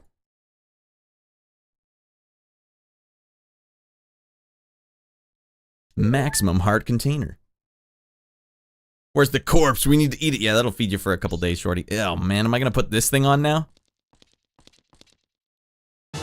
You just got a horrifying, hideous mask. I want to take those remains. More dead bodies in my inventory. You just freed the innocent spirit. No. That's not an innocent spirit. Kept imprisoned within the body of the evil twin mold. No. Yes, you can beat it without the mask. The mask is easier and cooler, though. Alright, chat should just let him uninstall. That was close.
Alright, I wasn't reading the comment, or the, thing. It said something about the clock tower, right? Forgive your friend. Forgive our friend?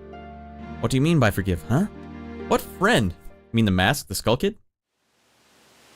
I gotta get back in there. I got like 5 fairies to go until I get the magic sword.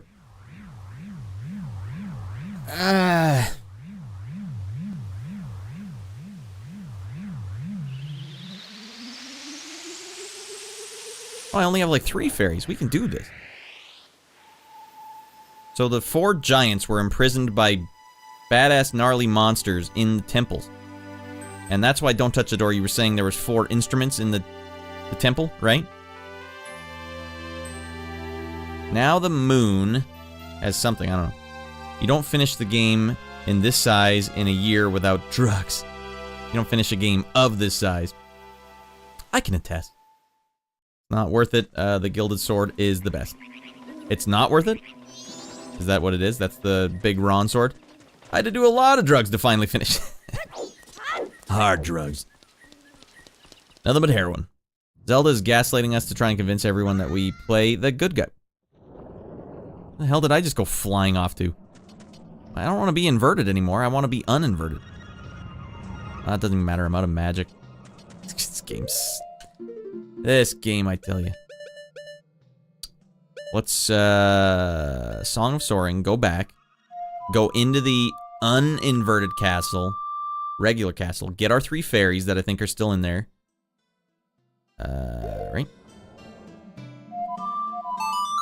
Yeah, home stretch. I think we got this one. The giants. Look! Alright. And we missed a bit of stuff here. Why in the flying frick does it look like night vision goggles? Good question. My goodness, it's late. Does no one here have work tomorrow morning? I thought there were nothing to do, nothing but, well, we might be a lot of degenerates. Either that, or, a lot of people from different countries.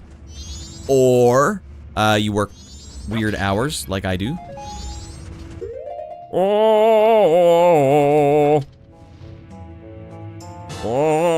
Hey, guess what we get to do? You guys thought that you'd not have to watch this puzzle one more time? Silly, silly people. I'm working right now, says Shorty. All right. He's already living in the future.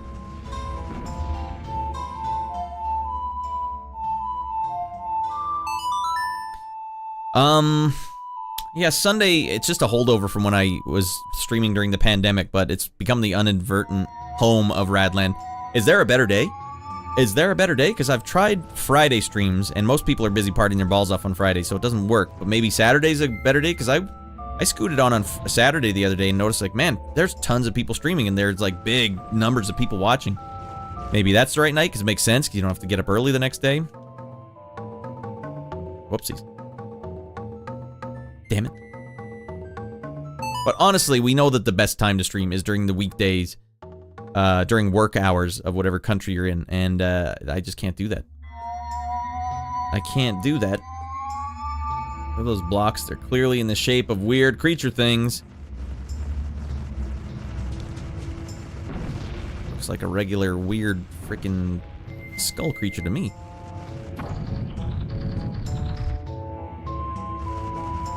Oh, on the side, you say. That's funny. You should say that, Caesar. At the start of my show, I actually do a whole segment where I talk about the movies I watched this week. And the movies I watched this week are as follows. Criminal Law with Gary Oldman and Kevin Bacon. Whiplash with J.K. Simmons and Miles Teller. Sick film. Like Father, Like Son, a Flippo Change-O movie from the 80s. Because last week we watched Vice Versa, which is a Flippo Change-O movie from the 80s. And we wrapped it up last night with The Thing. For people that sub up to this channel, we watch movies on Saturday on the Discord. Private style. Alright? Alright. But those are the movies I've watched recently. Have you all in the chat seen any good movies recently?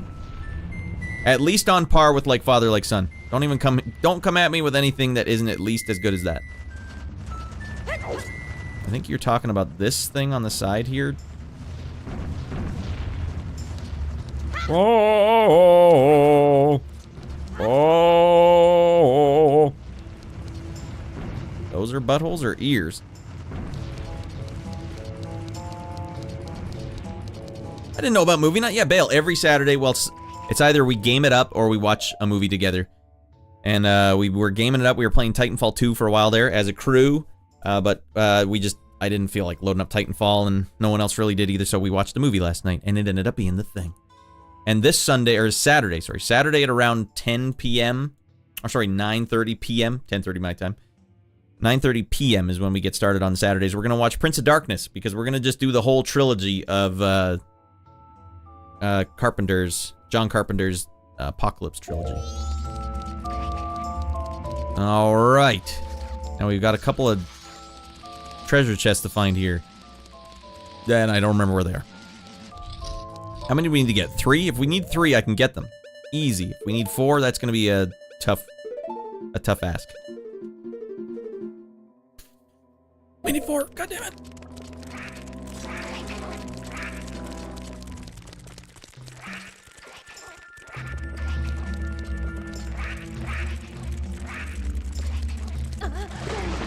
Okay, well, there's 1.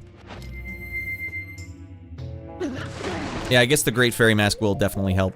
Good call, forgot about that. I could have done without that. Or that. That's it, you both are getting the goddamn swim attack move. The move I keep forgetting exists.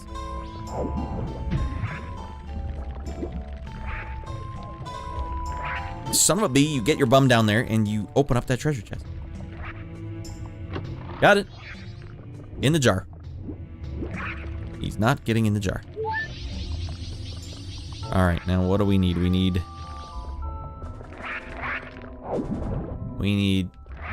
3 more.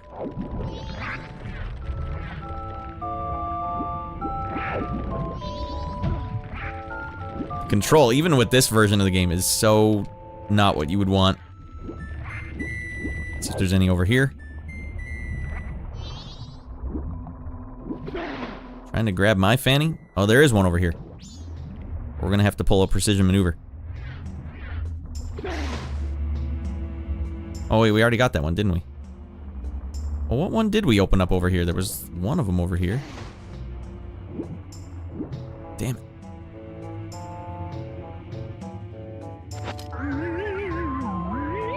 Mouth of Madness rocks. Yeah, that one was such a scary movie to me as a kid. Like one of the few movies I had to... Which one of you guys was saying Link will actually reach up here? Oh, goddamn, yeah, that does work. Nice. I don't know why. Oh, there's one over here in this room. That's right. Can I just fall down here? Ah, whatever. Too busy pulling 6 cartwheels. Handless cartwheels.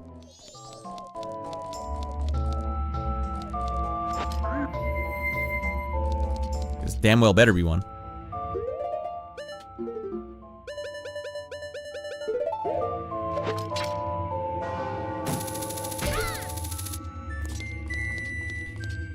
Does that mean 2 more fairies? I don't remember where they are, though. God damn it. No idea where they are. Oh, yeah, the Great Fairy Mask. Let's put that on. Not in this room. Confirmed.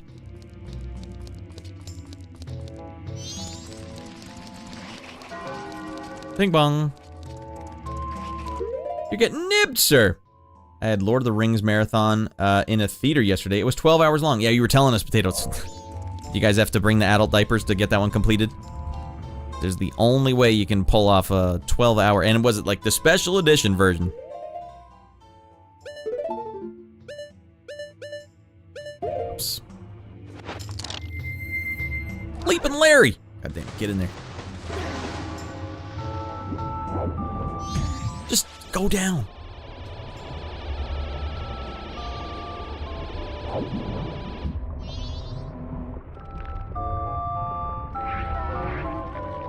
Just 2 more to go, everyone.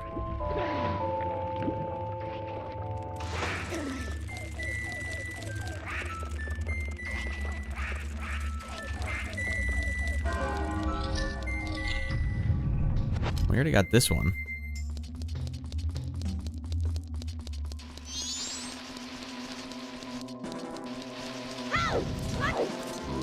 I don't know where the other 2 are. The Hypocrisy of Redland. Speedrun trick. Check pots. I don't remember what room I was in when that comment came through.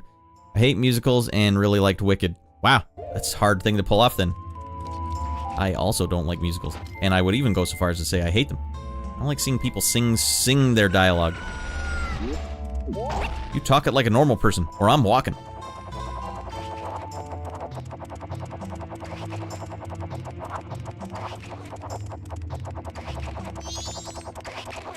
I have to go around the long way. Could have done without that.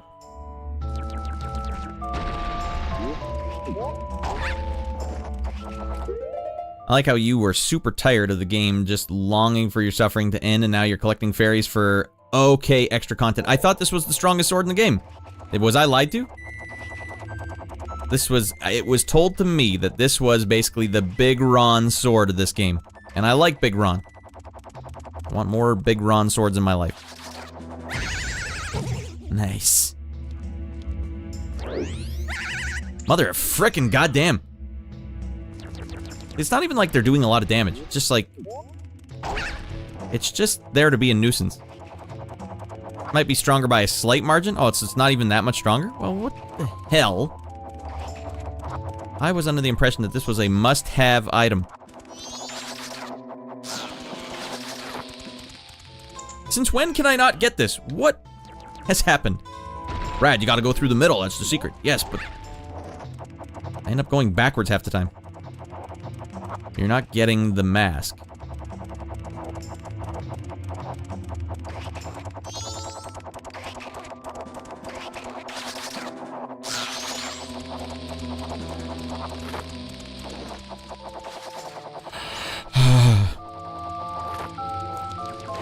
It's the only reason we're going back in is because I feel like it's actually really close.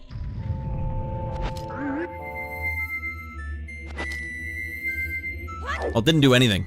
I guess we have to be in the inverted castle for it. Clutch! Except it didn't help. Alright, I think there's one in this room, right?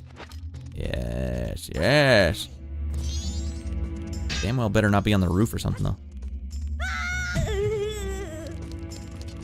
One more to go, everyone, and I don't know where the hell it is. Unless secretly you only needed 14.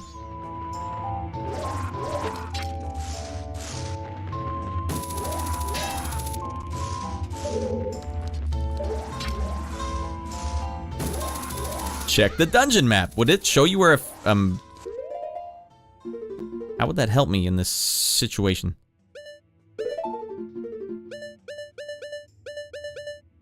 We've been everywhere. You have to get all the masks to get the full use out of the sword? What the hell? That box is the last one. Oh. Okay. Isn't that right at the start? That should help. That should make it much easier. Oopsies.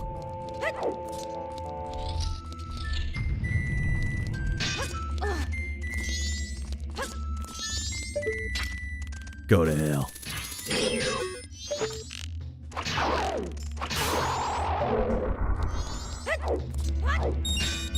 Box represents treasure chest. Well, that is a hot tip.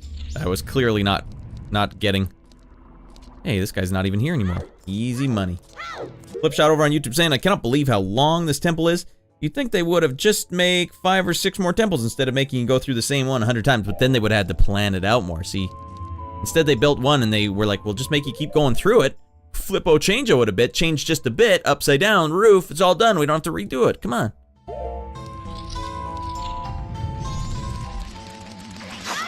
I think it's down here, isn't it? Oh! Get in the goddamn basket! I don't remember where that particular fairy even is, though. Ah, that was nice. Very nice. Oh, yeah, we're gonna get stung on the way down. That's nice. Oh my gosh, they actually let me get through it. And kill the bastard. Okay, so we got one fairy who's willing to give us some hot loot for all these fairies we just found. I think I have to go back to the town, though. So, let's go here. Anime girl, get the hell in here. Been watching a lot of Dragon Ball lately. I'm getting animated out of my mind. Of course, I've seen it before. But it's the first time seeing it with my son. I got lucky that he latched onto that one. When you have a kid, they don't like any of the stuff you like, but he does like Dragon Ball. Score one up for Ratty Boy. Cue out the stream diatribe of frick this game, frick this game, frick this game, frick this game! Any minute now. Don't worry, we'll get there. Well, I do have to work at 8 a.m. and it's almost 1. So good night, everyone. Thanks for popping in, Caesar. Hey, check it out on the archive if you ever want to see how it ends. I'll show you where the archive is. Don't you leave yet! Archive. You have to watch the exciting conclusion over on the YouTube channel, which we are currently streaming to right now, as you can tell by some of our chatters from YouTube. Too late, I'm gone. Damn it, we missed him. Just by a hair.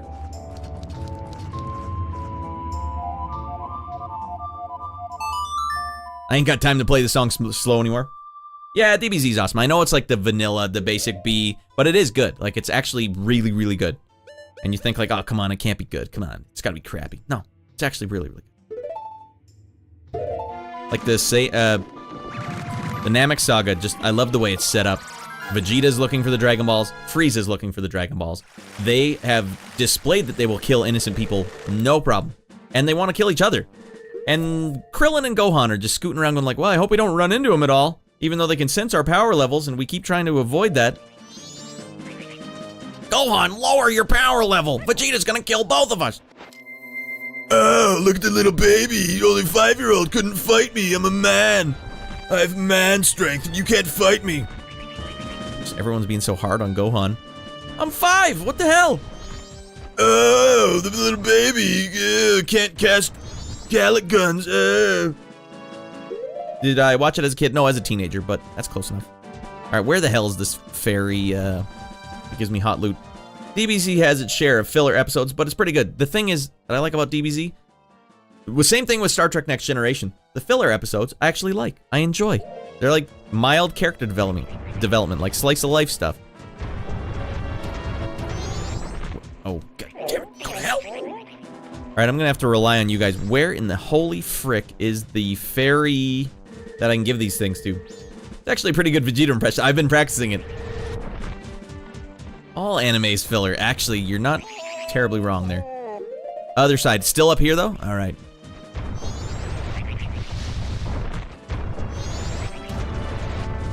I need more actual lines that Vegeta would say, though. I keep making up the lines, and he clearly wouldn't say, oh, look at the little a-hole. Not really his MO. Down here? Is there fairies down here? Broken down urn thing you just passed.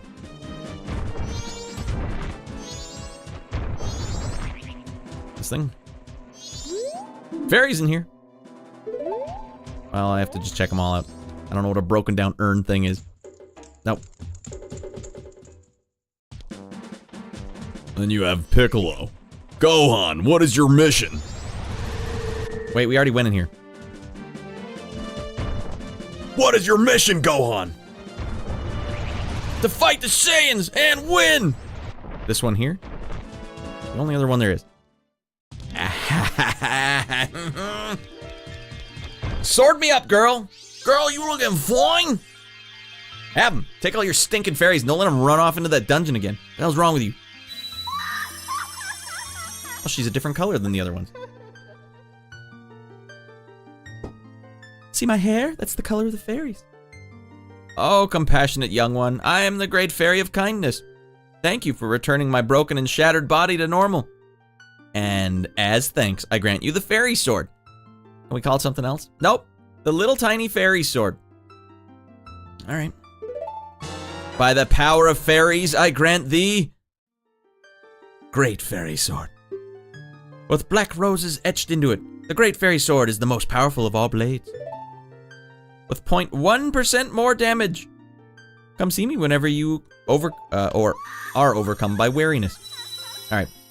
Abridge, did you watch the Abridge series? You mean the short one? Wasn't that called Dragon Ball Kai or something? No, frick that. I want all the filler episodes.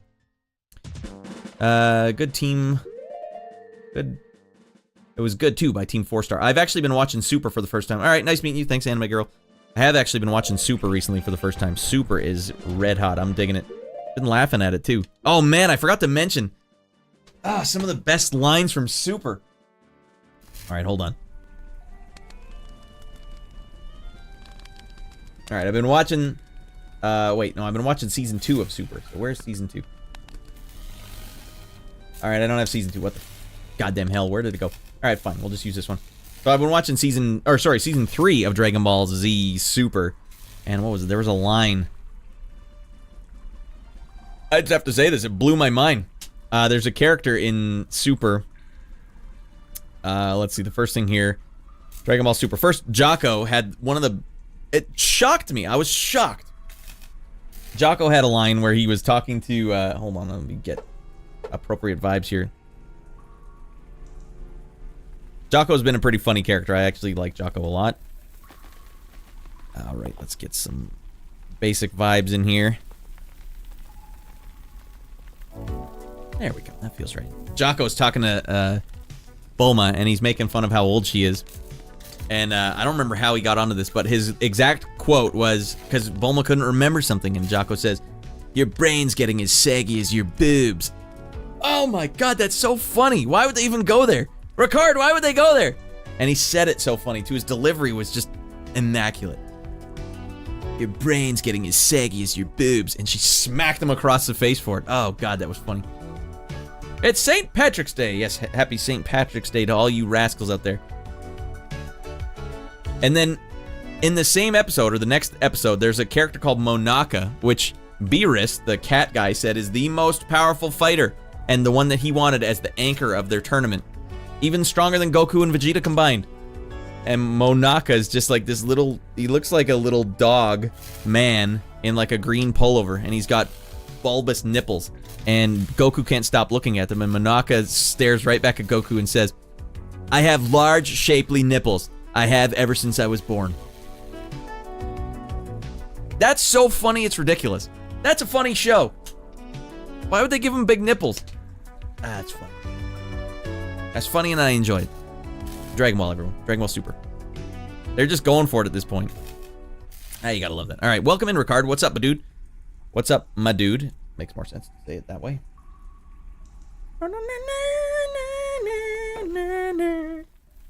Okay, let's take this game to Pound Town, everyone. Final stretch. No more dinking around. No more farting around. No more farting in our little jeans. Time to just take this game seriously. Beat the hell out of it. No mercy. Fly on back to the... Oh, Jesus. What is this thing? Alright, let's get Song of Soaring. We know what we're doing now. Alright. Boobs. That's how he said it, too. Saggy like your boobs. Just woke up doing a little work before work, so I can work. I know that feeling. It's nice to be able to create stuff. How's yous? Oh man, I got fricked over by this game hard on Friday, but we rectified it. We got a new sword. We got the strongest sword of all time, the Great Fairy Sword. It's all worth it.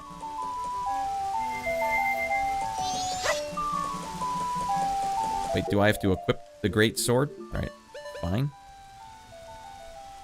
Oh, you actually have to put it in a slot. Alright, I will brandish the Great Fairy Sword.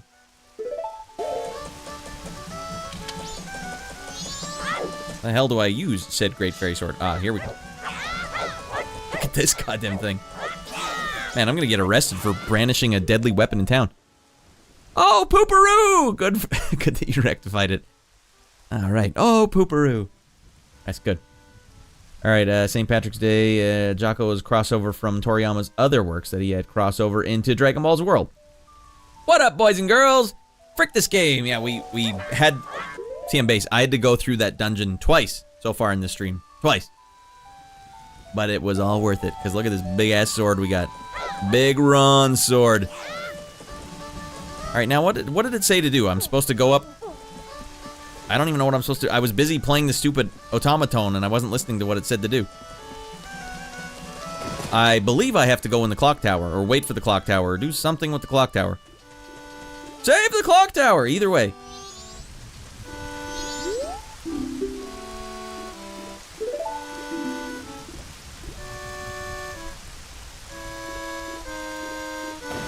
Join us in following Ricard. I don't know, who gave you that? Did I do that somehow? Did Shorty got it? Pointy fairies. Either way, Ricard's got a great stream. I haven't seen your stream in a while, though. I'm actually curious what you've been doing. Ever since you started animating your guys across the screen. How is he doing that? Is he doing that with his mouse, or is he doing that with pre-animations? Well, thank you, Shorty. Ricard's got a great stream. Hot music streams. You've saved over 1,000 rupees. Here's your special gift. Take it!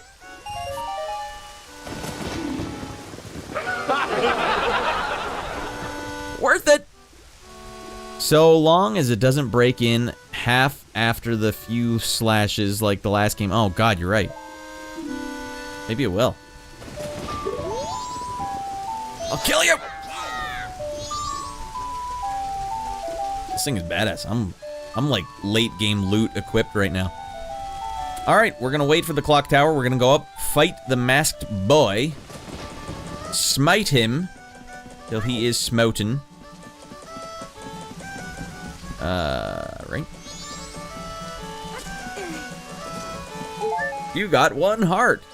Hey.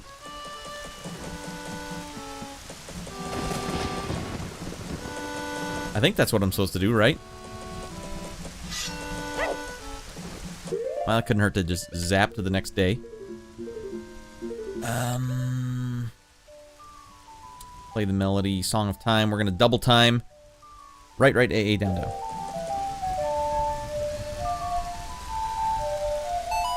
Thank you, Don't Touch the Door, for the sanity check. He's got his heart on. And he's got no pants on either, so he is definitely gonna get arrested. He's brandishing knives, his penis is dangling around. I'm trying to go for the final boss now, Bale. Hell yeah. We're going cutthroat. I just keep doing teleport forward days until this thing triggers. I'm actually curious how the credits look. I haven't beaten it without getting the good ending in years, so I'm gonna get the bad ending? What the hell did I do wrong? I didn't do jack frick wrong.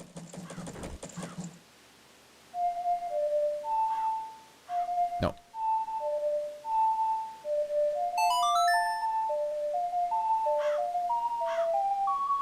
I didn't get enough masks. You don't get enough masks, you get a bad ending. This game's got a bad attitude. That's what I say. So you get a bad ending. After you put 30 hours into the game. That doesn't matter. Frick it. Don't care. I'm all about getting the bad endings. What was the last game I beat that I got the bad ending in? It was like a really stinky ending. What the hell was that game?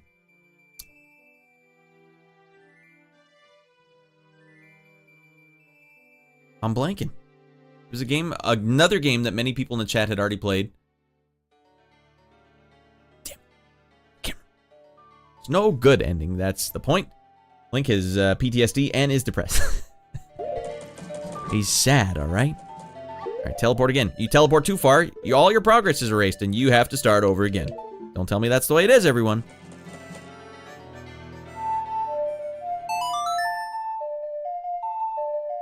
All that changes is it doesn't show you the NPCs you helped. Nice, because I didn't help anyone. I tend to not help anyone in the games I'm playing. What the hell was the game I beat recently?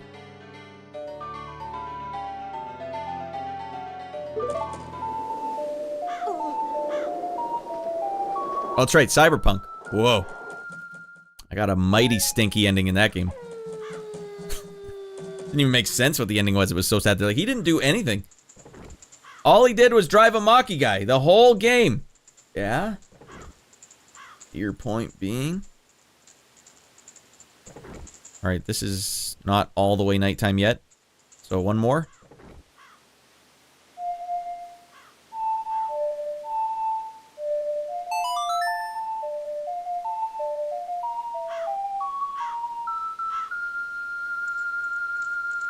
Can't proceed any further. Alright, good that the game... I'm surprised they let you do that, actually. I'm surprised they didn't just erase your entire game, delete it. Start over, kid.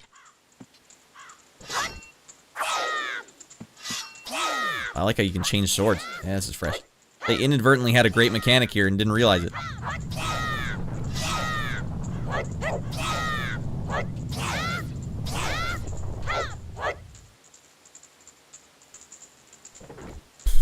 Yeah, for better or worse, Waka, I agree.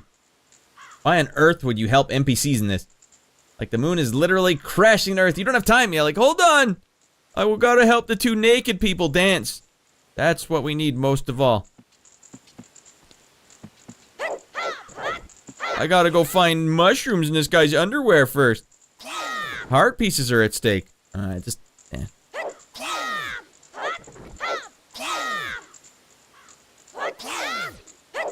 Was this a terrorizing game for you as a kid, Ricard?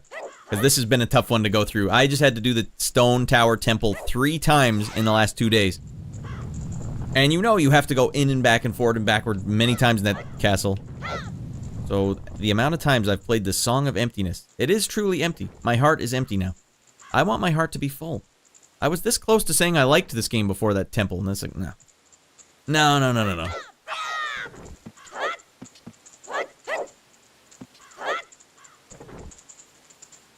'90s kids still see that moon. That moon is fricked up. Where is it, by the way? It's above.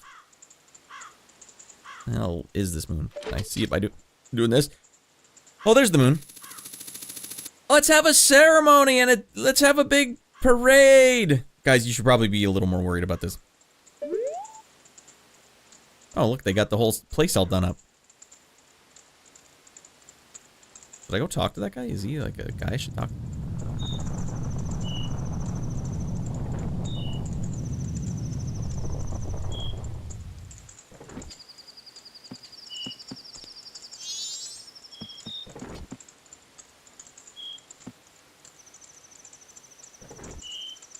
Are you sure you don't want to go and do any of those mini games? No, I'm sure. I'm sure. Hope you like tag and tentacles. And you timed your acid trip to peak right at this time. All it changes, it doesn't show you the NPCs you helped. I don't think the masks change anything. There's good ending. That's the point. Not bad. Incomplete. Heh. It's the 100% ending. Baldur's Gate 2 came out the same year as this. Zero chance I would have sat down with this over Baldur's Gate 2. But Shorty, this was on... I don't even think you had a console at that time, Shorty. Did you? Busy playing PC games. Well, you must have, because you played Metal Gear Solid. I hope they let me use this sword. They probably won't. I bet you it's all stupid mini games to fight the bosses. I see on this one, you gotta use the Lens of Truth to burn his testicles. And then you have to use your hook shot to pummel his testicles.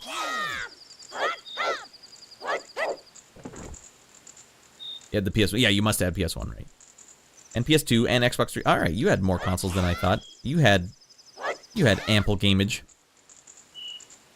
I'm sorry that you're hurting. Okay, I'm hurting. I feel like this would have been the impact for many people if they had not played this game as a kid. You play it as an adult. It's a little different.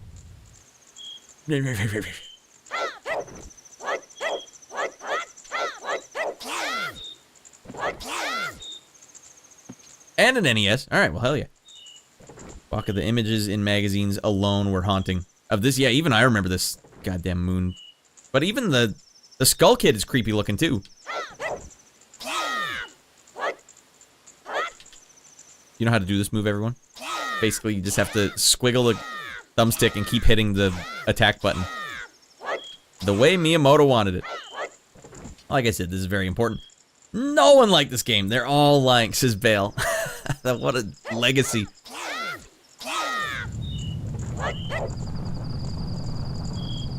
I stopped consoles altogether with the PS4. Yeah, I can't imagine getting a PS5. There's a couple games that I might want to play on it, but... You know, I saw, what is it? Uncharted is on Steam? I thought that was the reason you would buy the PlayStation 3 and 4. Nope. We just popped them on Steam. Alright. What is, like, the one game that's on PS5? PS5 is already dead. PS6 coming soon. No way, they're going 6? This was my favorite Zelda, and one of my favorite games for many years. Zapcase, as a small child. How did it feel when you would lose a bunch of time? Were you, like, encouraged, or was it, like, a really frustrating affair? Like, because, I mean, and games can be frustrating that you like. I smashed my NES light gun zapper on the side of my wood frame bed when I was playing the Coliseum in Final Fantasy VII, and they kept fricking me over right near the end. I'm like, I want Omni Slash! Ah! It was the only thing close to me, and it shattered into a million pieces. Goddamn. It was like a puzzle to solve.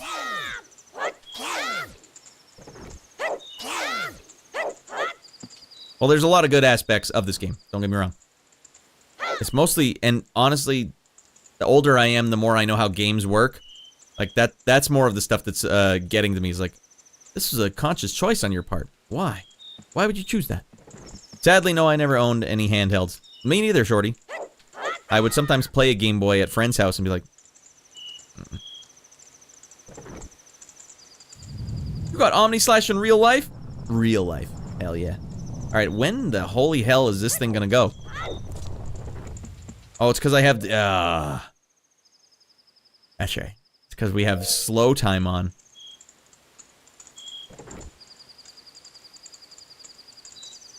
Well, we've got some time to spare, everyone. Just play it again to turn off. No one told me to play it. Okay, here we go. Easy does it. Inverted time song again. Turns off inverted time. My man. No one told me that we could uninvert the inverted time song. Down a right. I would have thought that just breaks your game. You're done, kid. You tried to invert too many times. Return the flow, time to normal. Alright, well, we're back in. Holy, you had a Commodore 64 too, shorty? We're just dragging it out. I want to get in there and get out of my mind. I don't know what's on the other side of that damn door.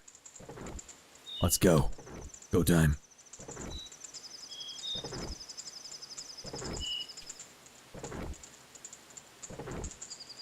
Well, we might as well play a hot jam while we're waiting. Really wrap up the whole feeling.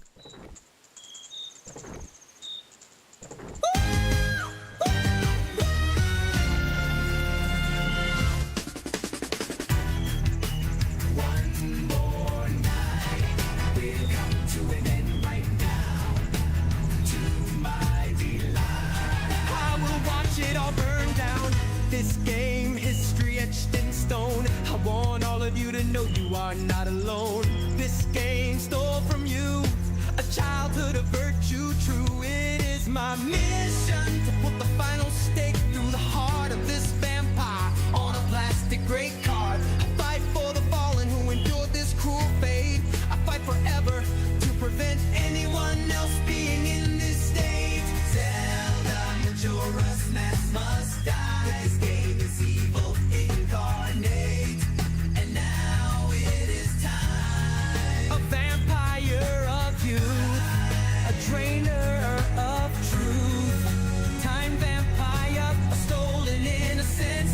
Justice upon this game shall be intense. One more night, it'll come to an end right now.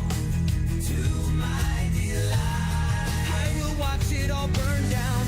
This game, history etched in stone. I want all of you to know you are not alone. This game stole from you a childhood of virtue true. It is my mission to put the final stake through the heart of this vampire on a plastic gray card. I fight. See, what do they expect you to do? Just sit here and wait the whole time? To prevent anyone else being in this state. Ah!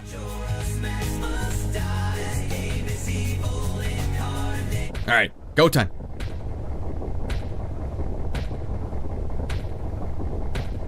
I wrote the lyrics, at least, everyone. From my honest to goodness heart. A repeat of the beginning. Interesting. Are you Martin's cousin? Martin? Alright, party time. Oh, shoot, we got 6 minutes to lock it up. Otherwise, we have to teleport back and start over. Look at that sick, twisted bastard. Now, what do I have now that lets me fight this guy that I didn't have during my first cycle? Arrows? Should I have gone and bought some arrows and geared up? Probably. Hurry, the 4 who are there, bring them here. Wait, Swamp, Mountain, Ocean, Canyon. Hurry, the 4 who are there, bring them here. Don't speak out of line, stupid fairy. Hey, you see this sword, buddy? It's coming your way. It's the great fairy sword. I have the Sam Fisher mask. Where'd he go? He's doing split steps above you. Well, whatever. Even if they were to come now, they wouldn't be able to handle me. Just look above you. Go ahead and take a look. If it's something that can be stopped, then just try and stop. Sam. Both of you are in lockstep. Sorry, Sam.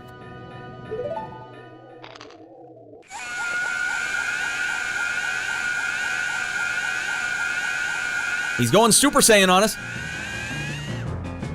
Alright, obviously we need something with magic. Because they got all these damn magic pots around. Hey, how do you like that? Smack you right in the face. The only thing I can think is zap him with some arrows.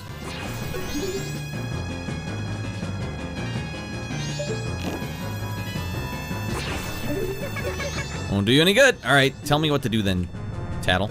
You got nothing.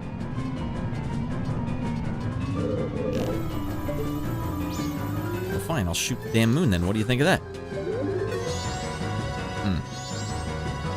What do I have that needs magic? Don't you say the Lens of Truth. Well, this is no good. That was my big secret, was like, alright, I'll get him with the arrows. Okay, so that doesn't work either. That won't do you any good. I have 4 minutes to figure out how to frick this guy up.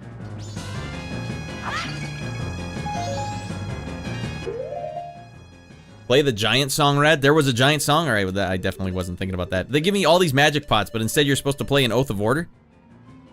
You guys remember which one gave me this? Which giant told me of this song? Right down A, down, right, up.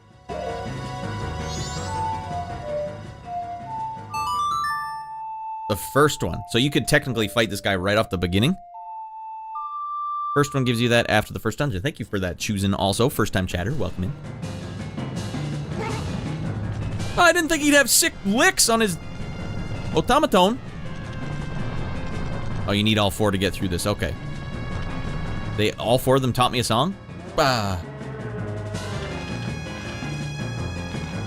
Okay, you need all 4. I can hear someone screaming. That feels nice to actually get this guy off his high horse for once.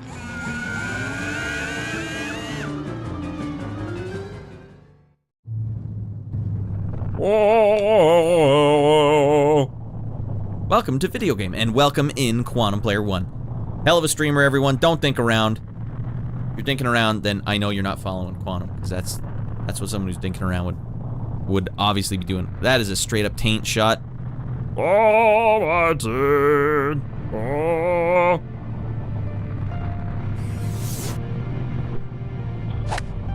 That'll play.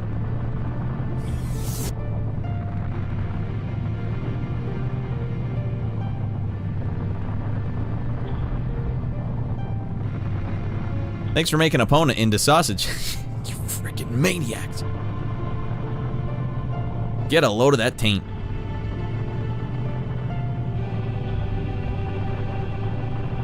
By our power combined, by our 4 taints combined.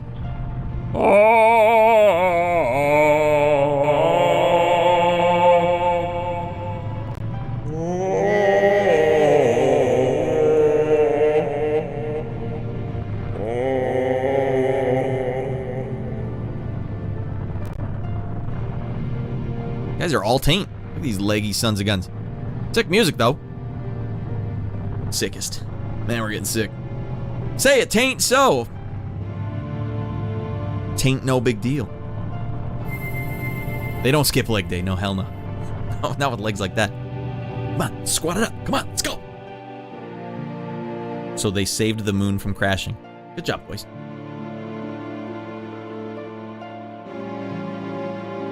And it killed them?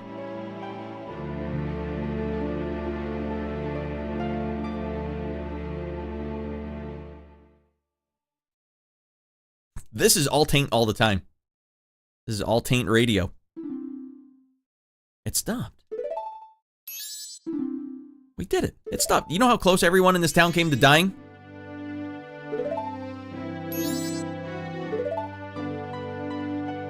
All I had to do was toot my horn and this guy biffed it. Now you just need to defeat Ganon. Yeah, he's probably lurking around here. Good, we made it just in time. The Giant's Taint's call worked on the Skull Kid. Hey, Skull Kid, you realize what you've done? What you've been doing to everyone? You've been a right pretty dick. Wait, sis, don't be so hard on the Skull Kid, the little Skull Kid, the little rascal. Tail, why are you protecting him? Aren't you just as mad as him for hitting Mad at him for hitting you so much? Aren't you mad at him for hitting you so much? He was lonely, the Skull Kid. He didn't mean to be such a jerk to everyone. He was trying to destroy everything around him. That is not the same as being a lonely child. Well, you can't allow that. Oh yeah, my prediction at the beginning. Is it going to be Link? We'll find out. The power of the mask made him do it. It was too much for the Skull Kid to handle. Every shot has a taint in it. It's because he doesn't know his place. On top of having a weak will, he has no strength of heart. He's a fool. Link's not even looking. Well, he's getting a good look at that taint. Certainly, he had too many weaknesses to use my power. Yeah, that's right. Admit your stupidity. So that means the mask is evil then. Well, who's the kid behind it?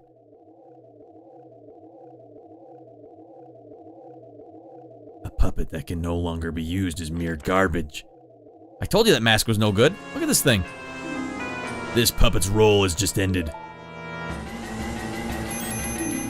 It can't be! Then that moon...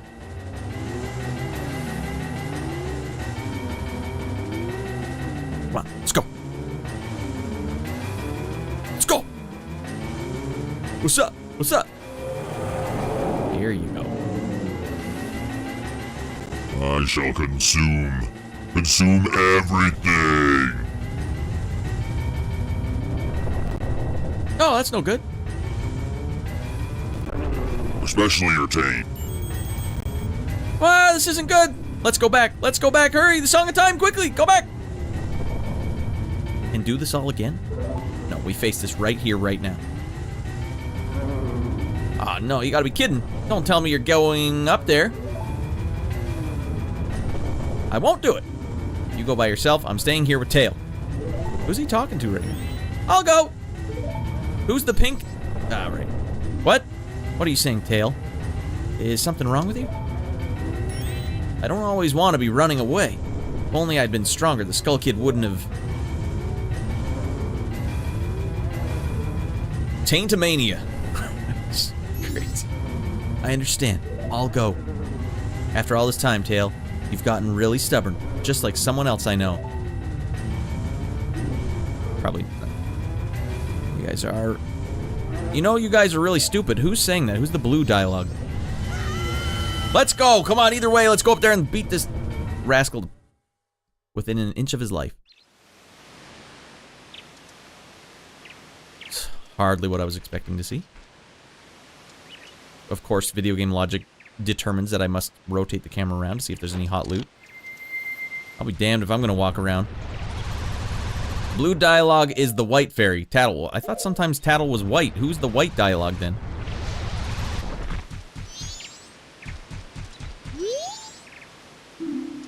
Your real face! Show it to me now!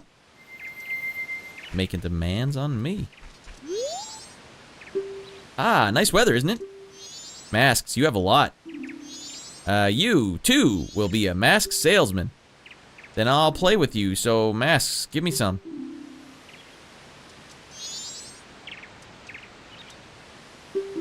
Oh, sorry, I didn't understand the game, kid.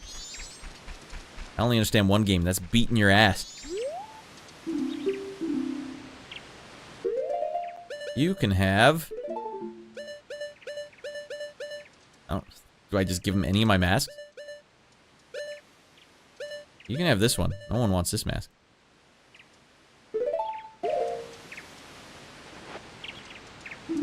More! Alright, have this one.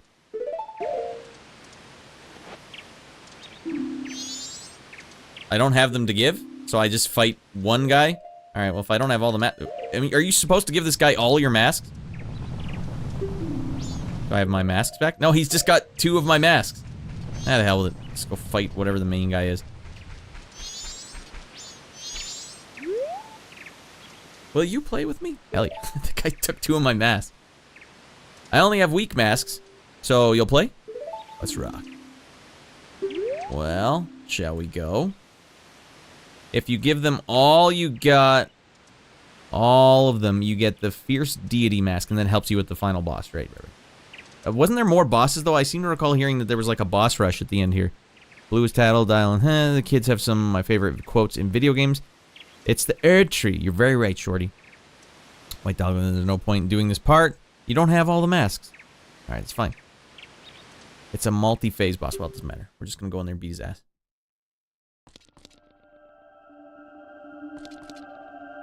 Alright, all the skills I've learned. Right here, on display.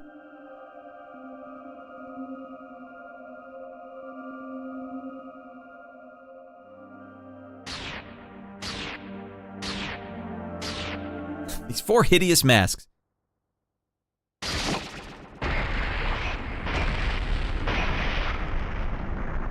Wow, we are actually fighting the mask. I'm just looking for my mask. I got it.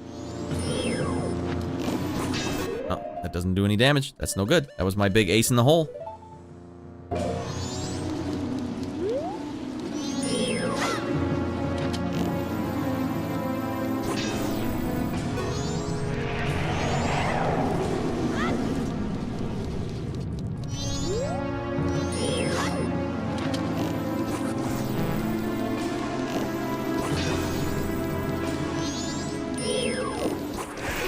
I can't tell if I'm supposed to hit him from behind or what.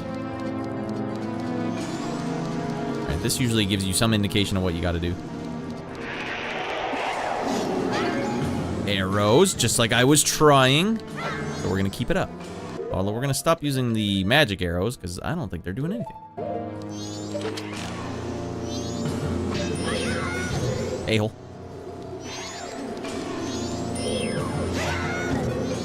Stool face.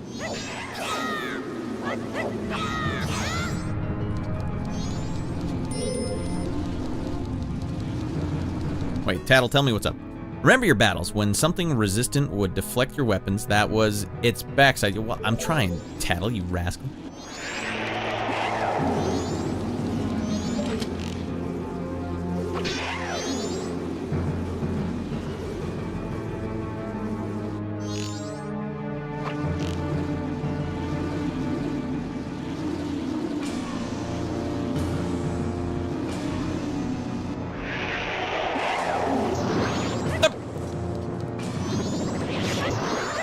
Boom!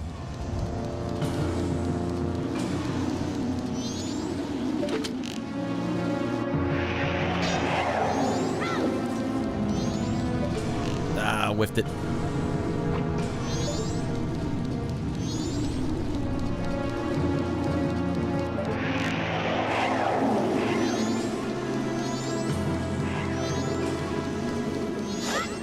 Man, this is frustrating, boss.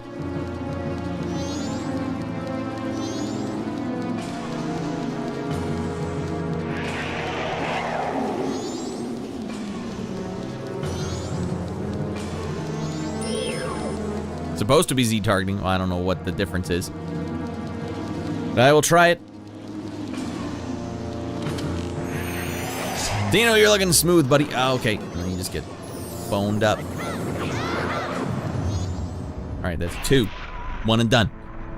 Come all out here. Come on. I got the big Goron sword. I got big Ron sword. Let's go. Let the wisdom of Tino guide you. All right, here we go. This seems even more frustrating. Get back up here. Sub-Zero, goddammit, we got to do this.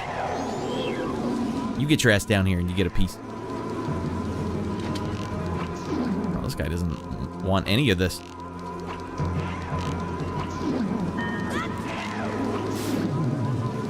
One dead a-hole.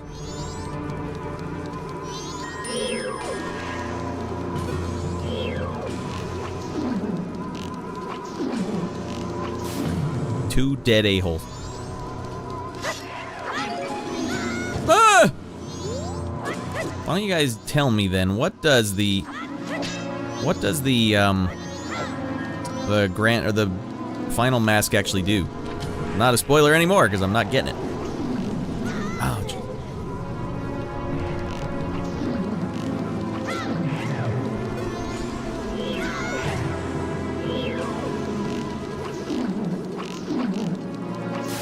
Dead Becky. Goddamn, beat his ass.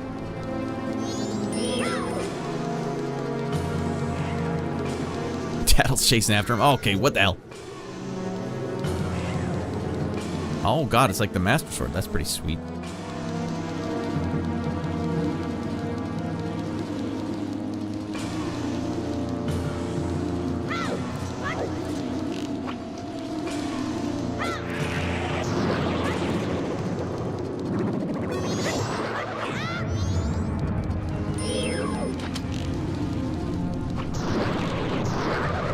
Damn, we got his ass.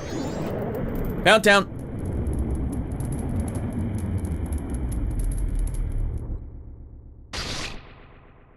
Alright.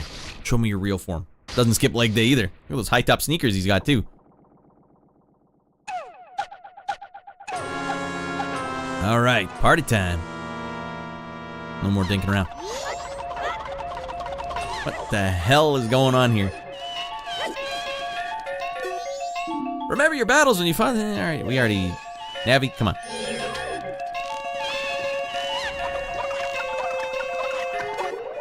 Wait. I already gave my mummy mask away.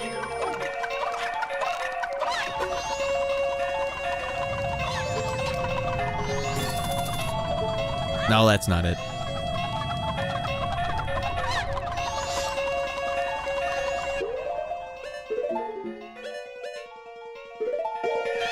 How do you like this?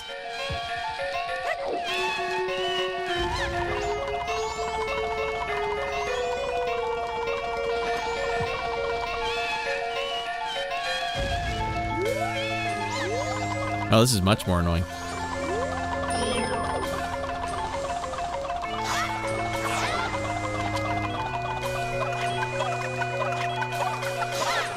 Ah, he got away. Skimmed a bum hair.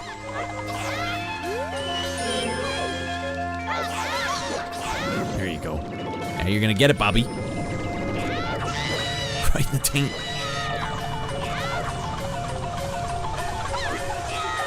He was doing the moonwalk! Downtown.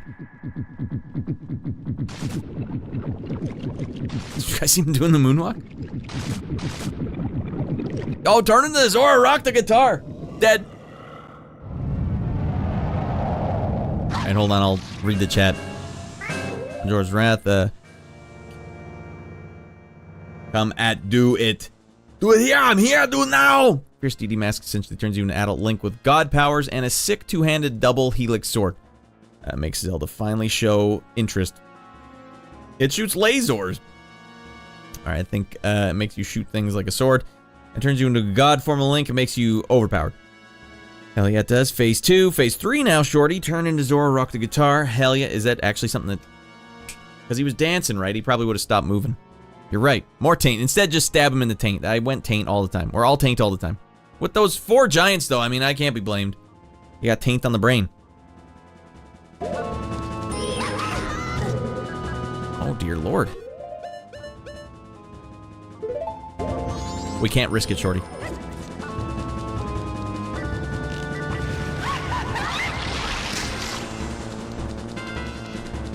Come get some. Oops, alright, that's more than enough.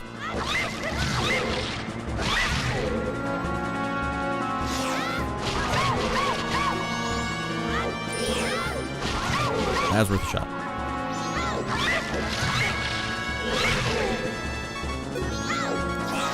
Damn, I can't get close enough. Alright, we're gonna have to try desperate measures here with Michael Keaton. Alright, easy does it. Alright, this is cheese dinkin'. That's a fine cheese dinkin'. Use your shield, Rat. I guess I do have a shield. What kind of Souls game is this? Use your shield.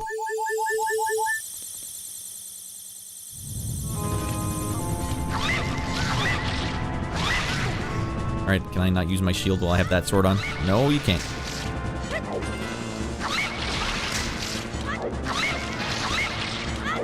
It just becomes a baby game at this point, Baklava.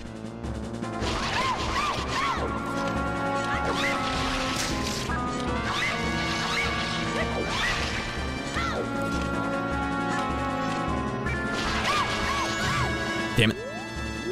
Ready, no!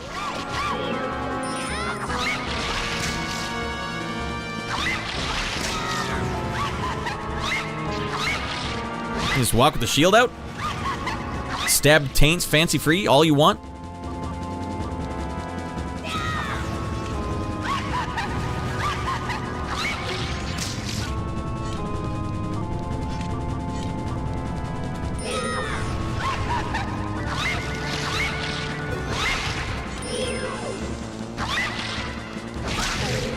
God damn it.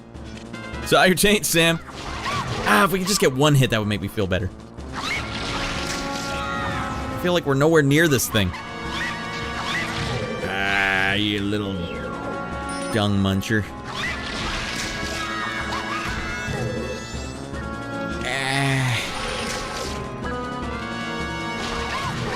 I like my bomb idea. I'll bomb all the time. Nope.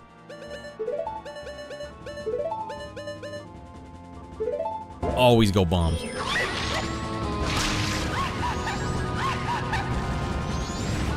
See, a little goofball almost stepped on it.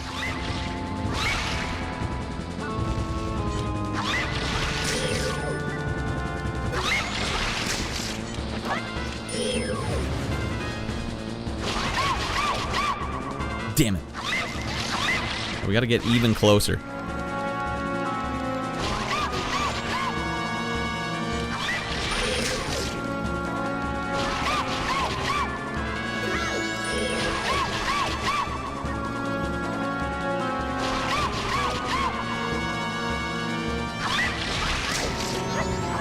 Mother of F. Like, face him.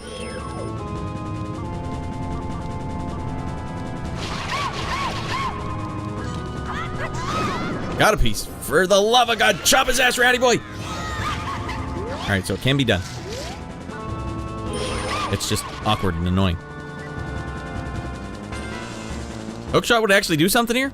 That's crazy. Thomas, you're talking crazy now. Let's throw a bomb over there. I choked, dudes. I hit the wrong button. Hey, karate kicked me in the face.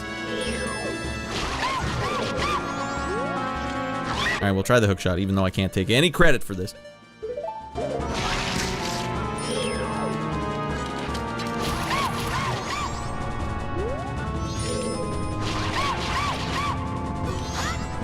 Hey.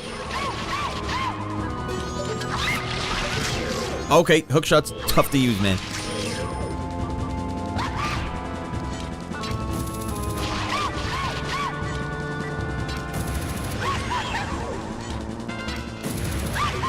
I think I had some Deku nuts.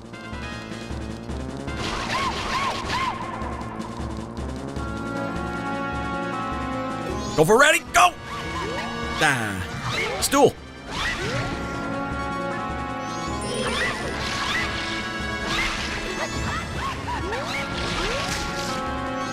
Let me just sideways walk over to you and allow you to pelt me in the back of the face.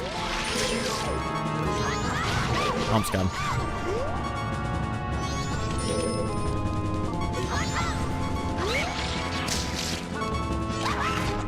Come on, I was chopping.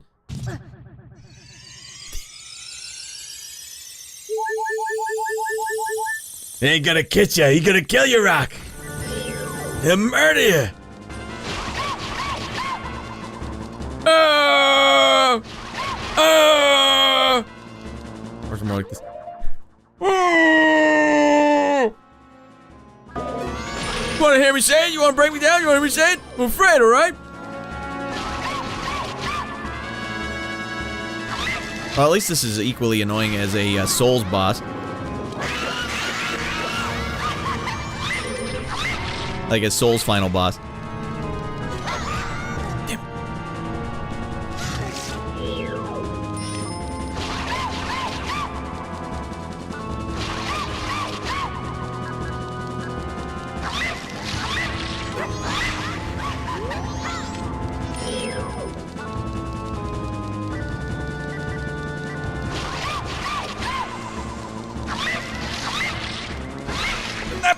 No, he got away. I had 3 stinking fairies. What is this garbage? Alright, he's got a new move. Jimmy's got some new moves.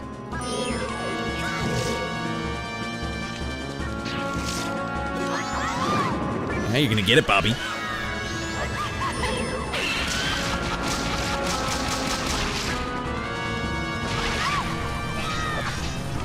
Oh no, he's got Beyblades.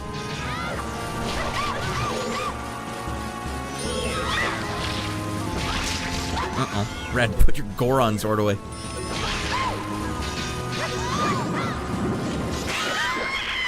Get him a body bag. I know what'll stop this kid. Some Beyblades. He'll think they're sick. price is wrong, B. Now you're gonna get it, Bobby. Alright, that could be the end.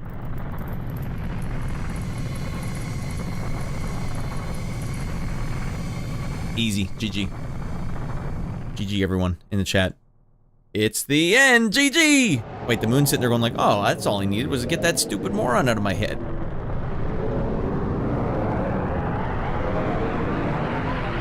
Wait, why is the game controller rumbling? N64 had rumble? Pretty far ahead of its time. And with that, the 4 mighty taints arose. Rainbows shooting out of their taint. And all lived in peace and harmony from then on. And wear black spandex shorts in their kingdom. You put in a rumble pack. Alright. No one said Nintendo didn't try and innovate. They just dropped the ball sometimes. That'll goddamn play, Johnny. Dawn of a new day. Oh man, this is Groundhog's Day, the day after. It goes in the controller's butt. I prefer to call it the taint. Oh, he's awake. What happened to Navi, by the way? Navi just said, I'm out of here. He was just a scarecrow the whole time. Well, I was wrong. Oh, Jesus Louises, look at this. This is your new town, everyone. Nothing weird about that. Navi left at the end, stayed in Kokiri Forest. Gotcha. Hey, listen! You guys, you hadn't forgotten about me. The creepiest scarecrow in the land.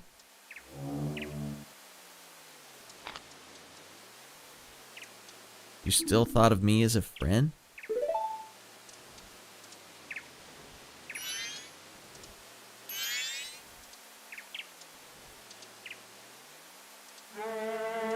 That's all we got. Song of Taints.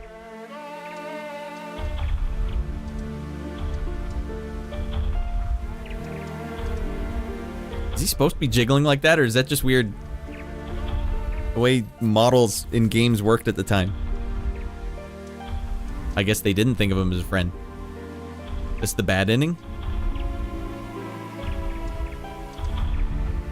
They just snubbed him? Wow. Where are these giants gonna go? We're gonna see you for miles. Did you save me? Would you like to be my best friend? No, I'm gonna walk away too. Thought they didn't want to be friends with me. But they hadn't forgotten about me. Friends are nice to have. A nice thing to have.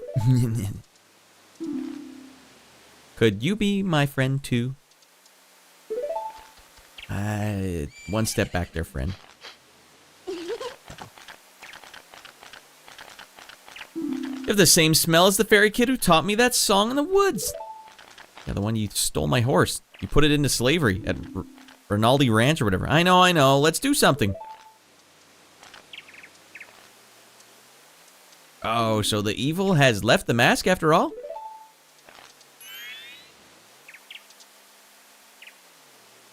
What's that Spider-Man mask he's got there?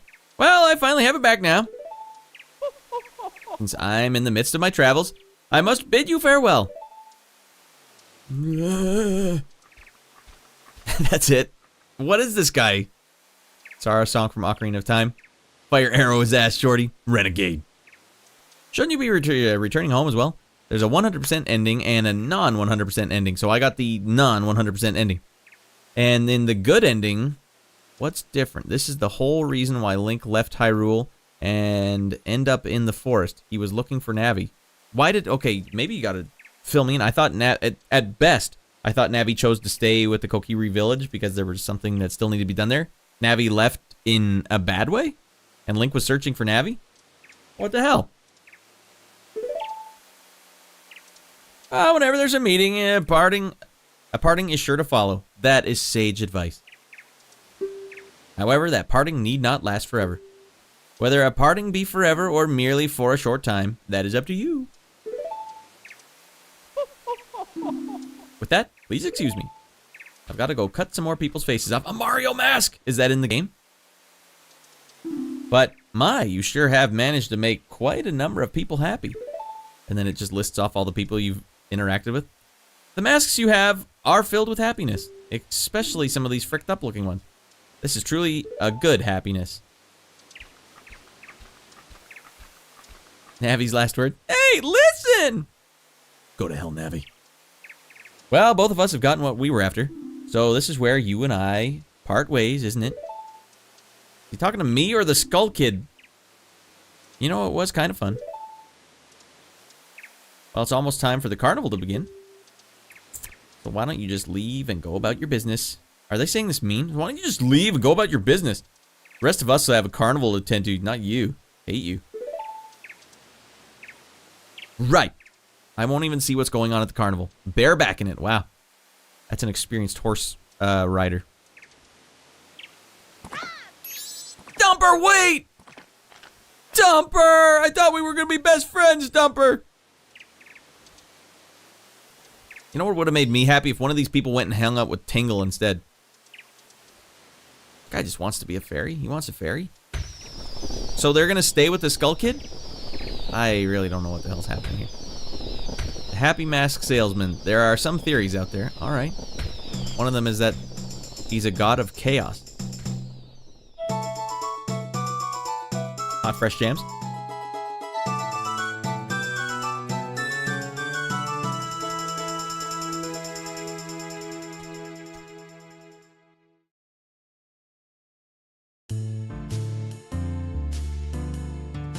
I can't jam to this one, it's too hard.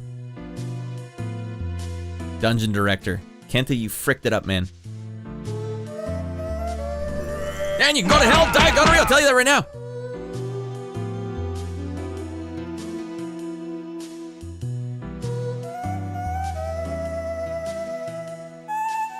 Yeah, smooth jams.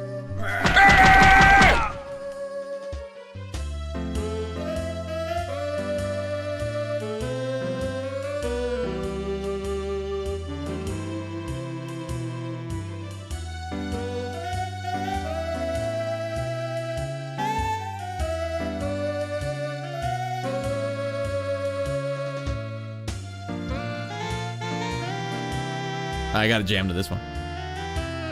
Alright, I can jam to this one. All day.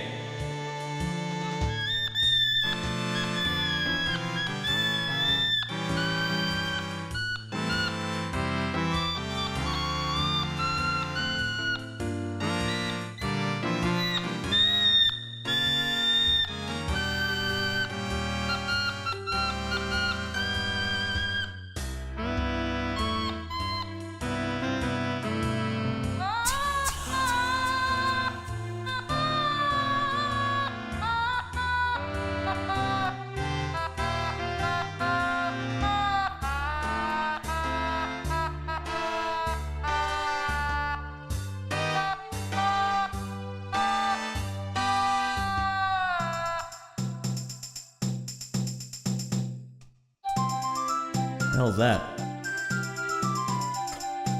No way I can match this speed on the automaton.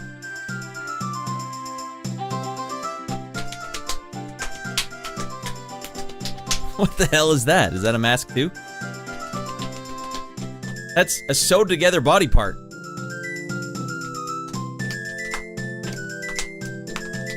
All the masks you missed. Lol. Oh, look at all them fine ass ladies.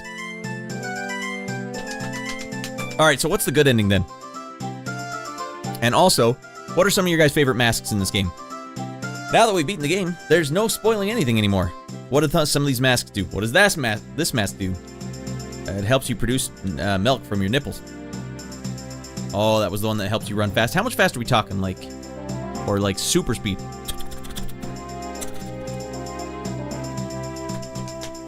And what does that one do? Hey, good job beating the game. Thanks, you potato. I had a feeling it all wasn't lost. That's why I wasn't like completely losing my crap on Friday. I had a feeling we still didn't have much to go. There's the bunny mask. Decent game by the looks of it, but for 2000 it seems a bit dated when you compare it to what else came out. Deus Ex came out the same year. Yeah, it's definitely still a game for kids. And this one though, bomb mask acts like a bomb. So you just get to blow up stuff no matter what and where you are. Well, whose mask is that? That's just a man's face. Hey, you just cut off Ernie's face.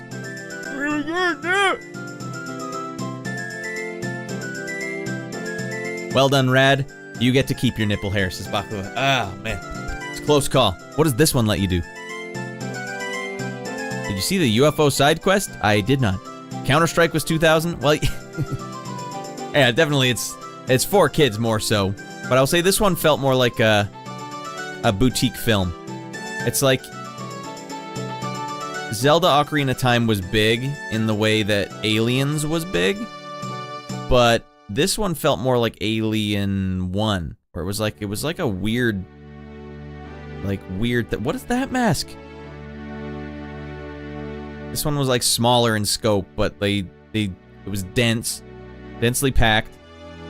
It wasn't trying to be a grand adventure. It was more like trying to, I don't know what this one was trying to do. It had more emotion to it, for sure. You know what song I really like in this game is when you're in the observatory and the moon cries the tear. That's like a genuinely melancholy part in the game. It's not UFOs, aliens, Rad. And Rad did do it. The side quest to have the cows. Oh, yeah, where I killed the aliens. Yeah, we beat the ass. And we got the Hauser mask. If you could just look right there, Hauser. Nope. Hates everything to do with me. He could look directly at the camera just once for a split second. It would be great. No.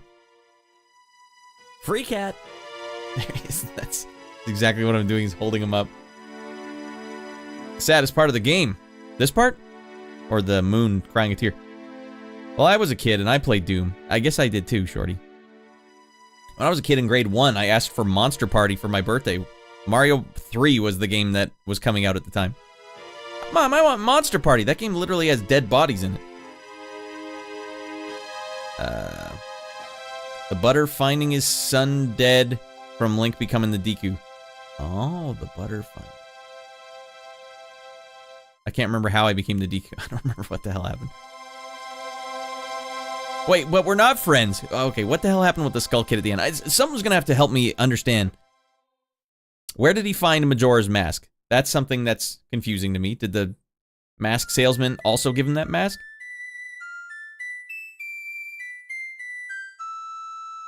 And does Link ever find Navi? What the hell? And Tingle never gets to have a fairy?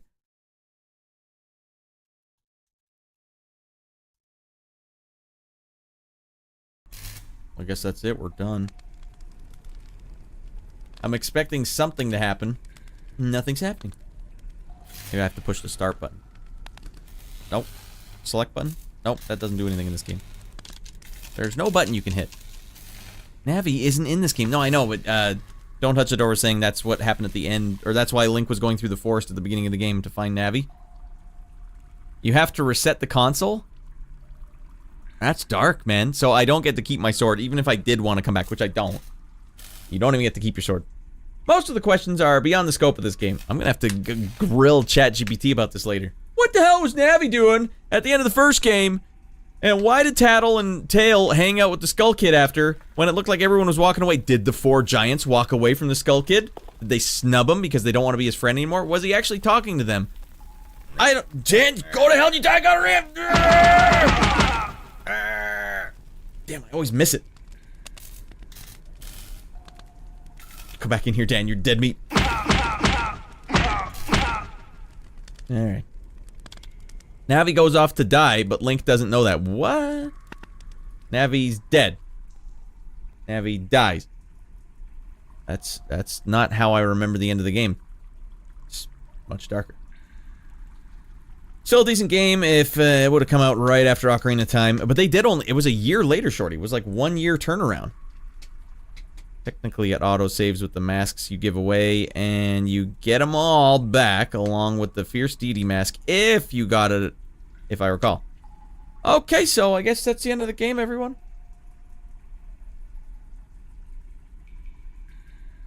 And... cue the music. Cue the music. And cue the music. And cue the music.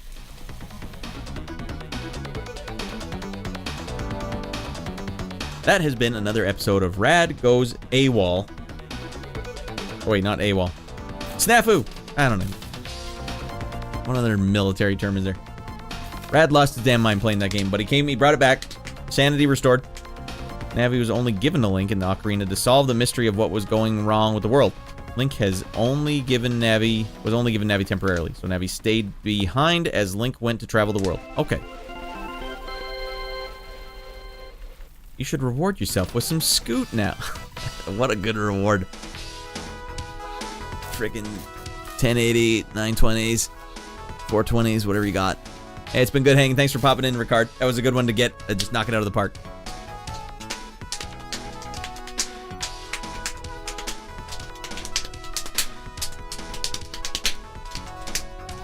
Hey, it's always nice to have you in here, Ricard. Feels like old times, pandemic times, but the good part of it, where it was Sunday every night, no one ever missed a beat. We had no idea what we were dealing with. The powers that we were dealing with at the time. Should have appreciated it more. Navi leaves because he's no longer a Kokiri, as he's a Hylian. Wow, racist. And Tingle comes back in other games, right? They ever put Tingle in, like, Super Smash Bros? That'd be a Tingle main, for sure. Majora's Mask has decent replay value, trying to optimize how little times you need to reset. I can see that. Tingle has his own game in Japan. Hell yeah. Well, now that makes me feel better. He's in Wind Waker. That makes me feel better too. This was fun. Now back to murdering space colonists for funsies. Yeah, unless something comes up, Shorty, that's probably the plan. Next Sunday, or next Friday and Sunday. We have no plan. We're a free agent now. Oh, and it feels good because you guys know when I get locked into something, it's like I want to turn it into a series. Everything has to be a series. So I have to make thumbnails for every one of these things and have an arc and have music that plays and non-stop dinking around. We might just be free agent for a while. Just whatever I want. No rules. Minimal thumbnails. God damn it, these thumbnails will take me forever. It's done, Frodo Baggins. I don't remember how he says it, so I can't nail it, Flipshot. Alright, free from the Nintendo Stockholm Syndrome. I'll leave it to the chat to be like, Rad, you should put... Rad, you should play Majora's Mask. I put it up to the chat over on the Discord, and the Discord decided, Rad, you gotta play some Majora's Mask, it's sick. Well, that was on my list for a long time, actually. Ever since the day that Briggs uttered, oh, you'll never play that one. Oh, I won't? You don't think I'll play Majora's Mask? The only thing that's frustrating, like, I can handle time vampires. I can handle it, no problem. But when I'm on stream, when it's wasted stream time, that makes me bummed out. Like when it doesn't wrap up neatly. I can't handle that. Tingle is like the Wario of Zelda. He's very bizarre and gaggy. I read on the internet that Kulu Limpa is what Japanese people would do when they do this. Kulu Limpa! Like instead of being cuckoo, cuckoo, Kulu Limpa. Except for that final dungeon, I think it was pretty smooth sailing. Yes, Shorty, but we did have help with the chat. The chat helped us out big time. We wouldn't have gotten... it wouldn't have been as smooth. There would have been at least 2 or 3 more streams. But until they forced me to figure out how to do these puzzles. But honestly, it never would have worked. It never would have happened. I never would have thought that they're teleporting treasure chests upside down so that you can use your hook shot. Like it would eventually occur to me, but I would have thought there was something else first. Like it wouldn't, but they're directly telling you, look up there. But I wouldn't have thought like that's to hook shot and then land on the platform below. It just seems like it lined up in weird ways. But that also kind of matches the story of this game. You got 1 year to turn it around. You don't have a lot of time. Just make it work. Just Jesus Christ, make it work. What are you saying? Block is saying, hey, Rad, have you ever checked out Marvel Rivals yet? Definitely a good game you can play with kids. Is that the free-to-play one? Yeah, we haven't done any free-to-play games with Ratty Boy Jr. Today, the very day, he'd already played 2 hours of games in the day, because usually he plays once in the morning, and then again sometime in the afternoon, and he'd already played his sessions, but it's the weekend. So we were going downstairs. I was going to show him how to upload YouTube Shorts, because I just think it's important that he sees that, because he watches YouTube videos like, here, this is what it's all about, son. You got to edit these and put them up on the channel. But he wasn't really interested, and I know that. So he as we were coming downstairs, he was like, Dad, can we play Metal Gear Solid? 6-year-old kid said that those words came out of his mouth. Why, yes, we can play Metal Gear Solid. Fine. Have some more video games, son. He's just getting way into video games. Way too much into video games. Man, my Streamlabs is dumping all over the chat. Well, go ahead and follow all the things that it's showing. Can't wait to give my kid Fallout 2. He'll love that insanity. You think, does your kid, Shorty, yours is a little older than mine, get weirded out by, like, death in video games and TV and stuff? Like, the concept of death didn't land well with Ratty Boy Jr. So yeah, even when I'm watching Dragon Ball and Vegeta's killing a bunch of Nameks and laughing maniacally while he's doing it, like, watching over him like, oh, jeez. Dad, you said this is your favorite character in the show ever? Yes, son. I can't argue that he is a bad guy right now. Except for that final dungeon. Smooth sailing back to Pokemon Gold Crystal. Well, we already did Gold, but Crystal, yeah. Can you imagine just diving back into my save file from Pokemon Crystal? I blinked. Alright, I think you would like Twilight Princess. It's more straightforward. One of the things I think might have happened with this game was they probably had like a team of like 20 people. And they're like, alright, we need to divide this up. You do a room in this dungeon, you do a room in this dungeon, you do a room in this dungeon, you do a room in this dungeon. And so none of them had like a flow to it. Like you'd go from one to the next and be like, I don't know what I'm looking at. Its accessibility was a priority for them. Very easy to learn, hard to master. I still enjoyed this one more than Ocarina of Time, but Ocarina of Time felt like an older game to me. You're right, Shorty, that this was like 99, 2000. It's late. It's a late generation N64 game. And they went big with it, and they needed you to have the expansion pack for whatever reason. I don't know why.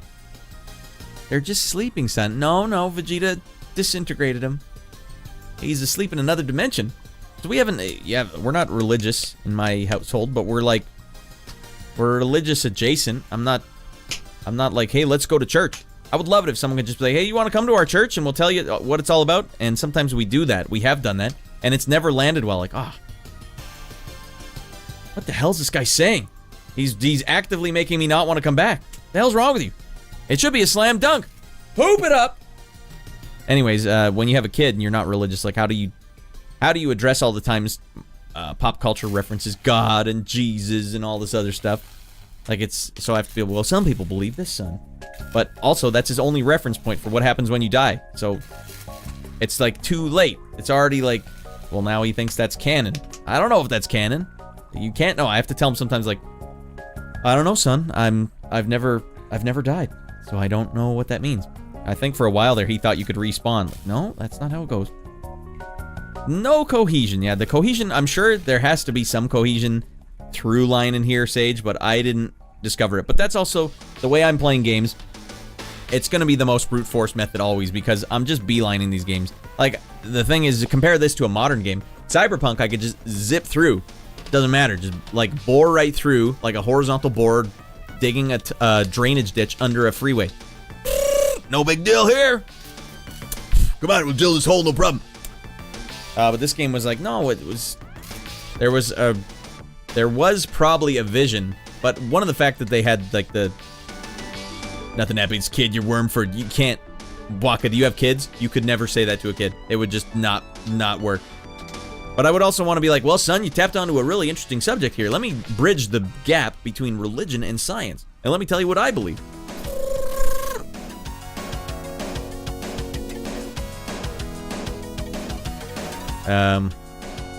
Yeah, it's a heady conversation. So you just got to kind of shuck it off until he's a little older. Shuck it off until he's just a tiny bit older. Then you can have a nice conversation with him. Like, let me tell you exactly what I believe is going on here, son. Because I believe your belief is the only thing that matters. People are going to come in and be like, no, this is what happens. Like, you don't know Jack Frick. You haven't died. You're not dead right now, are you? And you don't know what the hell's going on. I have a brain in my head, and my brain probably knows more about what's going to happen than you telling me stuff that you want me to believe, you know? So listen to your brain. But I do believe that you have to understand enough about science and enough about religion to try and have them start mingling with each other. Otherwise, you're trying to plug two wrong pieces in together. They can plug in. You gotta piece it all together. It's a good conversation to have. But anyways, yeah, I don't remember what it was. Mrs. Rad was watching some video with him, like, what if questions. Would you rather have this or rather have that? And one of his answers was, Would you rather live in the sky or in the ocean? He said, I'd rather live in the sky because that's where Jesus lives. Okay, he's seen the Simpsons episodes where they're always in the clouds and that's where God talks to Homer. He's seen a lot of the Simpsons, by the way, everyone. So whatever the Simpsons has said is basically canon for him right now, too. When he was asking what a soul was, I was trying to help him with the afterlife, so I had to tell him, all right, we're no longer talking about Majora's Mask. I had to, like, break the concept of the soul down to him, but not the religious version of it. And so I was like, well, here, then let me just show you this episode of The Simpsons, and this will be your reference point. This is not actually what it is, but it's just something that you can use to think about it. The soul is the only part of you that lives forever, says Lisa. Like, all right, just get a concept in your head of that. Then, you know, every time you watch The Simpsons, it's always wacky grass philosophy, man. Hey, kid. Let me tell you what's going on, son. Save Roach. Just gotta save Roach. My kid's pretty fine with death. He's also been interested in the hunting hobby, so he's been tagging along for some processing some deer and moose. He's actually seen it. Wow. Yeah, that'll take you to the next level pretty quick, shorty. I think that would forever break Ratty Boy Jr.'s brain 100 times over. Needed the expansion pack to make the 3-day time mechanic work and have the whole town be working at once. Wow, it's crazy because it's not like that much is going on. We're watching The Lion King for the first time. The kiddo said, Dad, you're not gonna die just yet, right? Yeah, dude. Ratty Boy Jr.'s had a lot of thoughts like that too, because he knows Mrs. Rad is like 9 months older than me. So he's like, so Mom's gonna die first, and then you're gonna die, and then I'll die. Well, it doesn't always work out that way, son. No one knows when you're gonna die. That's all I could tell him. It's like, no one knows. You don't know when you're gonna die unless something happens, like you step into traffic. A little part weird because they don't make it clear that there is even a platform up there. Twilight Princess is more straightforward. Well, I guess they don't touch the door. They did try and make it clear that there was a platform up there because the camera turns and says, look up there! But yeah, it wasn't made clear to me, like, now hook shot that thing. Like, I would have thought, because every other dungeon you were in had the hook shot thing, the little pillar with the circle on it. If they'd put an upside down one of those there, it would have been perfect. You'd been like, I know what to do there. Hook shot. Itchy ears. Can't wait to give my kid Fallout 2 because he's exposed to death much younger ages now. Because we were exposed to death at much younger ages than now. Yeah, I guess we were, because like we were talking last night, we watched The Thing. We watched The Thing last night in the Discord for anyone who's subbed up. Come and watch it on Saturdays with us every Saturday, 9:30 p.m. PST. Come on, get out of your mind. You got to sync up your channels. I saw this movie when I was, I don't even know. From somewhere between 5 and 6 years old, I saw this movie. My dad showed it to me. So like, I was watching movies where people were getting killed in grotesque ways. But I do know that it didn't affect me too much. The only thing I remembered about the movie is there was like a T-Rex looking creature at the end. So most of it just went, including the head that turns into a spider. But yeah, I don't think kids are exposed to that same stuff these days. Because yeah, if you start watching an 80s cartoon with a kid fresh, like, hey, you want to babysit my 4-year-old for a while? Like, cool, I'll watch some He-Man with him or something. Stuff I like and stuff I know. Do you know how menacing and evil the bad guys are in cartoons from the 80s and 90s compared to now? The villains in cartoons now are all so daffy and non-threatening, whereas you turn on like an 80s cartoon and they're just doing this. They do this face. I'm gonna kill you. Yes, let's kill you. Let's kill everyone. They smile with a angry eyebrow. That's creepy. None of the characters, and they just do it because for the sake of it, for the sheer sake of being a bad guy, is the way a lot of the bad guys are in cartoons now. It's different showing them cartoons from back when we were kids. Game required a lot of memory, apparently so. Probably certain effects needed a lot of rendering. I guess it was a pretty game. Like even those bosses, those twin snakes that we fought, that was pretty good graphics for this era. I know we're up-resing the hell out of it, but it, prorate that a bit. Still might have been pretty rad looking. Remember, I couldn't stop crying when I was a kid, and the concept of death actually clicked. Yes, for me, it was when I was 6. My parents divorced, and my mom moved us to another province. And so I was like, my dad's in the other province, and just started crying my guts out. I'm like, what if Dad dies? Oh, God! An inconsolable crying. That's right around the age that Ratty Boy Jr. is right now. Wacky grass philosophy, but my kid is pretty fine with death. Shorty needs some fine moose ribs. Shorty, what do you have if you're at liberty to say, what's your firearm of choice? Are you bow hunting these things? And then you have to turn into Kratos for a bit. Boy, watch boy as I cut the deer from tip to tail, boy. Now, boy, we need to get the liver out of the way, boy. We don't eat the liver because the liver is gross, boy. That stays here for the animals. Watched Total Recall when I was like 10. I saw when I was much younger than that, too. I believe I was in grade 2. So 7 to 8 years old. Kurt Russell with a flamethrower. Doesn't get much better than that. Johnny, you're right. Johnny, if you're ever around, I don't know what the time difference is. You're Netherlands, right? Yeah, we're always getting out of our mind. Well, actually, you just scooted in. If you sync up your Discord and Twitch, yeah, that Saturday show's always out of control. It's private. You guys have earned it, being hot sub action. You don't even have to be subbed up. If you're golden couples or higher, I think you just get in no matter what now. Although I have to manually do it. So if you are golden couples and you want to get in no matter what, let me know. All right, that's so true. Watch Death was one of those things that didn't... It takes some time to grasp exactly why a kid doesn't have yet. Kid doesn't understand that just yet. All right. Kids have crazy access now. Some have never been YouTube... Some have never been off YouTube Kids. Others have live leaks and war footage every day. Yeah, you gotta be careful, man. So much accidental death videos on the internet. Whoopsies! I watched OG Spidey cartoon and the newer Ultimate Spidey one. And the tones are so different because my kid liked the old one more. Well, good for him. Are you talking about the 90s one, Shorty? Because that's actually a pretty scary show, too. Because they're actually wishing the bad guys harm, and it's not cartoonish harm. It's like, I am actually trying to kill you. I would prefer it if you'd be dead. And so you can't avoid the concept of death when you start watching all these old... Denmark, actually. All right.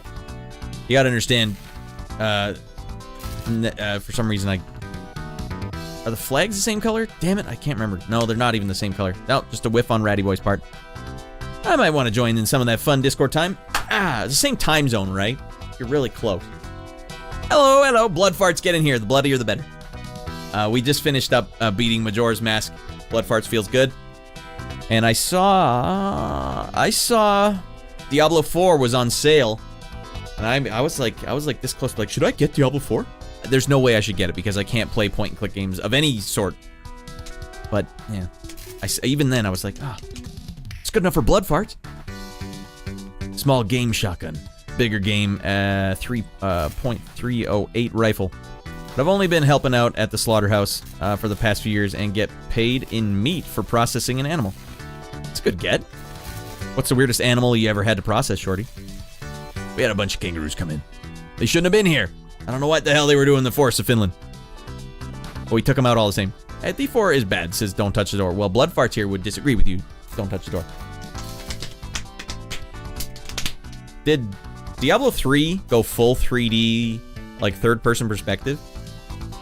Or am I misremembering that? No, it was that other game. Something London, blah, blah, blah, blah, blah. I like D4, I have fun. That's all that matters. Yeah, you're having fun, you're getting out of control. Rad, I would prefer you play Path of Exile 2 with a controller over D4. There's just too many macros. There's no way. Although it should be puzzle-free, yes? I shouldn't have a problem then. Diablo stopped being good after 2. What was Hellgate London? That's the one I was thinking of. Man, 3 and 4 suck. Like, coming in hot? That's just like your opinion, man. Can you quantify your opinion? Don't touch the door? What was so bad about 3 and 4? What's the problem here? What was so bad about 3 and 4 that 2 did so well? Well, no weird animals. Deer, moose, rabbit. I've never plucked a bird, though. I still have fun. Yeah, don't worry, Blood Farts. I don't know why Don't Touch the Door is coming in so hot and heavy.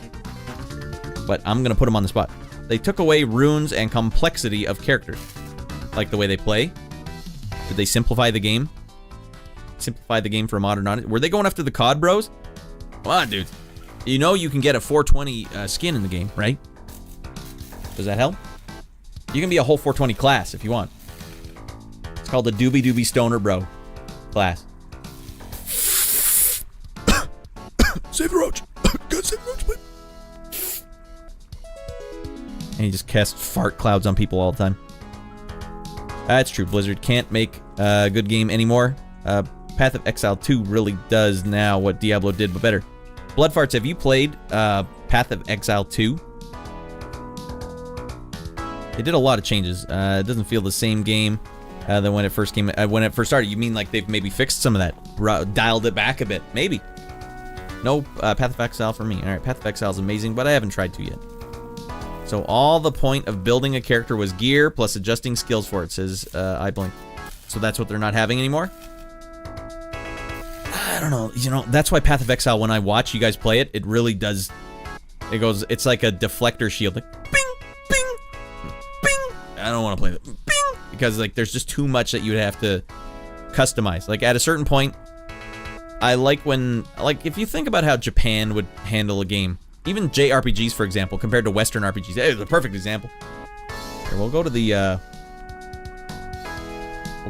final screen here. There's the one.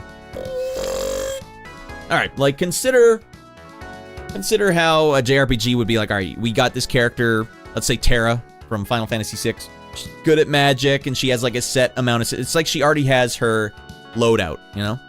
To make it a Call of Duty reference. She's already got her loadout. Whereas Western RPG games, and European, Western, whatever, they basically, like, just threw back the curtains and said, you get to customize all this stuff, and, like, min-max little tiny bits. Or sometimes I like it when the characters just have, like, a design, and they follow that design, because it actually adds to the character that the game has written. Shining Force is a great example. Every character in Shining Force is like, wow, they're dripping with character. Every literal character in the game has so many characteristics that are baked in that make them different from the next guy, whereas I feel like Western games were like, well, you can just make everyone exactly the same if you want. I don't want that.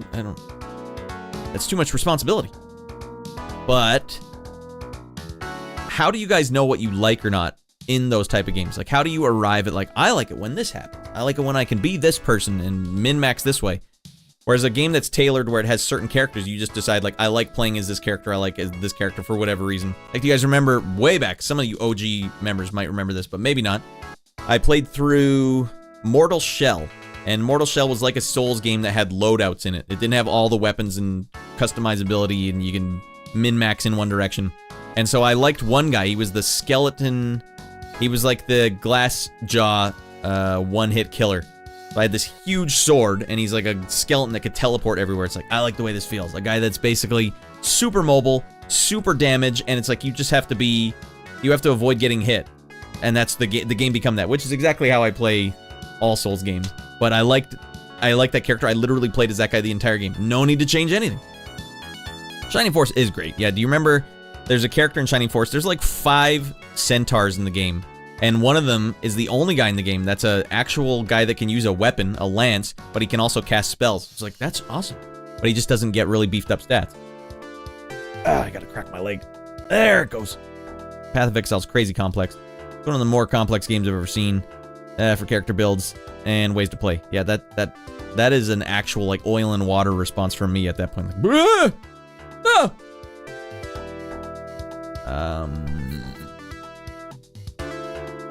Let me head to the captain's room. We're still having a chat here.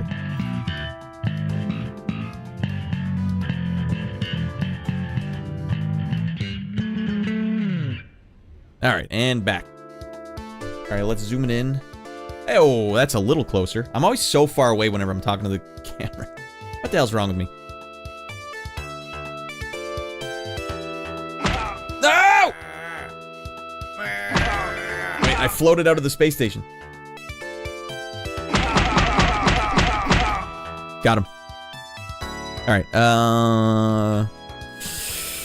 I like the cosmetics. I'm always taking the longest, making my characters look badass. I'm always some sort of mage, necromancer, character, go to hell, Dan, die, gonorrhea!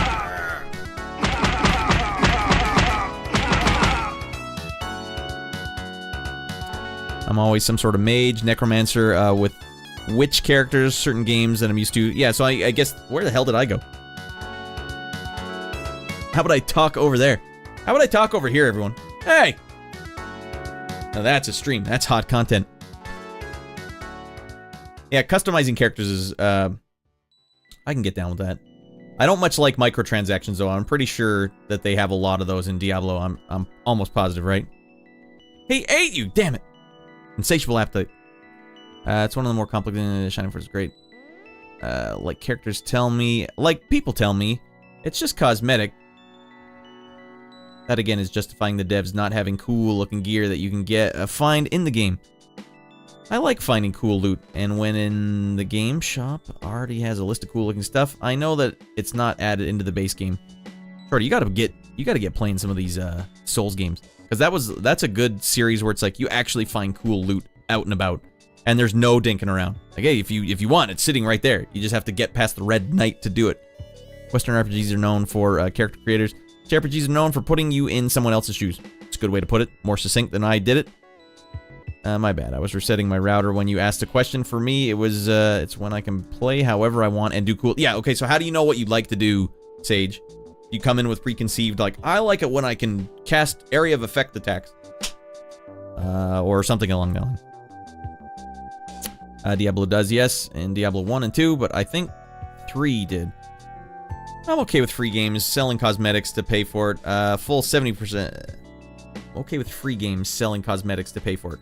Yeah, in theory, that doesn't make me as... Yeah. A full-price game that has microtransaction in it, that does end up being like, oh, I would just never buy that stuff. Nope. If it's cheap, if it's really cheap, the game is cheap, like a budget price, then I can somehow understand it. But I think the price point for a lot of content in games is way off. Like, it should be pennies. It should be like a quarter. Get a sick thing for a quarter, not $5. Are you out of your mind? A quarter.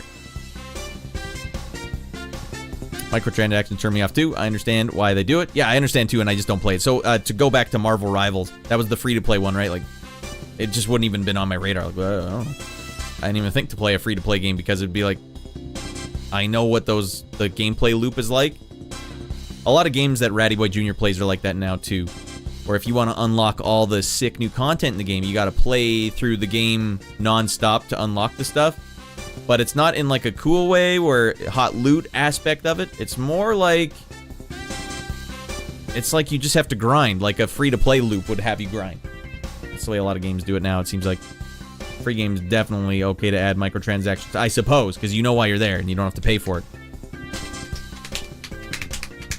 Live service equals MTX. Long as the barrier of entry is low and non-existent, I'm cool. Every game has a battle pass now. What is battle pass? And with that, everyone, we're gonna get in that damn shuttle. I think we wrapped up our thoughts on Zelda, right? I think we've done that.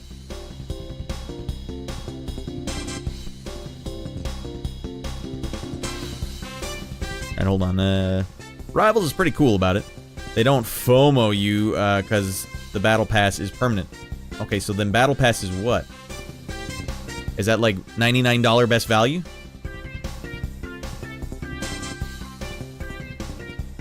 Battle Pass is paid for a thing that you grind XP on to unlock cosmetics in the game. Let me read that again more carefully. Battle Pass is a paid for thing that you grind XP into to unlock cosmetics in the game. Wait, so you have to pay for the ability to grind the things? That sounds like a nightmare scenario. But I like cool looking armor and things, but nowadays it's almost always behind a paywall. That's why I liked Baldur's Gate 3. So much of it, it has none of that. Yeah, they did right by their fans on that one. It's probably also, Shorty, why you like Half Sword. Alright, you only get a pair of linens. You get a pair of linens to fight in. Don't worry about looking cool, alright? Not while you're wearing the linens. He sliced me arm off. He cut me linens. Games like COD have it when you play multiplayer, you unlock skins and stuff. Alright, that sounds awful. But you can do it without it, right? So it's only you pay to, like, go into the grind. I see. So you literally can't even grind the stuff without the battle pass. That is weird. Are they free to play, though? Because if they're free to play, then I would just play them for free and not touch that stuff. But honestly, I have yet to experience a free-to-play game that plays in a way that doesn't feel like a cheaper experience. Free-to-play games always seem to me to have a cheaper game loop. I would rather play Majora's Mask because there was someone in there that was like, well, the monster's here, and then you do this, and that's how it's gonna work. Free-to-play games always have this weird, like, you can smell, like, they're bound. They're bound by their, you know, they have to do it that way. It's free-to-play games. Full-price games add them to their game. See, that's no good. Isn't Path of Exile free? It's a shorty. That's a good question. I don't know. Other games are more predatory. What would you guys say is the most predatory game that you have played? Like, fine. Fine if you must. Path of Exile 1 is free. In Rivals, it's pay $10 one time to get skins and stuff every season. They actually call it a luxury pass to de-emphasize it a bit. Same thing though, right? But you have to grind for them. You don't just get them. It's the first of the month. You get. Checks notes. Wolverine's classic skin.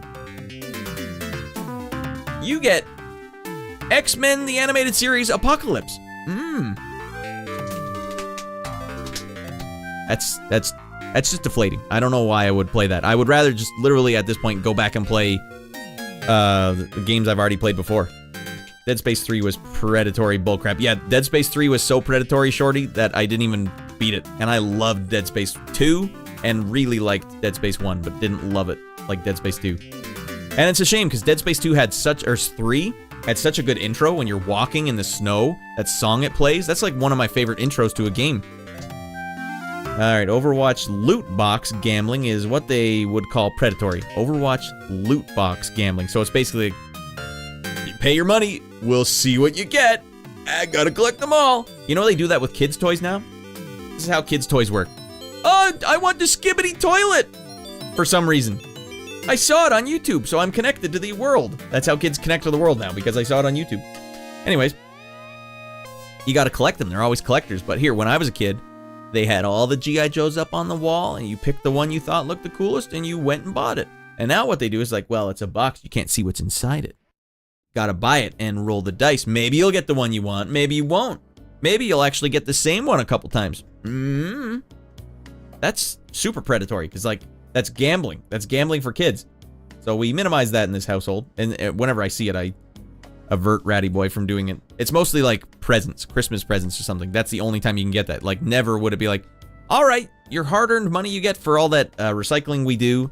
You know, you get the deposit. We give it to Ratty Boy Jr. and he usually spends it on stupid things. Like, I won't let him spend it on that. That's like a waste of your money. All right, EU is slowly outlawing it, and God bless them. Yeah, we gotta follow. That's something that should happen in Canada too. Gross, man. Like, why not just put all the toys on the shelf? What's the problem here? Hot Wheels do it, and they sell like hotcakes. Hot Wheels are like the easiest thing to. Mom, can I get a Hot Wheels while we're at the grocery store? And you look at it, it's like $1.99. Like, were you a good enough boy today? Were you a little maniac? Was there something you did wrong? No? Yes, I can buy you the $2 Hot Wheels.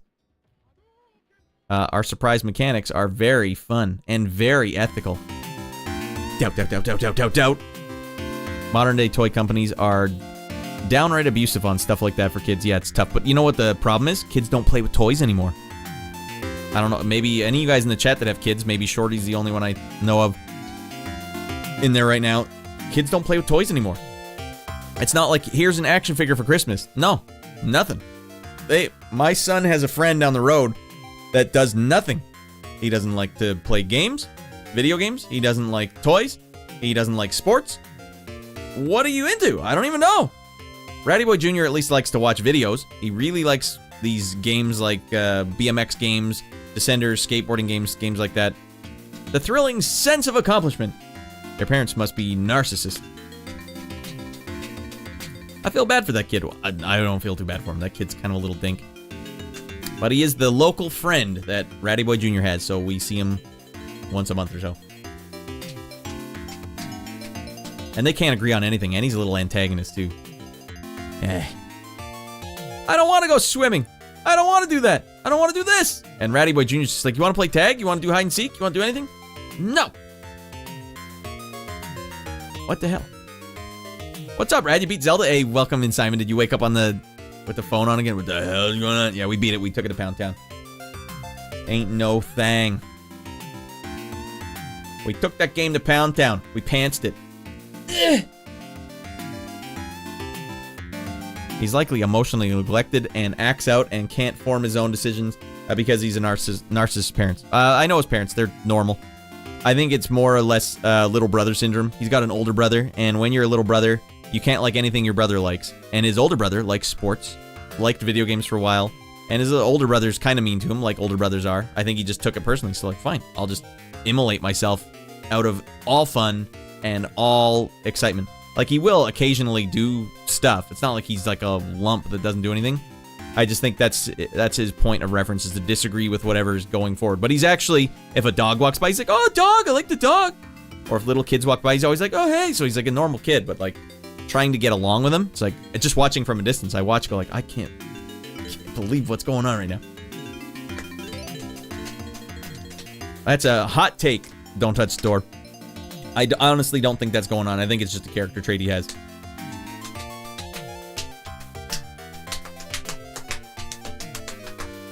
Because he's at school, too. Yeah, the kids at school are the same thing. But you got to see the way kids interact with each other now. It's different than it was when you and I were younger. Kids interacting now, it is different. Because they all come from so many different angles. There's no unifying factor for kids.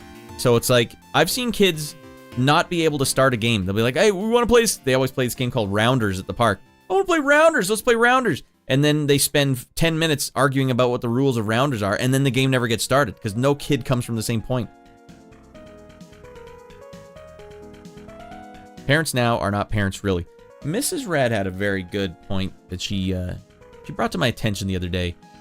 I don't necessarily agree in this point with this case, don't touch the door, but there is a lot of that can go on.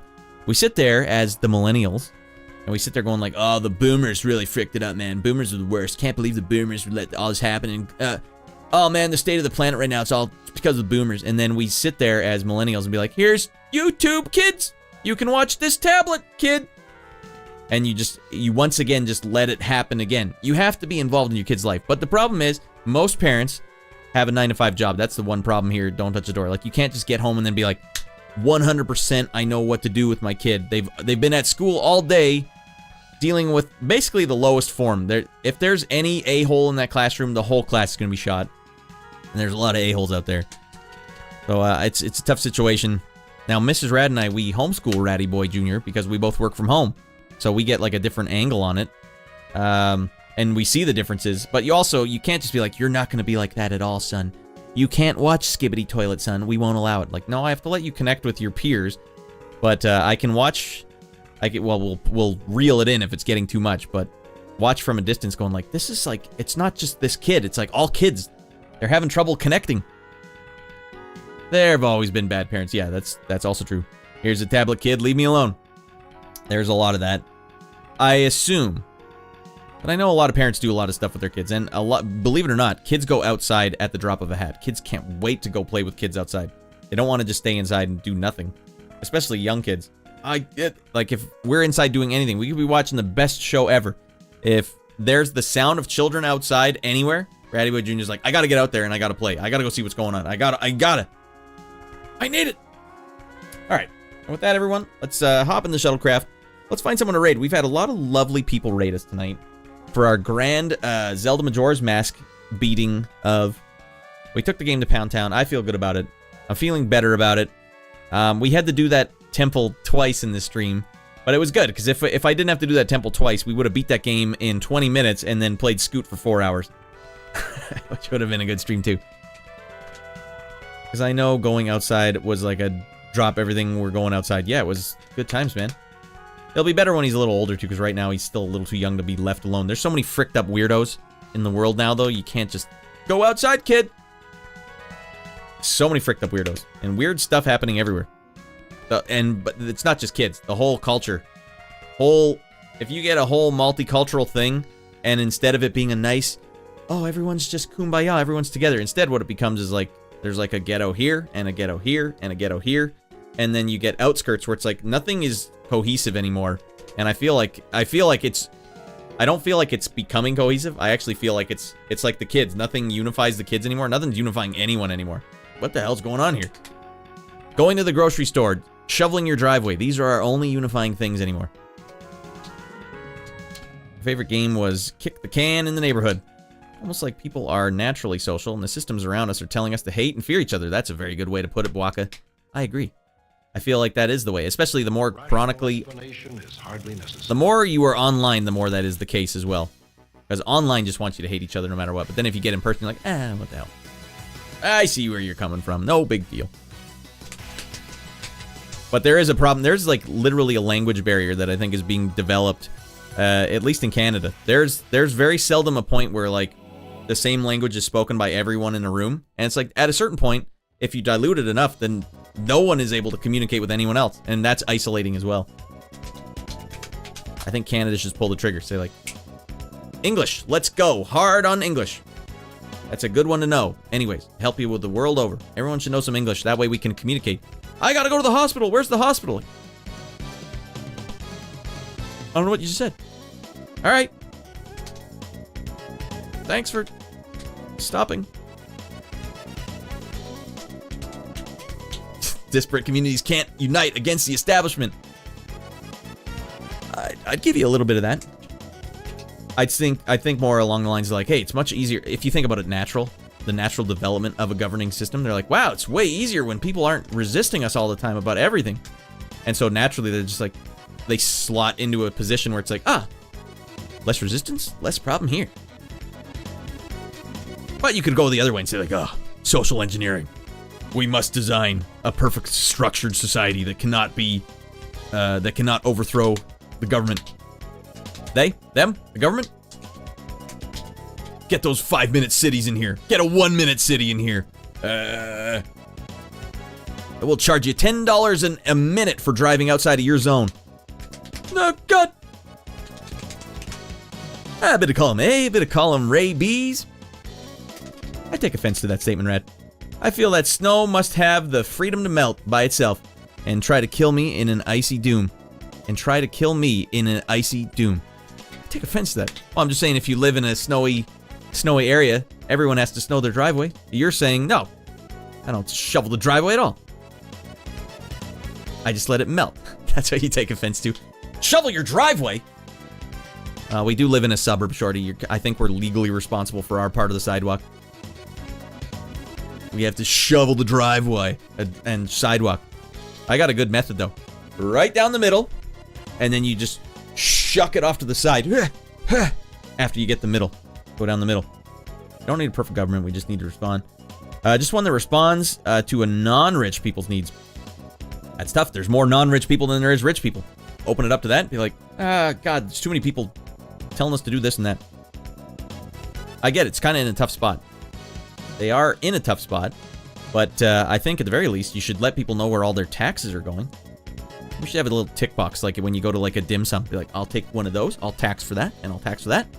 Just do a year of that, and then we'll find out what do people actually want to pay for with their taxes. Turns out a lot of this crap no one wants. How can it keep going if there's no capital to take? Well, we got all those Dogecoins now. We'll just use those. Not the government's fault. It's my neighbors. It's goddamn neighbors. They're out of their mind. Not even shoveling their driveway.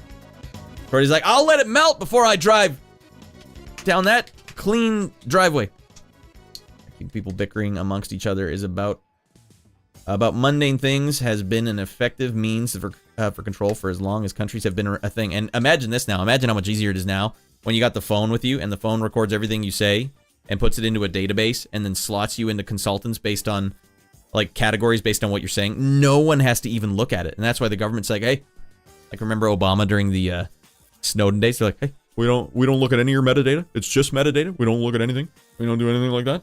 The machine does, and it puts you in the category, and then we get people to look at that once we know, but we don't look at your data.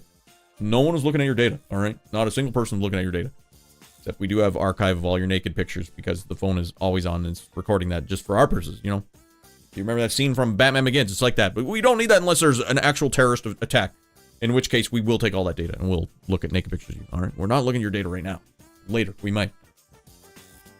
But imagine if they have all that data now, slot you right in, just get you right at each other's throats. Possible to make everyone happy. It is. But there are a few things that we can all agree on. Yes. Actually, I wonder. There's a few things.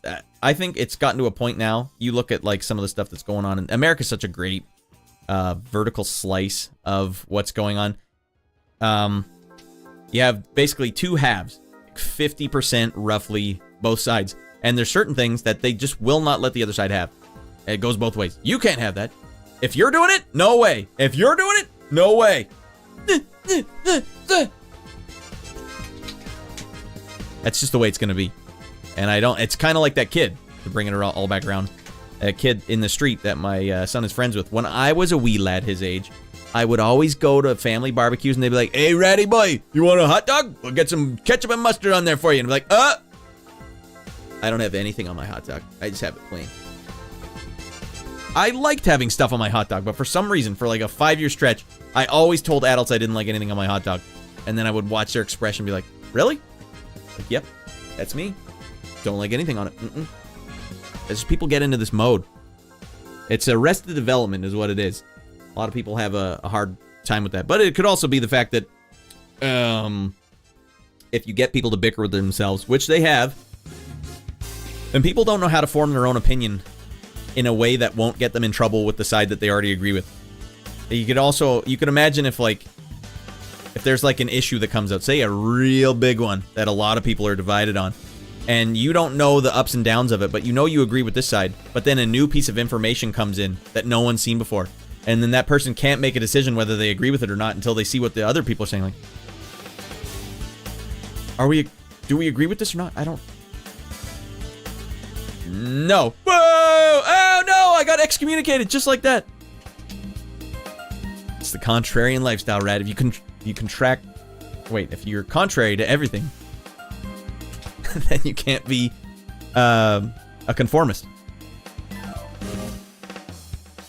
Maybe that was it. Maybe I was just a little nonconformist. I don't like condiments on my hot dog. That's what a conformist would say. And I'm not conforming to your ideology or your government. I do want the hot dog, though. With today's info overload, it's easier than ever to trigger people into fighting about childish things. It really is. But it really has never been easier to, like, kind of do basic research on something. I know that became a trigger word for a while there.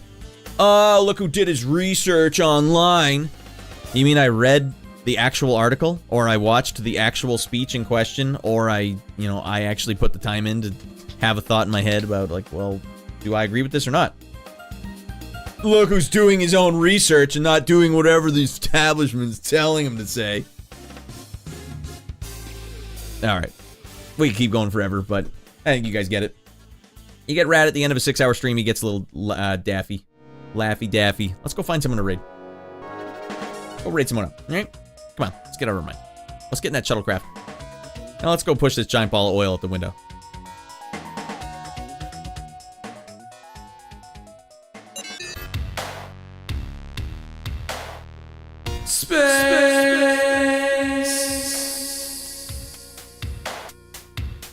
Hey, wow, this actually works way better. When I come from the captain's room out here, that's the captain's room up there. That makes so much more sense. Thanks for the stream. Thanks for chatting, everyone. Thanks for watching Rad play through this game. Sorry about the salt on last stream. That was... I have a ripple in my brain, so that's where all that came from. Good stream tonight. Finally beat Majora's Mask, and they put me through my paces. I did do the whole damn castle twice, but it was a pretty easy thing to do after you've done it once. Congrats on taking Miyamoto to Pound Town! Oh, yeah, we got him big. Alright, Majora's Mask is worth getting salty over. There is some BS in that game. And yeah, the salt just means you're human. I'm a big Zelda fan, and I will say that there's some BS in that game. I think it was just like they almost did it. It reminds me a lot of horror movies these days, where it's really good until the last 5 minutes, and then they have to throw some twist in there or do something that alters the flow. It's like a gotcha. I think I just hate gotchas at the end of the day. I don't like gotchas in any shape or form. Gotcha! I was kind of enjoying how it was going, but then you got me. You got me! Yeah, great. Pounded Miyamoto good. We took him to Pound Town. I would say I still enjoy... I'm glad I played these games. I'm glad I have the experience of playing these games, because it also means I can speak on them. I don't like speaking on stuff that I don't actually know, because then I might end up being a hypocrite. I might actually... I don't want to be that guy that says, "Are we agreeing with this? No? Well, and I hate it. Yeah, I hate. No, I agree with it. A lot. There's so much to like about the atmosphere and story of Majora's Mask and other Zeldas, though. Yeah, I mean, it's a weird franchise. It's a very interesting franchise that Nintendo kind of just... Like, Mario, it's like they treat like a child. Like, Gohan, he must be protected. Oh, look at the little baby. He needs protection from Nintendo. Whereas Zelda's like, throw him off the deep end. What do we care? Give him a CDI game. What do we care? Well, maybe you should care a little. Like, it's the only series I've heard of that has, like, 2 black sheep. It's crazy. A lot of black sheep.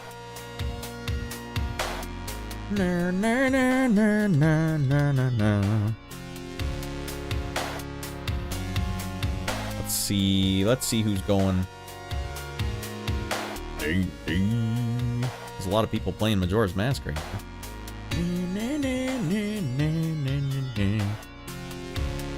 We got another guy doing a first playthrough.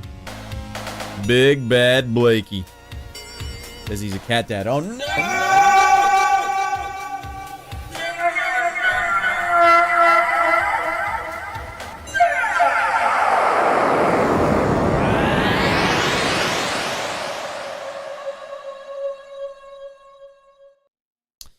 Good night, Radland. Majora's Mask was years ago for me, and thanks for the trip. Yeah, it's what it is too. It's rare to get a first playthrough on such a common game. Zelda's strangely better on repeated playthroughs. Yeah, once you know what you're doing, the castle was way quicker on the second playthrough. So you're probably right. Don't touch the door. It's probably what gives it its lasting appeal. Anyone that can make it through, you end up liking it a lot. Zelda is like the younger sibling who grows up in the chaos. That is kind of like it, Shorty. They don't want any condiments on their hot dog, ever. They won't play games or like sports of any kind. Alright, throw on one of the fighting game that was Mortal Kombat clone. Throw on the one fighting game that was a Mortal Kombat clone. Well, whatever do you mean, I blink. Oh yeah, the few... That's around there, alright. Wait, Baklava is playing, but he's not streaming. Okay, that's fine. He streamed once or twice. Or maybe he didn't. Alright, I got nothing here. We'll just go see... I guess I should have put more time into finding someone to stream. Do you guys got suggestions? Anyone that would make sense? Anyone that just needs a cheer up, you know? Was it on the Jaguar? Throw on the one fighting game that was Mortal Kombat. Oh, okay, yeah, you're talking about that. I would love to play that game again. You're thinking about Ultra Vortec. Yeah, that's the one.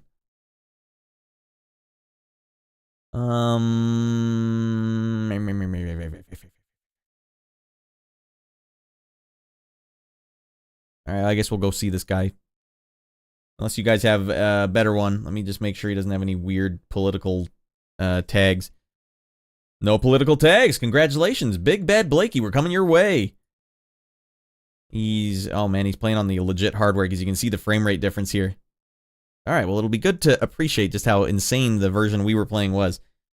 Alright, rate it up. Rady Rascals. Ding, dang. Big Bad Blakey. We're going to go see this guy play through the game. First playthrough also. Maybe we can swap some notes. I'll see what he... No spoilers, though, because he might be one of these guys. No spoilers, please, as a text. Don't frickin' ruin this for him. Don't you ruin this, too. Me, on the other hand, I was all for spoilers, but almost to the point where I have to say... No spoilers, because if you spoil something for me, it sends me off in the weird direction. And then I'm like, oh, I'm going in the wrong direction for no reason. Weird political tags. That's the best vetting process to not watch the stream. Yeah, good. Thank you for putting that on your stream. Now I know. Oh, let's you and me never be friends. I can't take credit for that joke, but that's a good joke nonetheless. Oh, let's you and me never be friends. Thank you. Oh, it's so handy of you to put that on there. I remember, right? All right. Well, let's get out of here, everyone. And by the way, there's absolutely nothing going on back at that club.